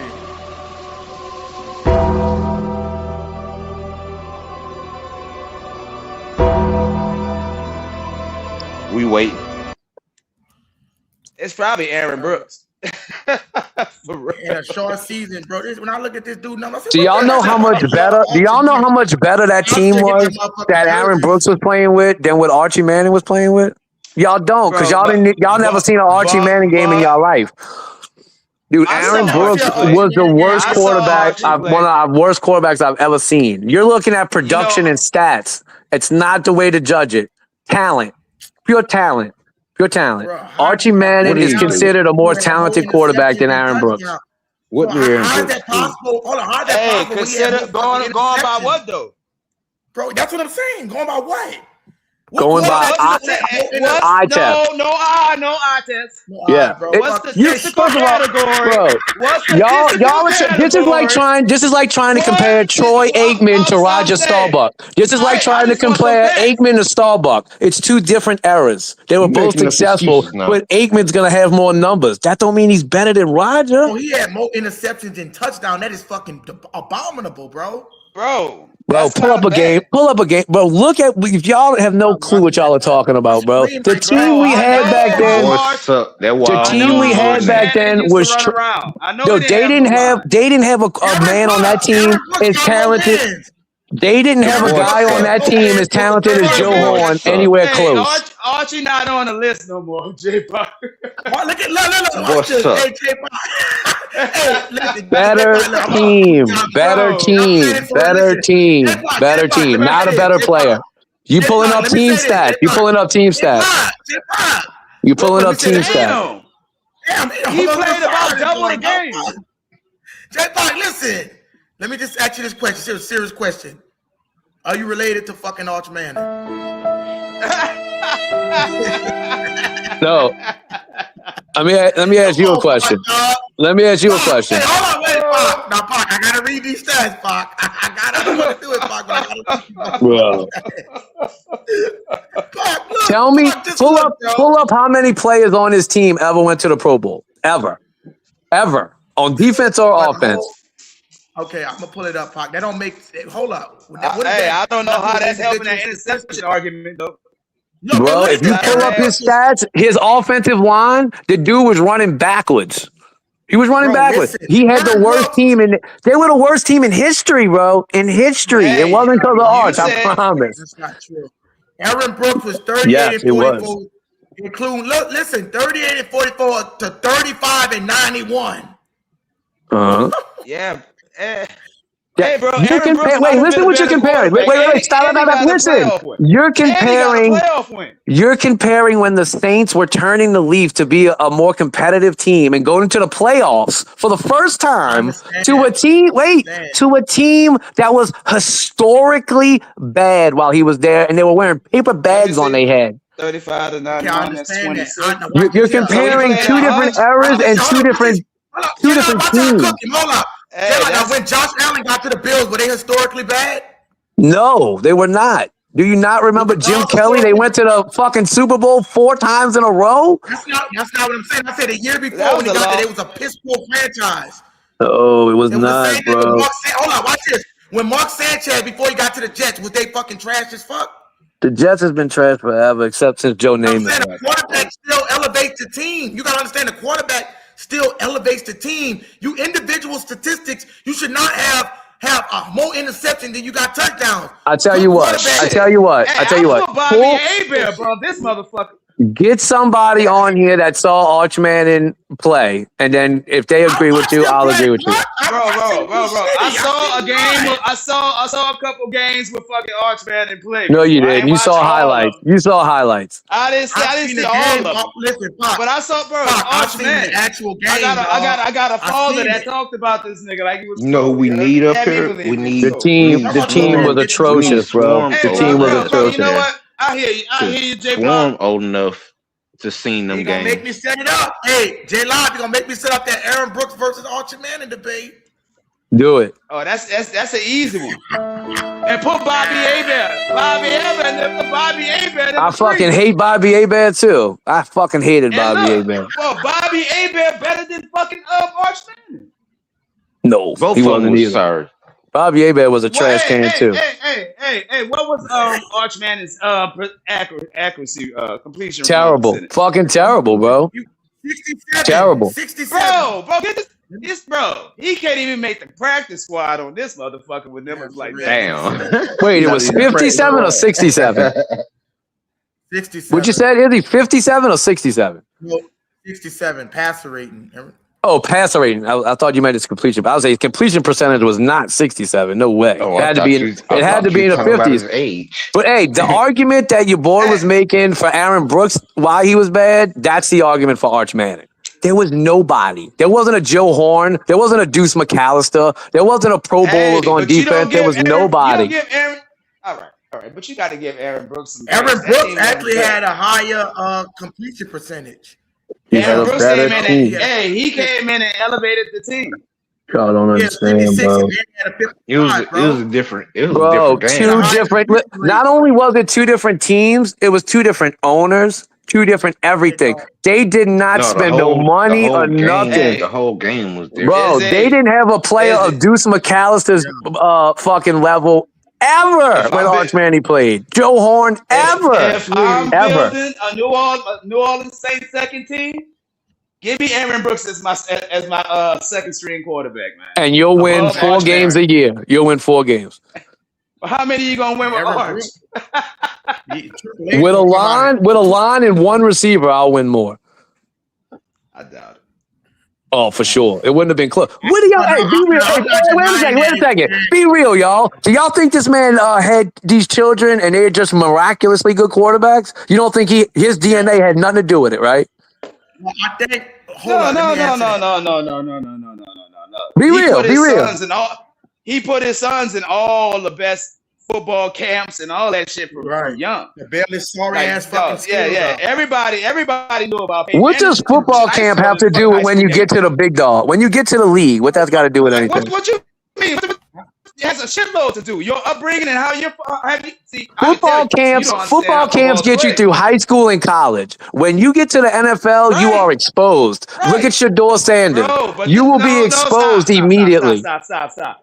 You can't tell me a kid that has access to being able to go to these football camps. By the time he gets to go to high school and college, bro, they're mentally, they're physically, everything pretty much more advanced. And the NFL though, but the The NFL is the great equalizer. All of that goes out the world. All of that goes out the equation once you're in the NFL. It might get you drafted early. It might get you in a good college. But Shador Sanders is the best example. He had everything he could imagine, and he got to the league. Now, how is he performing? He went from completing 70% of his passes at Colorado to 50-something% in Cleveland. He did shit at Colorado. I'm just saying. He looked accurate. It's a little too early for that argument. I'm just saying. He's not going to be. He's not going to be. No. You saw what he went through. Okay. Let me give you. Okay. Let me. I'll take a whole nother approach to this. Where was Aaron Brooks drafted at, and how was his college career at Virginia? Blackout, shut up. How about that? You talking about Michael Vick? No, I'm talking about Aaron Brooks. He went to Virginia. Not. I think Vic went to Tech. Yeah, he went to Virginia Tech. Yeah, Virginia, he got drafted, Aaron Brooks, in the 4th round. He was not considered to be anything special, but maybe solid, a backup, possible start at some point. Where was Archie Manning drafted? Where was Archie Manning drafted at? Why, you can't do that because you have to say to play the same thing for Jameis Winston. He was drafted once. The point is, he was more talented.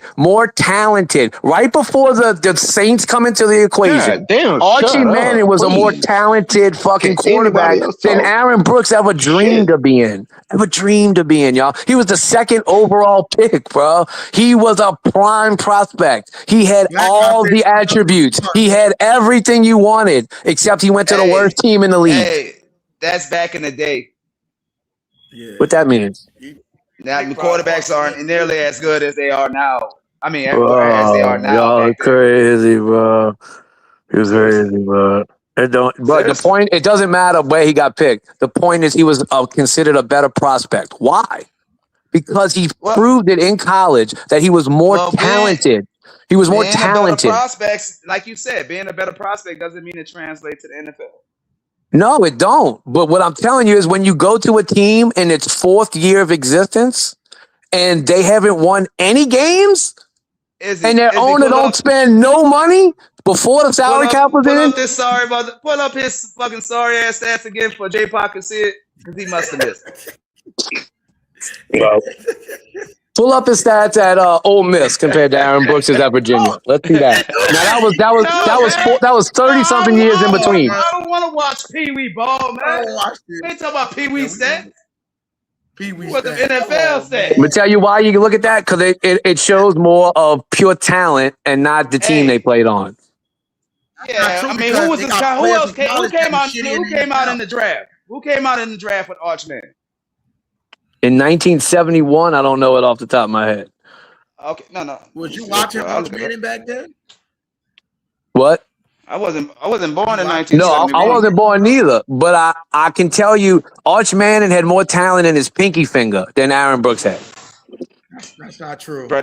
You need to stop. Nah, Aaron Brooks talent wise, Aaron Brooks is way more talent, like arm talent.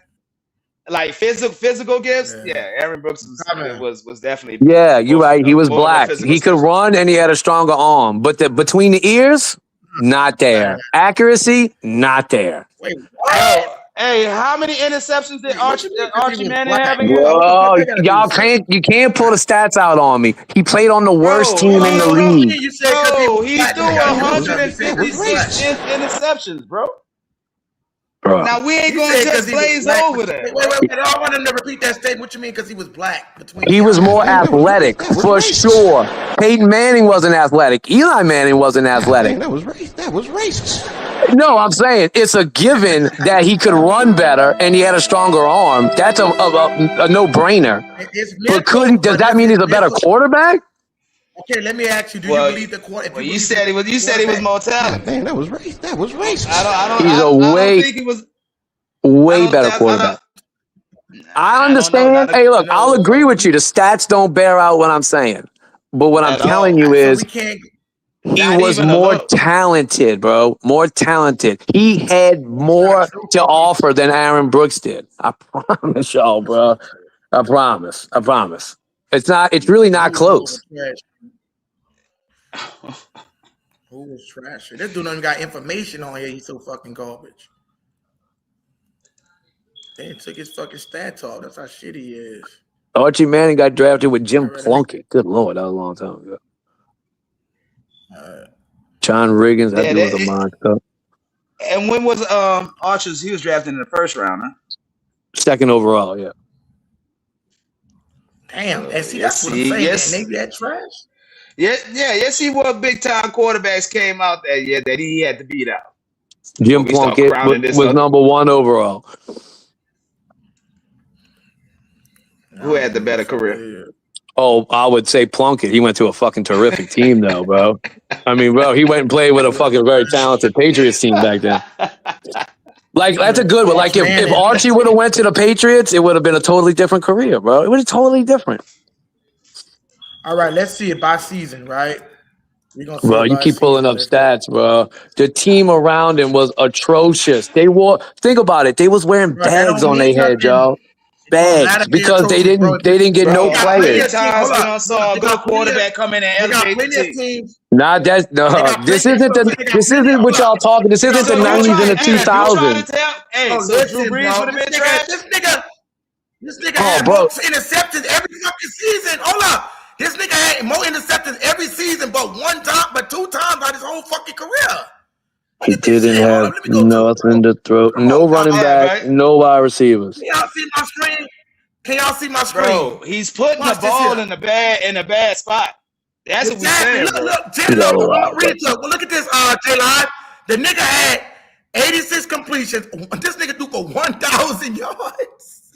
6 touchdowns to 9 interceptions with a 65.3 quarterback rate. Then you go to the next season. Now look, hey, what's the average? What year? Wait, what year is this? Bro, this was 1971, bro. This nigga threw for 1,000 yards, bro. Right. His rookie, you talking about his rookie year? Okay.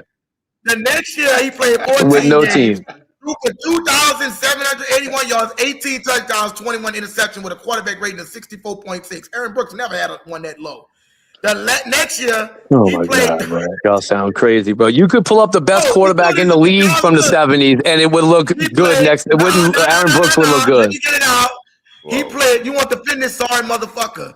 He played 13 games, had a 1,000 yards, 10 touchdowns, 13 interceptions, with a quarterback rating of 66.1.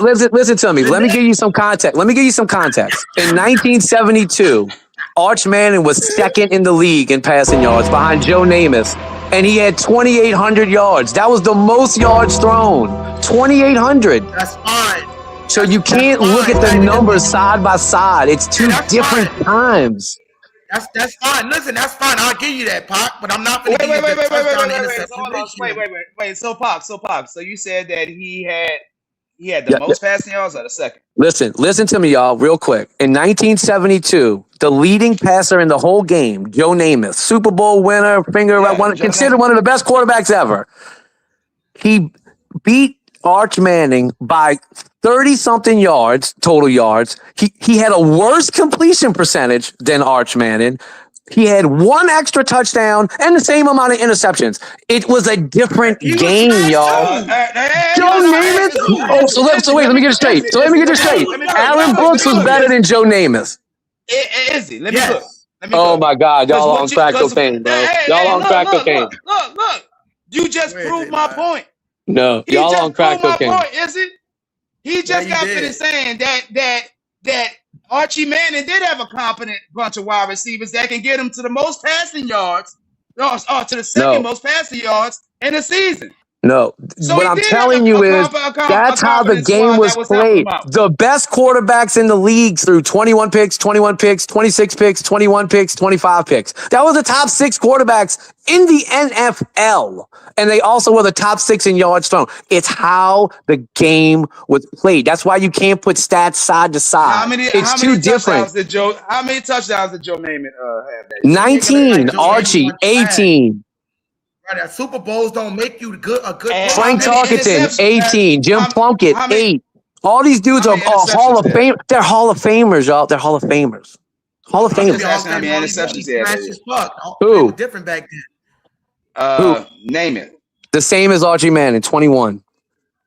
I get in our world, 21 sounds atrocious. Like Aaron Brooks is 22, but back then it was different, bro. It's different. Like you gotta get context here. He was the numbers wise made him one of the best QBs in the league, and he played on one of the worst teams in the league. Okay, when you said 1972, let's see who had the best touchdown to interception ratio. They all was fucking trash. Who had the best? They all had under 50 fucking percent completion. They were all terrible compared to the modern NFL. It's not. You can't compare it, bro. It's different. So do you understand why I say half the motherfuckers when you make the team? I agree with you that he was playing with plumbers and fucking construction workers. But what I'm telling you is Archie Manning, just on this one sentence, was more talented at throwing the ball. Before you say that, hold on, wait. No. Hold on, Pac. I gotta stop you in your tracks. You said 1972. That wasn't true. The nigga for the Washington Redskins had a touchdown interception ratio of 19 to 11. So, and 11 and 3 regular season. So you can't. What was his total? Billy Kilmer, huh? Are you giving this motherfucker a matter, bro? Well, Billy Kilmer was never the best quarterback ever in his life. Hey, what GR3 say? Is that your uncle? That's not what I'm saying. You comparing him to somebody that didn't throw the ball. Compare it to the best quarterbacks in the league at that year. Compare it to Joe Namath, Frank Tarkenton, Jim Plunkett, the best quarterbacks in the league. So, all right, but understand this. So, but listen to what we saying, bro. If that was the standard back then, Aaron Brooks would have broke that standard by far. If Aaron Brooks was playing in that era, you would have been looked at as a god. No, that's true. I'm just saying. Hey, that's true. That's true. He would have been athletically superior, absolutely. But his decision making would have not been on par. Being athletically superior won him more games and did more for us as Saints fans than Arch did. Period. He would have got hurt in the first season playing when Arch played. Wow. They would have broke him in half. Come on, let's not do that. Let's stick to the truth. That's all that's speculation. He was skinny and frail. Speculation. Skinny and frail. Dang. But you don't compare the number 2 overall pick to a dude who barely made the team. Bro, but that was a number 2 overall pick in 1970, whatever the fuck it was. 1970. Right, which is why there's side-by-side stats that just don't hold water. It's 2 different games was being played. Bro, Arch was a bad quarterback, bro. Definitely was not. When you're second in the league in passing yards, you're not a bad quarterback. Did Aaron Brooks ever get the second best, the most yards in his ever? Hey, Never. Never, but let me see. What was the most yards Aaron Brooks threw for? You're comparing numbers again. It was a different game. I just want to know. This is just a question. I want to know. Oh, he probably had a game where he threw over 300. No. I'm talking about the full season. I don't think he ever broke 4,000, but he might have got close, maybe 37 some years. I'm guessing, but I don't think he ever broke 4. Yeah, bro. I'm gonna say. Yeah, Arch, bro, the numbers just don't add up. I think that was just the best. So you're looking at that. You can't get just because you can't understand the numbers. It's totally different. You can't pull up 1970s numbers to 2000 numbers. We didn't even know what a good quarterback looked like at that time. Arch Manning was the best thing that ever came our way. No, compare him to the rest. You got to compare him to the rest of the NFL he was going up against. And he was still considered one of the best quarterbacks in the league, as bad as he was. Bro, it looked like he put the team in a lot of bad. I tell you what, you wanted to say what Aaron Brooks would look like on a 1970 team, right? If Archie Manning was coming out of college on a 2000 Saints, he'd have been way more successful those next 4 or 5 years than Aaron Brooks was, and it wouldn't have been close. Speculation. That's pretty almost close to for sure. Speculation. Sorry. Well, then your shit's speculation. What I'm saying, that's speculation. That Aaron Brooks did more for us in the Saints. If Archie Manning had Joe Horn, if Archie Manning had a Joe Horn, a Deuce McAllister, a Jerome Payton, a Dante Stallworth, he would have had crazier, better numbers. If I say that Aaron Brooks was a better quarterback while he played in the Saints uniform, is that speculation? Because he won more games? Because that's a team achievement. No. Just overall No, he wasn't. achievements. Aaron Brooks won a playoff game, didn't he? Yeah, he did. Aaron Brooks had maybe 8 or 10 good games in his career total. And one of them was that playoff game, right? No, actually, the whole end of that season, he looked good. I think that was 5 starts. He ended the year with 5 straight starts and then that playoff game. But that was Aaron Brooks' signature win. Correct. Yeah, I think he had a good game in the playoffs. That whole end of the year, he was smoking. I don't know what came over him. He was rolling at the end of 2000 when he came in. We got to admit, after all the evidence has been presented, Arch Manning was overrated. Because you're comparing it wrong. You're looking at it the wrong way. Bro. Look how dangerous this motherfucker was with that ball. Who? Arch. 156 interceptions, wasn't it? Something like that. Shit. Not understanding though. They didn't value when Aaron Brooks played that era of football. They valued turnover thing. It was totally different ideology of how the game was played, y'all. It's different. You can't look at how many picks they do because I showed you the best Hall of Fame quarterbacks were throwing 20 picks every year. That's just how the game was then, bro. It's how the game was. Bro, looking at bro.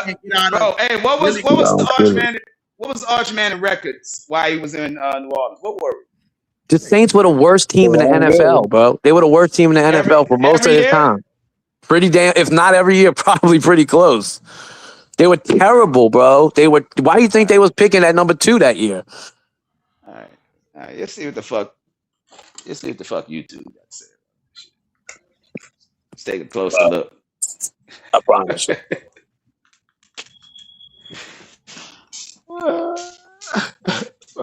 Arch, man. I mean, Arch Man.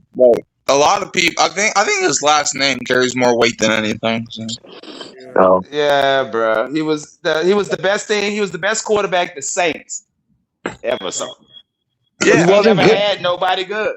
But he never equaled winning. You know what I'm saying? So the team didn't get better because the organization was terrible.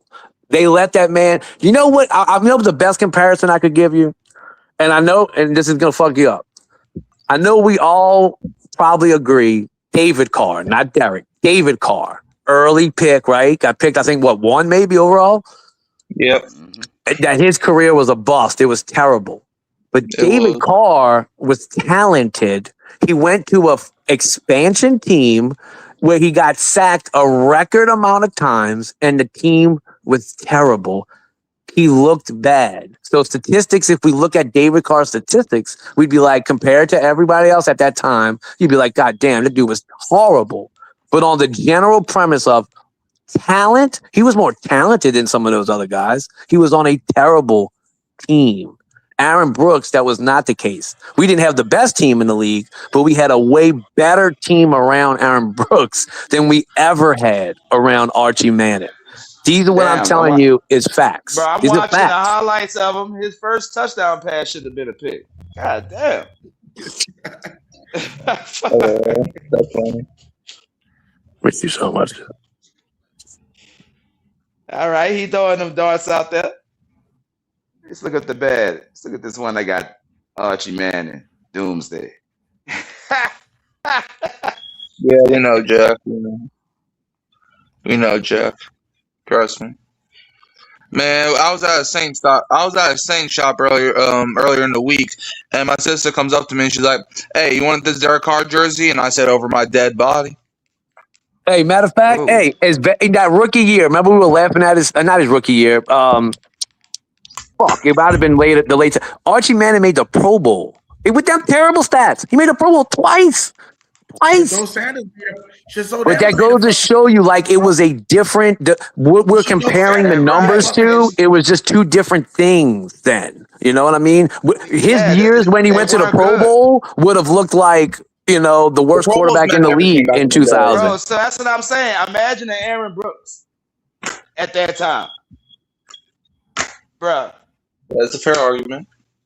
But I could flip it. Imagine Arch Manning when Aaron Brooks played. It would have been a totally different career. Hey, but this That's is also this is fair Arch argument. Manning. This is Arch Manning when the competition isn't as steep. That's We also had to good. work, bro. Listen He to me. played the lesser. No, Let he me had ask to you this. play lesser.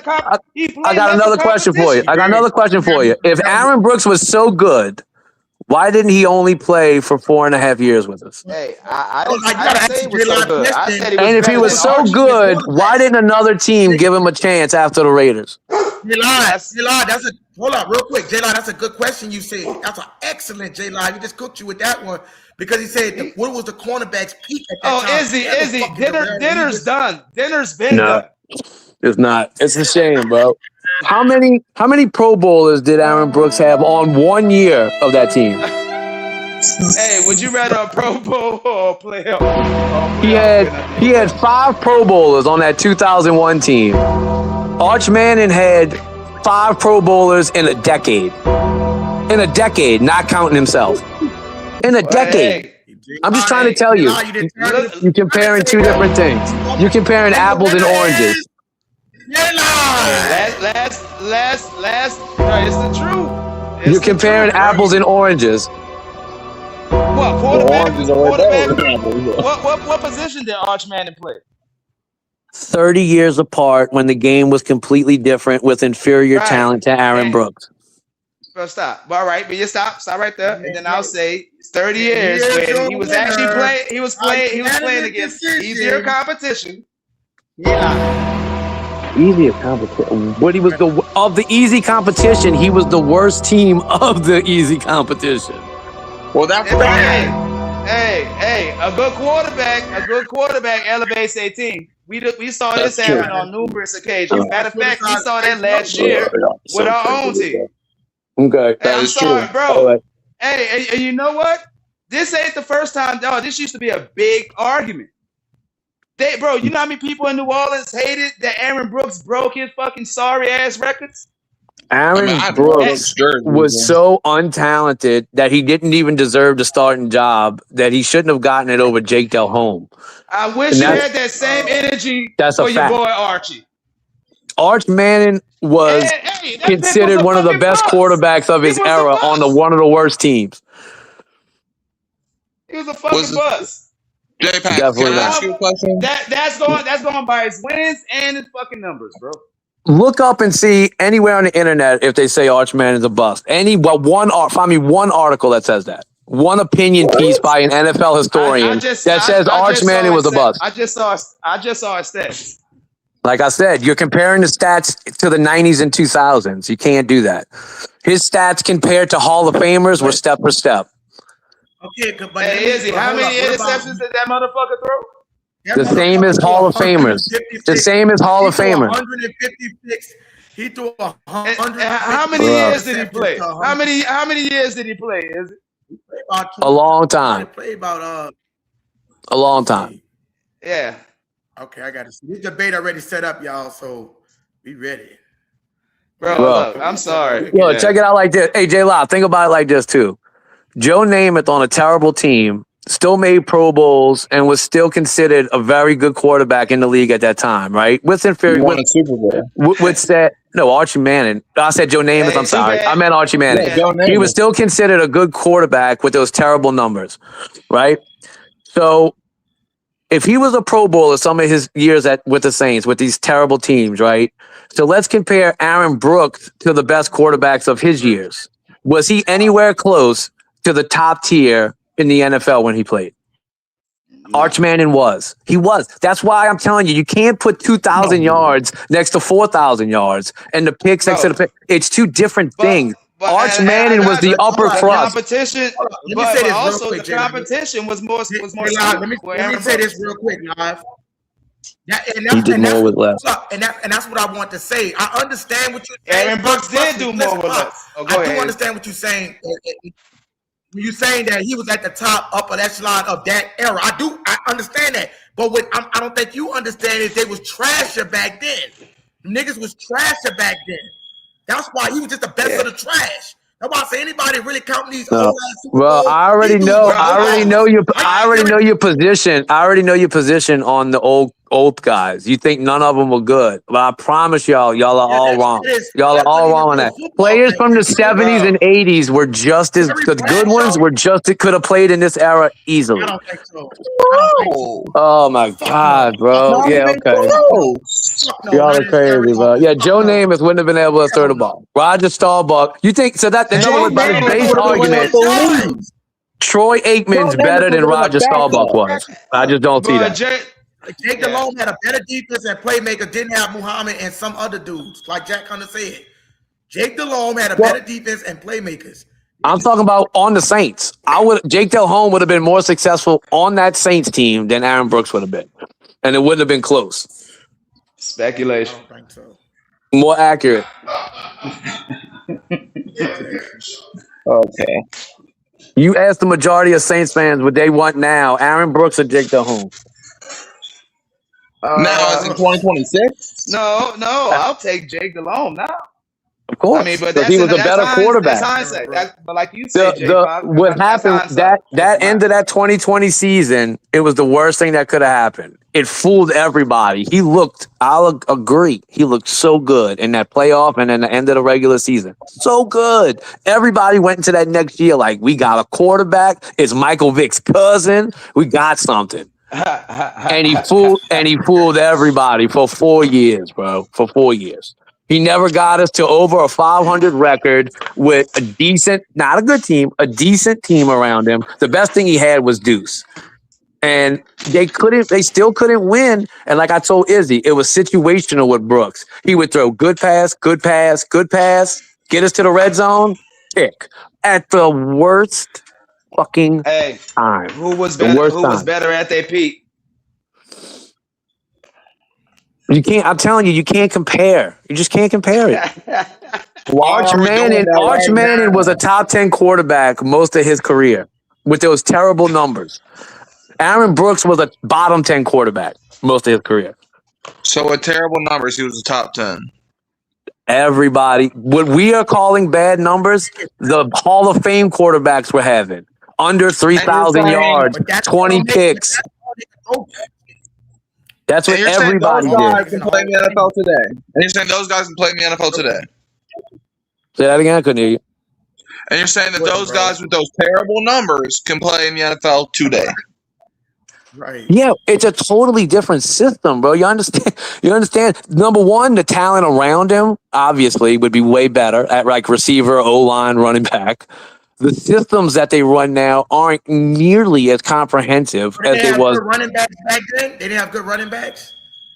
The system. Yeah, they had good running backs, but the system that sets up the way we throw the ball today, this is the passing era since at least the 2000s, maybe even before.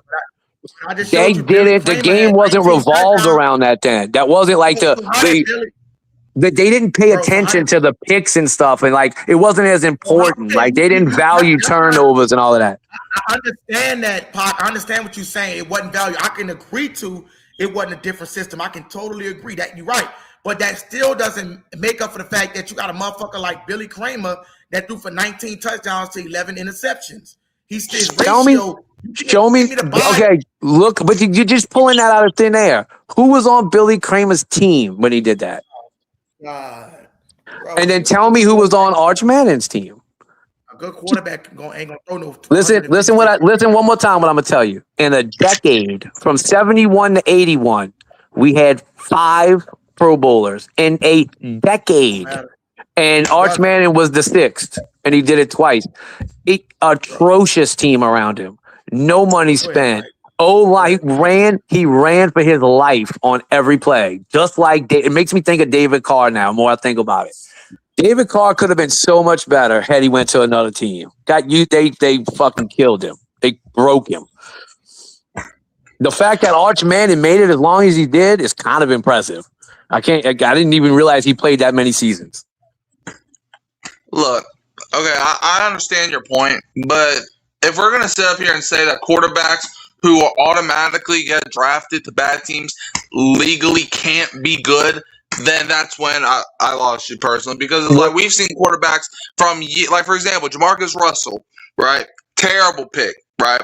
The Raiders were a terrible team. He was terrible. But then you see guys like Matthew Stafford, right? Drafted to Detroit, who was a trash team, and put up good numbers on that trash team. And then went to the Rams and won a Super Bowl because the Rams were not a trash team. But once again, y'all are looking at it through a window. You're looking at it through a prism of the football you all know so well. We're comparing him to 2000s and up football numbers and the way it looks and stats. It was not like that. It wasn't like that. You got, with as terrible as his numbers was, he was considered a good quarterback on a terrible team. Like, I understand that it's not easy to understand. When you look at numbers to numbers, Aaron Brooks looks awesome. There wasn't nobody like Aaron Brooks probably in the NFL back then. You're right. He probably would have been track meeting everybody back then. I grant it. That is granted. But what I'm telling you is this one word. This is the difference. One word. Talent. Talent-wise, Archie Manning had more talent than Aaron Brooks had. I'm not talking about the stats, the numbers they put up, the team around. None of that matters. Wins, losses, none of that. Talent. He was more talented. Whether the numbers bear it out in your opinion or not, I'm telling you, he was more talented than Aaron Brooks. I agree, he was more talented, but like that was the original. Hey, wait, let me stop you. That was the original argument. Was just talent. Not statistics, not wins, not if he could play in this era. The original argument was talented. Who's more talented? Aaron Brooks was not talented. He was a better athlete. He played on a better team. He played in an era that was more set up for passing. All of that. Hey, what is mental? What about what you say? If you're a quarterback on his mental, right? A part of the quarterback position is more mental than it is physical. Would you agree? Aaron Brooks was one of the worst mental quarterbacks in history. Oh, that's fine. He was, but Archie Manning was worse mental, throwing 156 interceptions. Bro, you keep going to numbers, and I keep telling you, it was normal to throw 20 picks a year. It was normal. Well, because I showed you niggas that did it. I showed you people that did it. But Izzy, you're pulling it out of context. Billy Kramer might have had a running game, so they didn't have to throw it as much. He might have had better wide receivers. You're pulling out 1 year. The Saints, they were losing. Listen, you know this. They were losing every game. What do you do when you're losing? It don't matter. What do you do when you're losing? Hold up, it don't matter. Let me tell you why it don't matter. That's just like you saying in NBA that they had defenses back then, right? And you say, well, nobody plays defenses like that. That's not the same case for the Oklahoma City Thunder, the San Antonio Spurs, the Boston Celtics, the Detroit Pistons. Certain teams still play defenses like they did in that time period. So you can't say that. You can't use that argument, bro, because they got certain motherfuckers that still did that shit. If everybody was doing it, yeah, you have a better of a case. But everybody wasn't doing that. You didn't even look up to see if Billy Kramer played the whole season. You didn't look up to see anything. You just looked up that he didn't throw a lot of picks. I'm telling you, this man was on a team that was losing every week, and so they had to throw the ball more, and they had nobody to throw it to or an O-line to block. He was just chucking that shit up and running for his life. And then at the same time, Hall of Fame quarterbacks threw 20 picks every year. So it was normal. Watch this, Mike. I'm trying to fuck him up. So when Drew Brees got here and he had those 3 straight 7-9 defenses, right? Did he have to throw the fucking ball down the field? Yeah, that's why he threw for 5,000 yards every year. You're right, he did. But was his touchdown to interception ratio I'll never say Arch Manning was Drew Brees, but that's a far throw from Aaron Brooks. Trust me. No, he wasn't Drew Brees, but he was better than Aaron Brooks. Archie Manning, listen, I respect the Archie Manning, bro. Like, you know what I'm saying? I rock with him. But the motherfucker was garbage as a motherfucker, bro. Only because you're looking at the stats. That's the only reason. You're looking at numbers and you're not comparing. You don't have a something to compare it to that makes sense to you. You're comparing it to 2000s and up football. If you was looking at 70 stats, you would be like, damn, Arch Manning handled his business on a 3-12 fucking Saints team or 3-13 Saints team. Like, for what he had and what he did, it was way more impressive than what Aaron Brooks had and what he did. I promise you, bro. I promise you. Ask people that saw it, and I promise you I'll have more people on my side than on yours. I promise. I agree with everything. Every point you made is straight valid on statistics, but it's just the wrong prism to look at it. We were assuming that they were throwing for 5,000 yards back then. They weren't. They weren't even throwing for 3,000 barely. Like right That's over. fine. And that was like the best quarterback ever. I'm gonna show you how I'm gonna put a little dent in you're correct. You are correct on that aspect, but the dent in your argument is it's the same thing today, bro. Like Jalen Hurts. The most I think he threw in the season was I only think the motherfucker. I think one time he threw for 3,000 yards, right, Mikey? Am I wrong? Right. I think you're right. For 2,000 yards, and he threw his damage on the ground, and his touchdown to interception ratio is not sky high. So what I'm saying is, you can still be a game manager quarterback and not throw that bitch, bro. You can still. Listen, what I'm saying. That's him throwing that bitch. That's even worse for them not to. Even if they couldn't rely on the running game. Why is you throwing them wild ass passes, bro? Good quarterback, like Aaron Rodgers, bro. Watch this here. Aaron Rodgers sling that bitch a lot of times. Gunslinger. Why is his touchdown to interception ratio and he got the highest passer rating of all time? Because he don't turn the bitch over. That's still a good quarterback. You can sling it a lot. Listen, the difference is you said it part of my defense. There was no running game, and they were losing every game.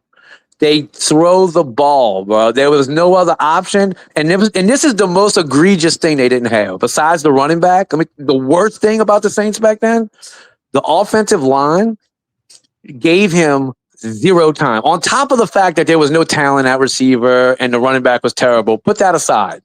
The O-line, one of the worst offensive lines in the NFL, he had no time and they were losing. What do you do when you're losing and your quarterback don't have time? He was just giving us anything, bro. He was trying, like literally, he would throw passes. You'd be like, what the hell is he doing? Because there was just no other option. There was no other option. Drew Brees was losing for 3 straight seasons, yet he didn't have no fucking 156 interceptions. But why? But you know why we lost. Why were we 7-9? It wasn't the offense. The offense was good. It was the defense. Bro. It was the defense, but that wasn't the case. But that wasn't the case. That wasn't the case for the 70 Saints.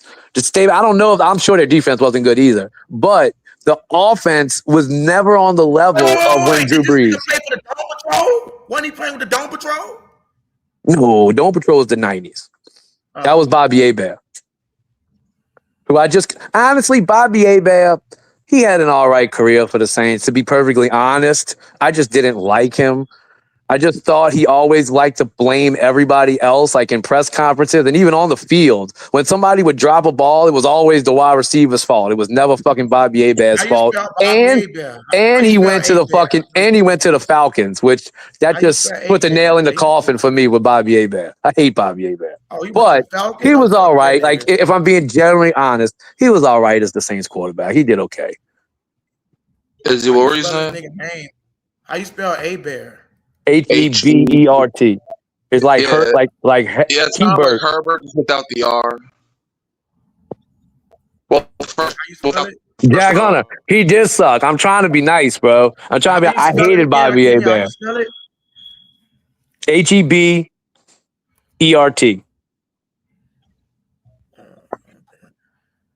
That shit sound like Herbert. Without the first R, right? That's crazy.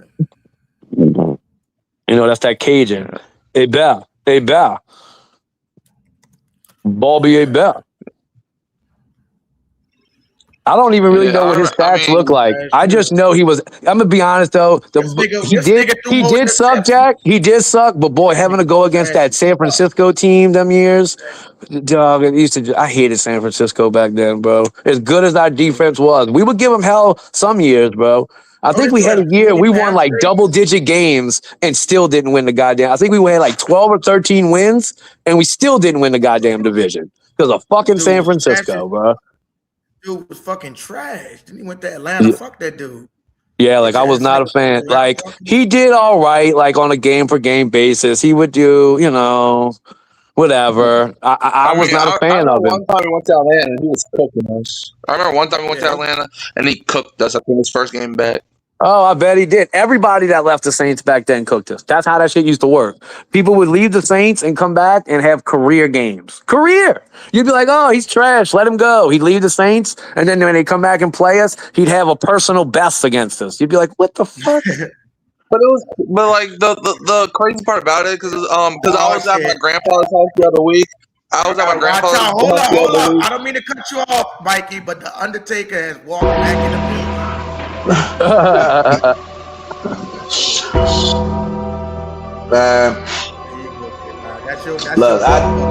But you know what, Pac? That was a big argument. There was a lot of people saying that shit. Let me just throw this out real fast. You know it's all love, right? Oh, yeah, you know I ain't mad at nobody up in here, right? Yeah, you cool, bro. Oh, all right. I'm just making sure we understand each other. You know, I ain't negative about nothing, bro. We never have to ask that question again. J Lives, can I tell you something real quick? You know what I'm saying? What's that? You are almost the same exact age as me. We gotta be super close. You sound like somebody I used to know, and I'll be real, I can't think of the name of the person I'm even thinking of myself. But you sound like a dude I used to run with or ran into all the time. I feel like if I ever saw you, we would know each other. I swear to God. And where did you grow up?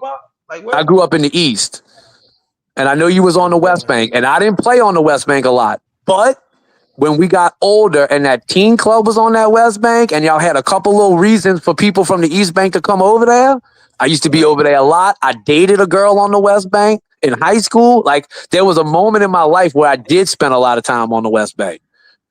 Between that teen club and my old lady who lived in fucking Marrero, I don't know why, whatever. Yeah. I ended up spending a lot of time, like from like 16 to like 19 on the West Bank. That was like fucking, what's that? Like fucking for me, like 95 to 98. Yeah. And that's it. Well, your voice, I don't know what it is. Your voice puts a picture in my head of somebody like we wasn't like homies, but I ran into this dude all the time and I knew him. I don't know. It's you sound, and you might just sound just like him, bro.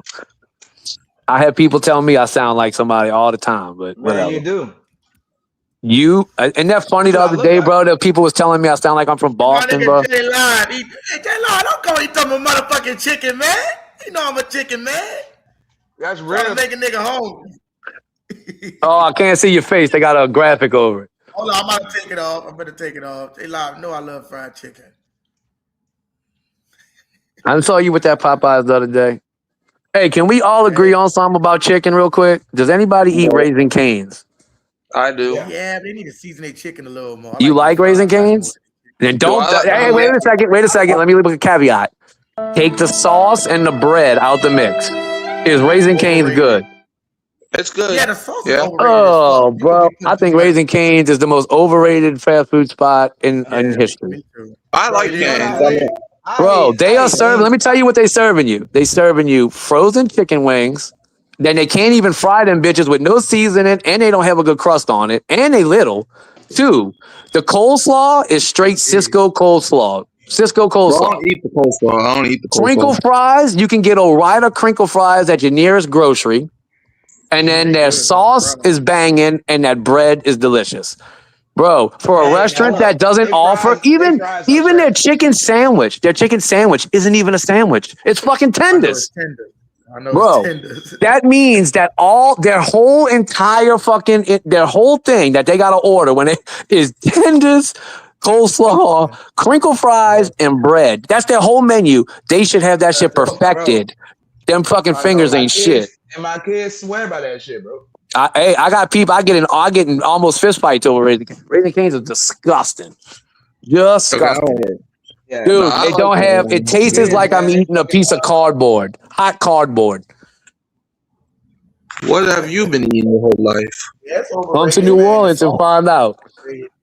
J Live knows what I've been eating. It's overrated. Bro, Popeyes in New Orleans. I told you this earlier.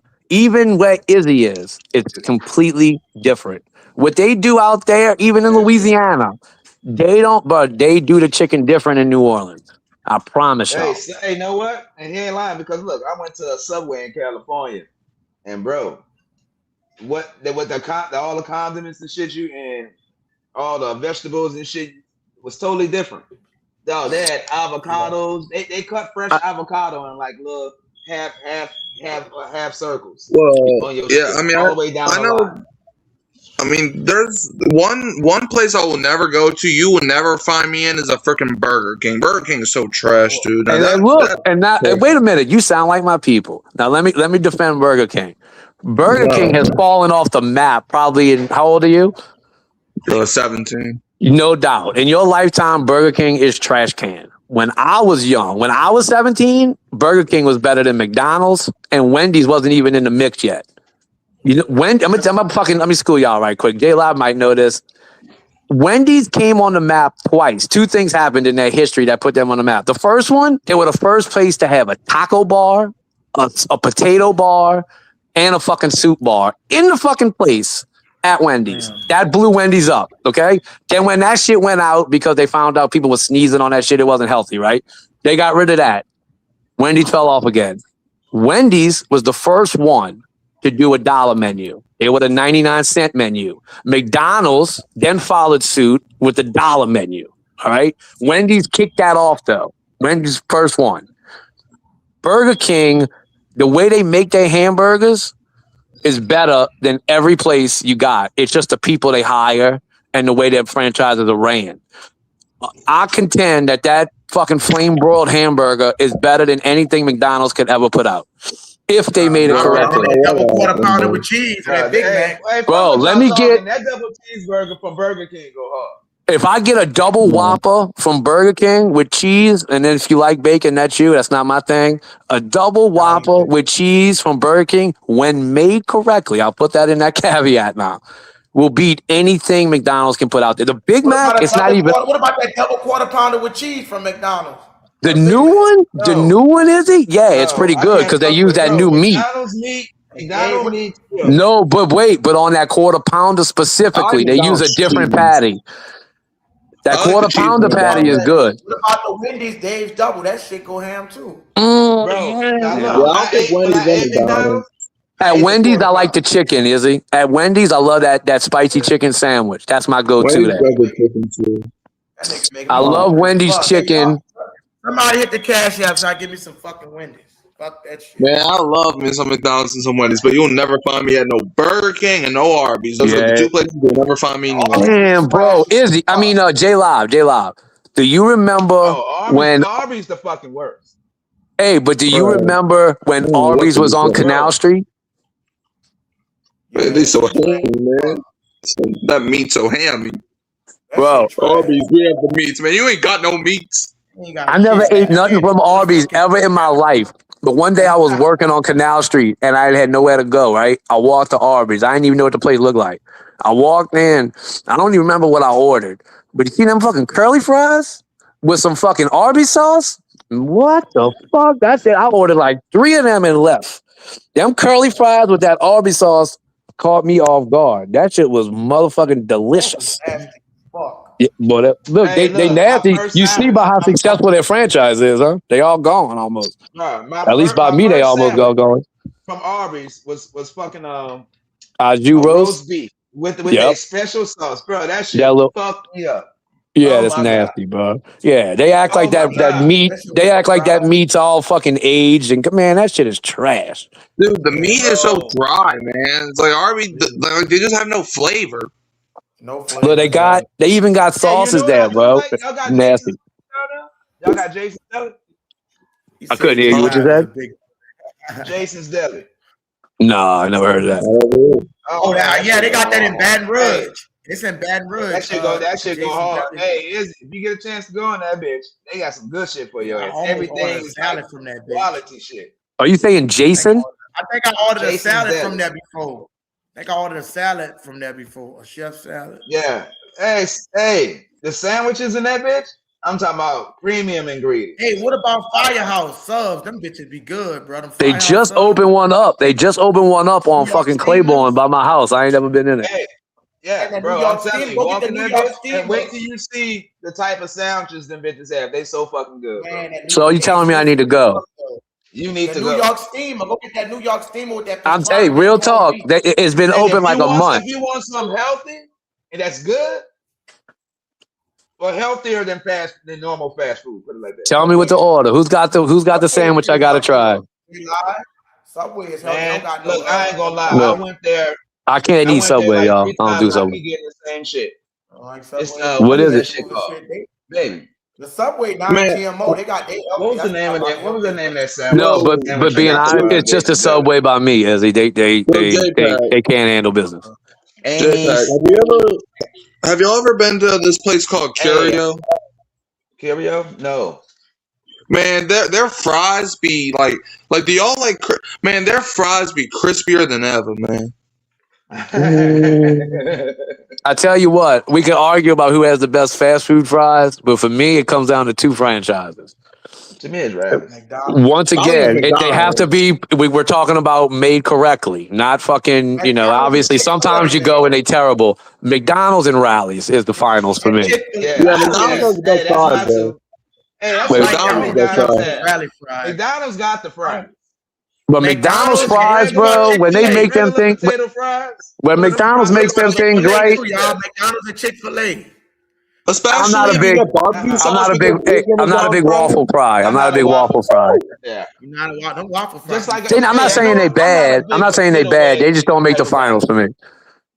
I'll take McDonald's versus Rallies. My beef with Rallies is most of the time they too goddamn greasy. But if I could get them when they make them right, like not fucking soggy greasy, but Rallies fries are the business, bro. Just They are the crispy, business. Oh my god. Yeah, Oh, dude, they so good. They so good. Five Guys has the best fries. Hey, I told y'all every time I come there, I get a big Buford every time. What's up? Man, Rallies makes me sick every time I go, bro. That shit makes me sick. It's good though, but I'm not saying that ain't good. I get a big Buford, bro. That shit's a gut bomb, bro. Hey, it's a straight gut bomb. Five Guys, see them natural cut fries? Like Five Guys, them bitches do be plucking them natural cut, like them real fucking fries. They do got some of the best fries. Five Guys. Yeah, that's why when you walk in Five Guys, they got fucking buckets of potatoes all over the fucking place. Bro, guess what I had, bro? Guess what I had the other day? What was that? Yesterday, when I was coming home from dropping my boy off at school in Nebraska, right? We stopped at a gas station. The motherfuckers had Godfather's pizza. Oh, stop playing with me! Stop playing! Stop playing! Bro, that shit. Bro, that shit. Oh, you wait a minute! Wait up, J Lob. Was it the same franchise that used to be here? Bro, it's the same flavor. As soon as you bite into it, they crust was no fucking way, bro. Babe, no way. I told him about the Godfather's pizza, baby. Hey, when my wife first tasted, because see, I we used to have that in New Orleans and shit. I grew up on Godfather's Pizza. I grew up in the East. They didn't have Pizza Hut and Domino. It was Godfather's, bro. Godfather's. Yeah, bro, that's it's hey, I'm gonna tell you the other one. It was Godfather's and Sicily's. That was the 2 places we ate pizza at in the East when I was a kid. And Godfather's was busting. They used to have a Pac-Man game in there. You couldn't get me off it. Bro. Yeah, that shit was good, bro. Bro, I haven't heard that name. I haven't heard that name in 30 years. I haven't tasted pizza that agreed with me so much in so long, bro. The way they had a Godfather's on the West Bank. Hell yeah, right next to the skating rink. Yeah, I was a kid though, so I was saying I wasn't even driving yet, so I wouldn't know. By the time I was driving, Godfather's was gone by me. Hell yeah, you know the East, bro. Closed down. You know how the East was, bro. Everything closed down. The East was a disaster, bro. Yeah, that shit. Oh my god.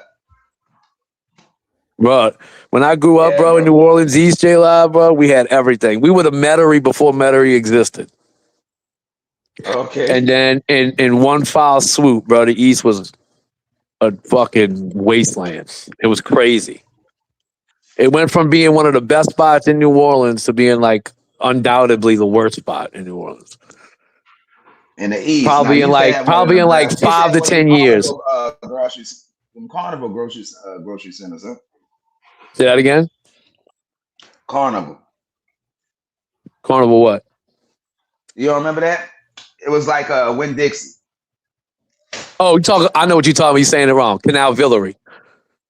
Canal Villery. Yeah, Canal Villery and A&P. There we go. Yeah, sir. With the Mackenzies next door. That little orange. Yep, that's it. Canal Villery, A&P. They had a Mackenzie's next door to that, and then across from that was my little. You know how we had those little local parks and shit. You know, with Kenilworth. That was my park, Kenilworth. Okay. Oh, Kenilworth. I ain't heard that shit in a long time. Kenilworth, bro. Hey, I'm telling you that I grew up, bro. When I was a kid, you could walk around. You fucking didn't matter if it was dark or none of that shit. By the time I was a teenager, it wasn't no riding your bike and fucking walking around no more. That bitch turned into a dangerous area to be at. Right, it just happened so fast, bro. It happened so fast. Bro, all the businesses moved. Yeah, I didn't learn about New Orleans East, bro, until I got older. Like I was. Your parents did you right. They did you right by not bringing you out there. Bro, my dad was from the East. Bro, well, then exactly, bro.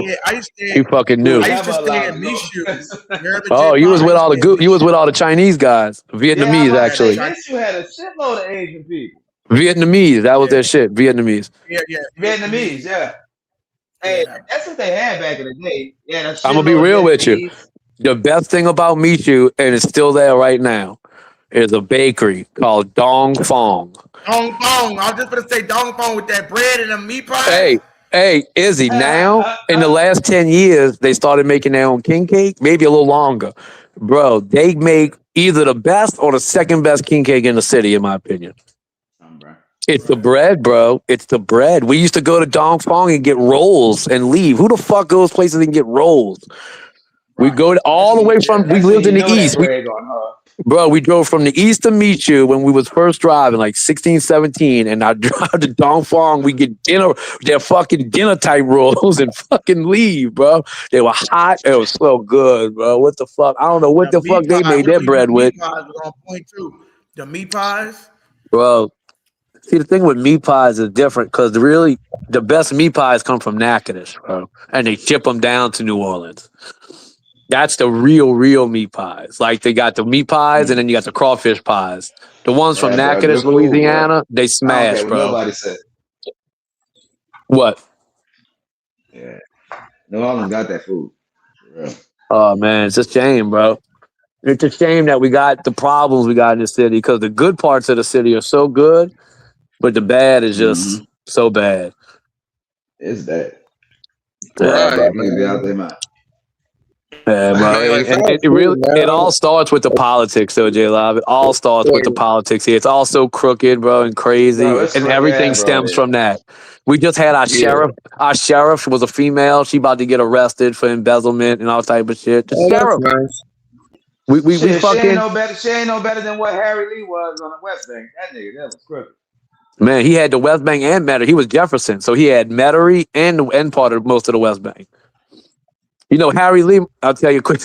Harry Lee, they used to have I know Jay Lyle is going to know what a Nutri-Rat is. But we had Nutri-Rats, bro, come out our canals, bro. Imagine a rat, but real fucking big. It looked like a beaver. Yes. It looked like a beaver and a rat. Harry Lee and his people would ride down West Esplanade, and then there was another street where they had these canals, and they would shoot out the car and kill these Nutras. There was like a part of the year where you knew it was coming. And they would ride down the street and shoot Nutras out the canal because there was so many of them. Harry Lee was a wild dude. He was like a real, he thought he was like a real sheriff from like the Wild Wild West. The Wild Wild West. Yeah, he would wear like Harry Lee wore the hat and everything. You remember the Jump Out Boys? You remember the Jump Out Boys? I won't tell too many stories, bro. I had one run in. I'll just leave it at that. I had one run in. And I almost shit my pants. To run up on you, bro. I almost shit my pants, bro. Bro, J-Lo. The motherfuckers will run up on you 3-4 cars deep and just jump out of them. I'm talking about quick. Hey, since it's just us three in here. I know it's recorded, but it's just us three in here listening. I was going to the project, right? I was going to the Iberville project. I had to see somebody there. It was me and my boy. So we 2 white dudes, right? We rolling in the projects. Now, obviously, I've been there before. I knew where I was. I knew what door I was going to, but I didn't play. I didn't play in the project. I went and left, right? Of course. Listen, bro. Listen. I knock on homie's door. He don't answer. Okay, cool. We get back in the car. We coming out. We just left the project. We crossing fucking on not St. Claude, whatever fucking street. I'm forgetting the name now. Right there that ran across, right before the French Quarter that ran next to the Ville. I don't know why my brain ain't working. I got to the median, right? Where I'm about to turn down the street. When we got to the median, just what you said, 3 cars, 1 behind us, 2 in front of us on an angle. They popped out 4 people. 2 of them shotguns, 2 of them handguns. I'm driving. Clock the shotgun to the fucking driver's window, and I'm not sure what the hell was happening to my boy on the other side.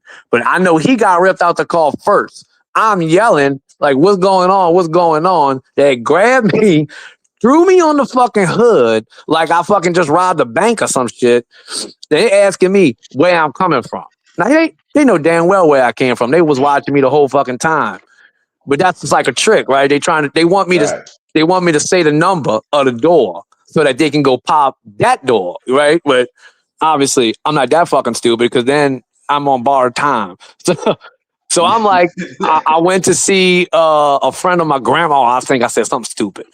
And they were like, who? I'm like, I ain't saying no name, man. He's like, say the name. I'm like, I ain't saying no name. He's like, I'll tell you what. I'll bring you back in there. Show me the door you went to. I said, you must be out your goddamn mind, bro. You must. And it was the fact that dude didn't answer the door and we didn't have nothing on us was the only reason that didn't turn out to be a disaster that day. I thank God that dude didn't answer the door that day.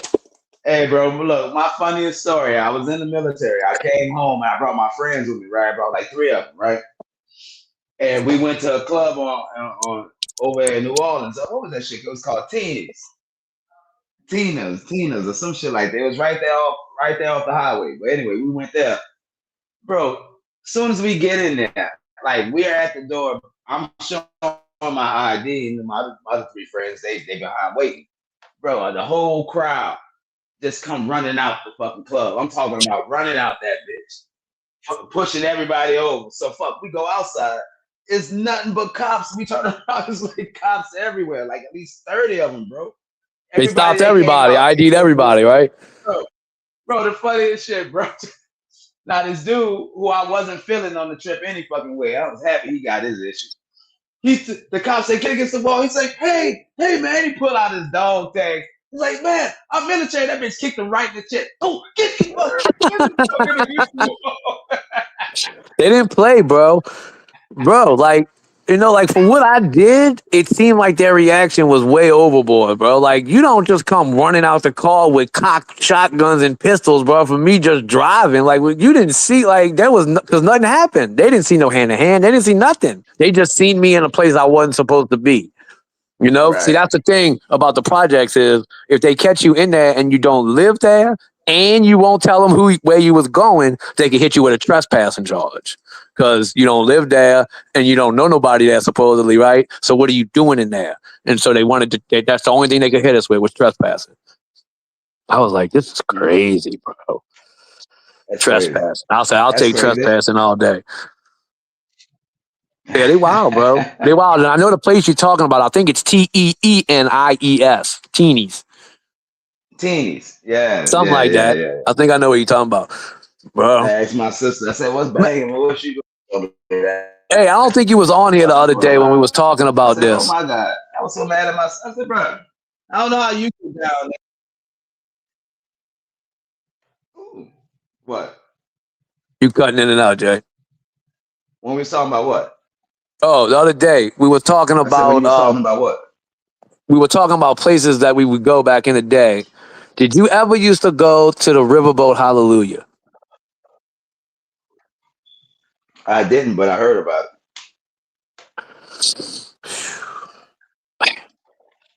Bro, but that was your era. Like I know that shit was popping in your time. Yeah, my time, bro. Most of my young adult life was in Texas after Katrina. You know what I'm saying?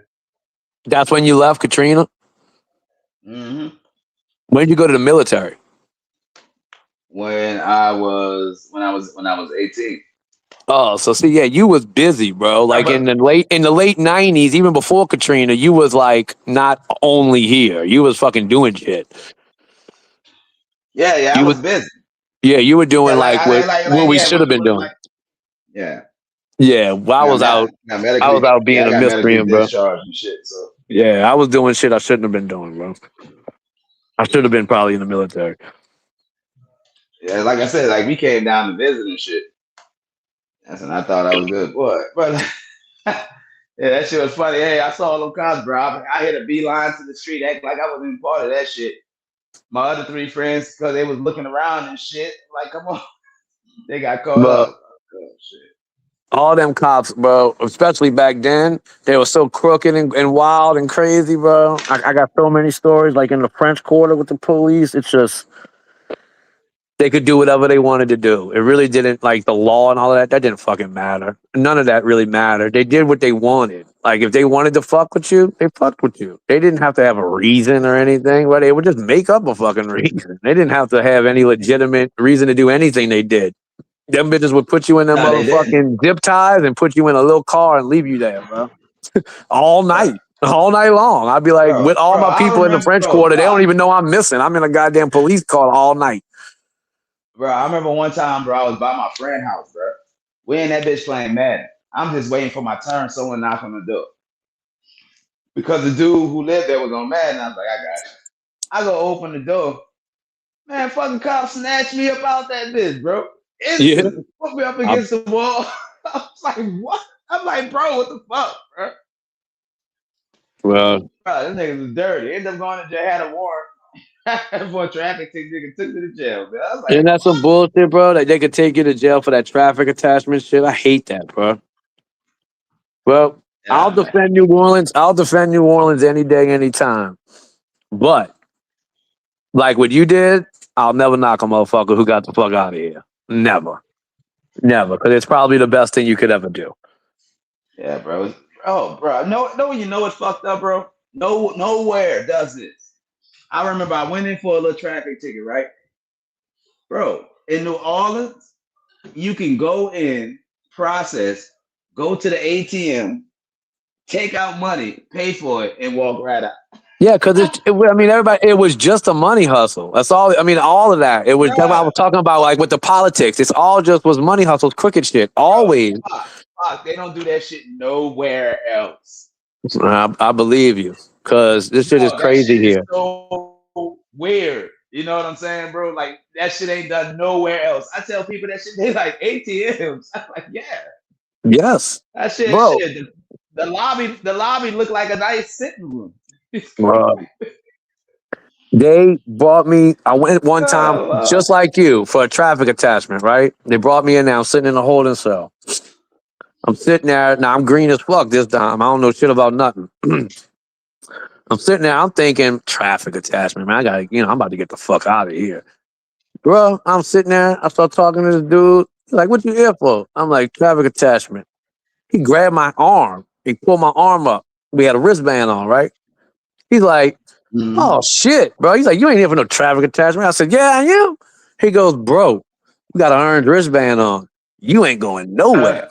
I was like, "Huh?" He's like, "But look at it like this. If they don't come get you in 72 hours, you get to roll." I said, 72 hours? I said, "Are you out your fucking mind? 72 hours, fucking 3 days in a holding cell?" I said, No. I started banging on that window. Boom, boom, boom. Them motherfuckers don't give a fuck if you banging on that window dying. They don't give a fuck. Bro, hey, let me tell you something. In Texas, bro, they got this place called DeSoto. Worst place fucking ever. Bro, they put you in a 4-man cell and that door shuts and it doesn't move. Like if you ain't going to population. That's what I tell people, but like you want to go to the back. You want to get rolled back. You don't want to sit in no holding cells. That's the worst place to be. Bro, all the net, in New Orleans how it be, bro. It'd be all that quarter trash coming in, all drunk. Yeah, you don't want that shit. Oh my God, bitch coming in itching and after shit. a while, you just want to go to sleep. You know what I'm saying? Where my bed? There ain't no bed. There wasn't even nowhere to sit when I was there that one time. I was standing by the phone. Bro, I was the only white dude in there, right? In the holding cell. And we could see it, but you can't hear it because it's all soundproof, right? We could see a little commotion, like where they process you, right? Like the fingerprint and all that. And he arguing with this cop. It was a black cop. Well, the door opened and they kicked this dude in his ass, bro, into the holding cell, like hard. He went flying into the holding cell, right? Well, it was like I don't know if he was a white dude or a Spanish dude or what he was, but he had a little complexion to him. But he stood up and he went like real racial, like the N-word, you know what I'm saying? Like a hard ER at the end, right? Now, mind you, I'm the only white dude in there. It was like he said it before he realized where he was. It was like a snap reaction, right? Well, after he says it, they slammed the door and he looks around, right? And I could see immediately the fear that entered his body. And then he locked eyes with me, like, help me. I looked right at him without saying a word, J Live, and I just started shaking my head left and right. I was like, "No, sir, you ain't getting. I'm on their team today, brother." Like you're fucking confused. You should have started it off. You heard the fucking good said, bro. I said you gonna catch your issue, and then all them old black dudes started banging on the window. Y'all better go get this dude. They about to kill him. I was like, I ain't helping you, my boy. You on your own with that one.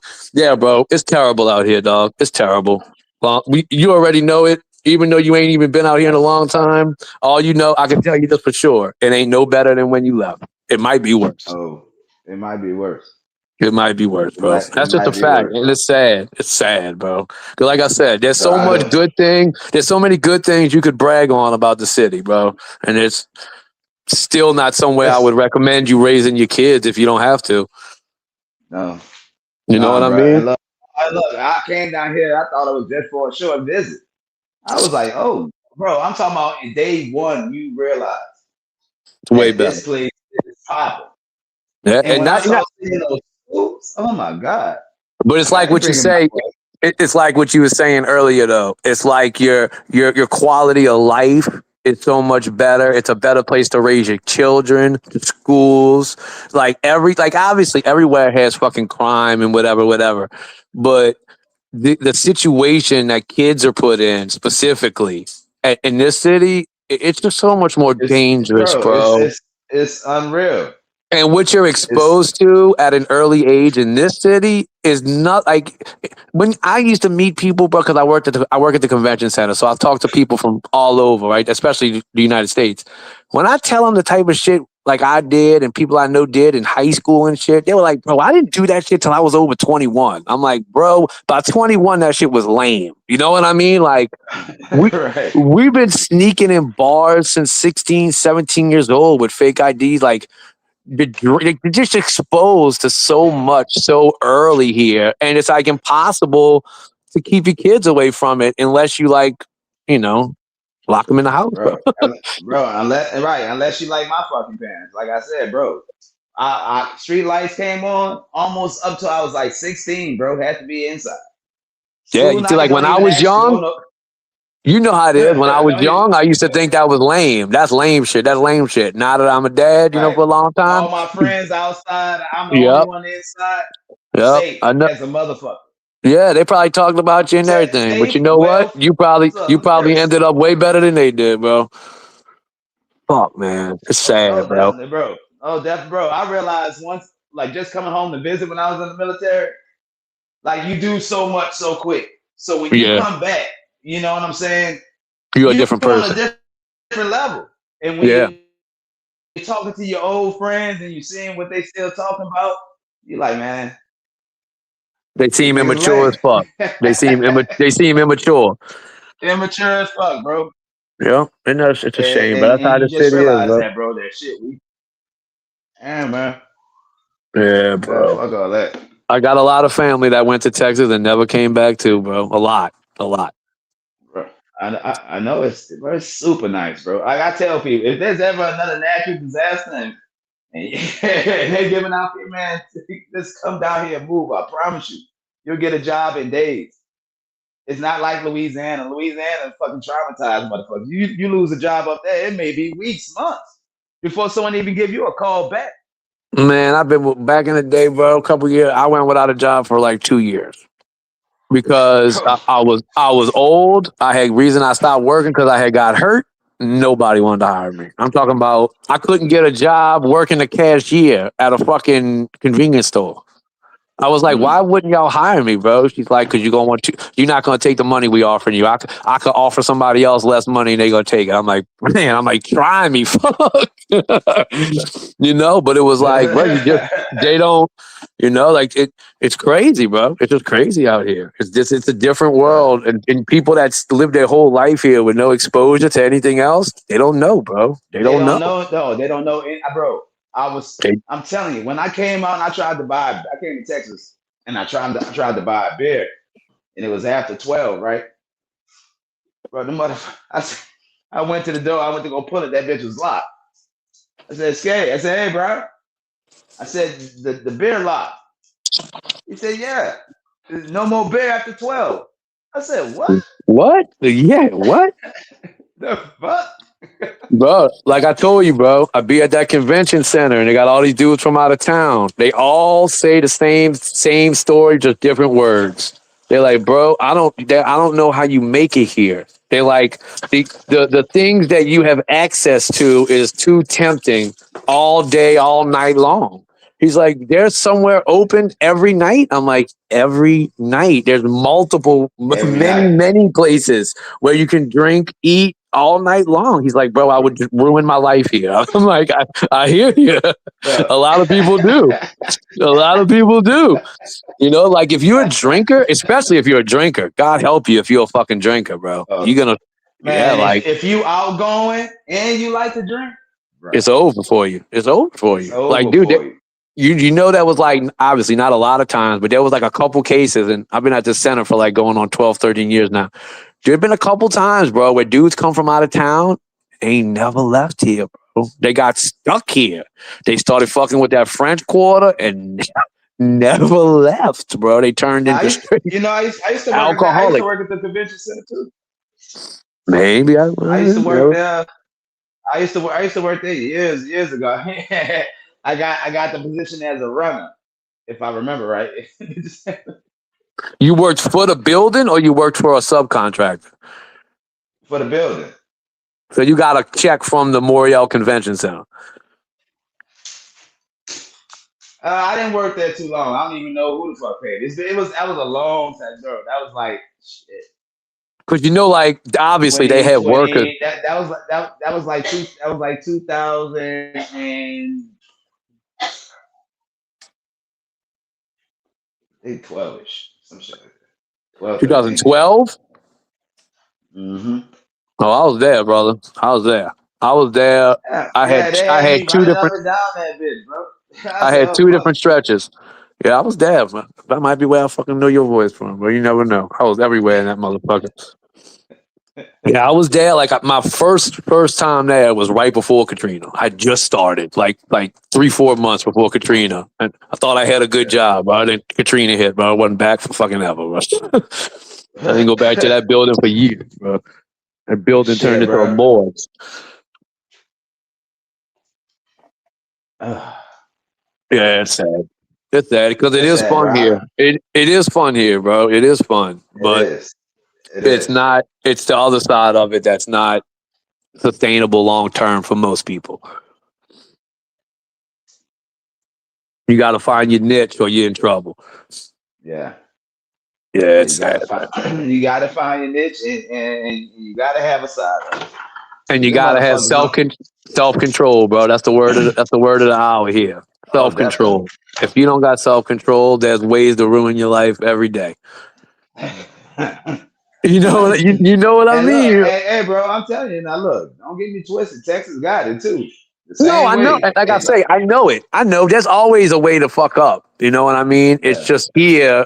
It's real. You don't need to have a hookup. You don't need to. It's different. It's different, bro. Know, like the drama and shit. If I'm talking to people and what they talking about, bro, I call it that New Orleans shit. That's the way I refer to it. And bro, I just don't hear that shit nowhere else. No part of my life unless I'm talking to like an old friend. Just an old friend. I don't know. What? No, go ahead. My bad. I didn't mean to cut you. Go ahead. No. I thought you asked me a question, but you didn't. And I was answering What I hear the most about New Orleans people that leave is one positive thing I always hear is like if you take a New Orleans dude and put him in another city, they usually Oh my always God, they flourish. thrive, They usually always bro. thrive because we got a grind here that most people in other cities, especially on the West Coast, don't have. They don't have. Like, I got bro. buddies that have been to Nevada and Cali and Oregon. He's like, bro, it's so easy to make money here. I'm like, what you talking about? Like legal shit? He's like, anything, bro. He's like, nobody does anything fast here. He's like, everybody's fucking slow. He's like, bro, he's like, I hooked up with a Mississippi dude and we grinding. He's like, we get everything. I'm like, I believe you, bro. He's just like, and I've heard that story so many times. He's just like, New Orleans people know how to It grind when was they so get easy, somewhere. bro. Like that same grind that the New Orleans people be, bro. You see so many hustlers, motherfuckers that can do all kind of shit, talented as fuck, Yep. bro. And in a place like Texas, bro, it's too much work. There's not enough of you. It's crazy, bro. And the market, bro, it feel like it's flooded, but I'm serious. It's not enough work. This is like if you ever want to start your own thing, this is the perfect spot. I almost packed, like literally, there was a fork in the road in my life. A fork in the road in my life. I almost went to Houston. It's just so many goddamn people, bro. Totally different. I don't know if you heard me because I was talking while you was talking. You was cutting out on me. I didn't know you was talking. It was a fork in the road in my life. I walked in my back. I'll be forgetting. I almost fucking moved to Houston. I almost moved to Houston. I'm talking about it was close. It was close. Like it was like when I first got married and I had a young kid, I was like, and I had an opportunity. I was like, do you want to go? Because if we're going to go, it's right now. And I was like, but if we stay and she starts school and all that shit, I'm like, we're never going to do it. We're going to, we're going to stay here forever. And I had a chance to go. I had shit lined up. I was ready to go. And my wife was just like, I don't do it. I was like, all right. I had actually was two opportunities. One was Houston and the other one was San Diego. And I was fucking pushing. I was pushing to go, bro. But bro, California family. Is different. You ever been? Yeah. You been to Cali? Many times, man. I'm sorry, I'm breaking up. Bro, Cali's beautiful. Damn, that place is beautiful. I know. I loved it when I went. Bro, I told everybody when I looked up, bro, it looked like I was looking at a beautiful painting, a beautiful painting just of a mountain range. The first time I went, I was in a place called Oceanside, which is a little north of San Diego, but it's right by a military base. I forget the name of it. And it sounds kind of whack. Like they were literally like testing weapons and shit all the time. Boom, boom. You hear all this shit. But as aggravating as the noise was, it's just like you said. You'd walk outside and it would be like the perfect weather, no humidity, beautiful fucking background, clouds, beach, water. I'd be like, dude, this is like a vacation every day. Every day. Bro, I actually rode those coastal highways, bro. That shit is beautiful. Yeah, the PCH. You was on that Pacific Coast Highway. That shit is beautiful. Yeah, I spent some time out there, bro. We was coming from LAX, and we was driving to Ventura, California. Yep. Yeah, bro, right there by the Pacific, bro. Isn't Ventura close to Hollywood and all of that? So cool. Ventura. Yeah, Ventura. Isn't that close to like Hollywood and LA? Hey, it was about an hour and a half drive, but bro, like it was its own little community of rich motherfuckers. Like their houses was on the hills. It was built up. All their houses was on hills and shit. Bro, they had to ride up some steep ass fucking driveways, bro, to get to this shit. You're a pretty smart dude. I'm sure you can. I'm talking about beautiful. I'm sure you could figure out what I was doing in Cali for a long time, what I was going out there for. And I ended up spending a nice little time out there. And bro, it was just it's a different, like, especially compared to New Orleans. What? It was like night and day. Night and day. No one trip me out. The game real quick. I'm going to cut you off. I'm finna get ready to shut it down, but y'all can chop it up backstage. I just finna shut it down. Nah, bro, you good. You good. I know J Live probably got work to do anyway, bro. I mean, so I know because we really might do. more people. I know you all good. You know what I'm saying? Y'all good. Y'all can chop it up in the back chat if y'all want, bro. I'm just gonna shut it down here on this thing. But I gotta give me some. I ran a 16-hour live yesterday.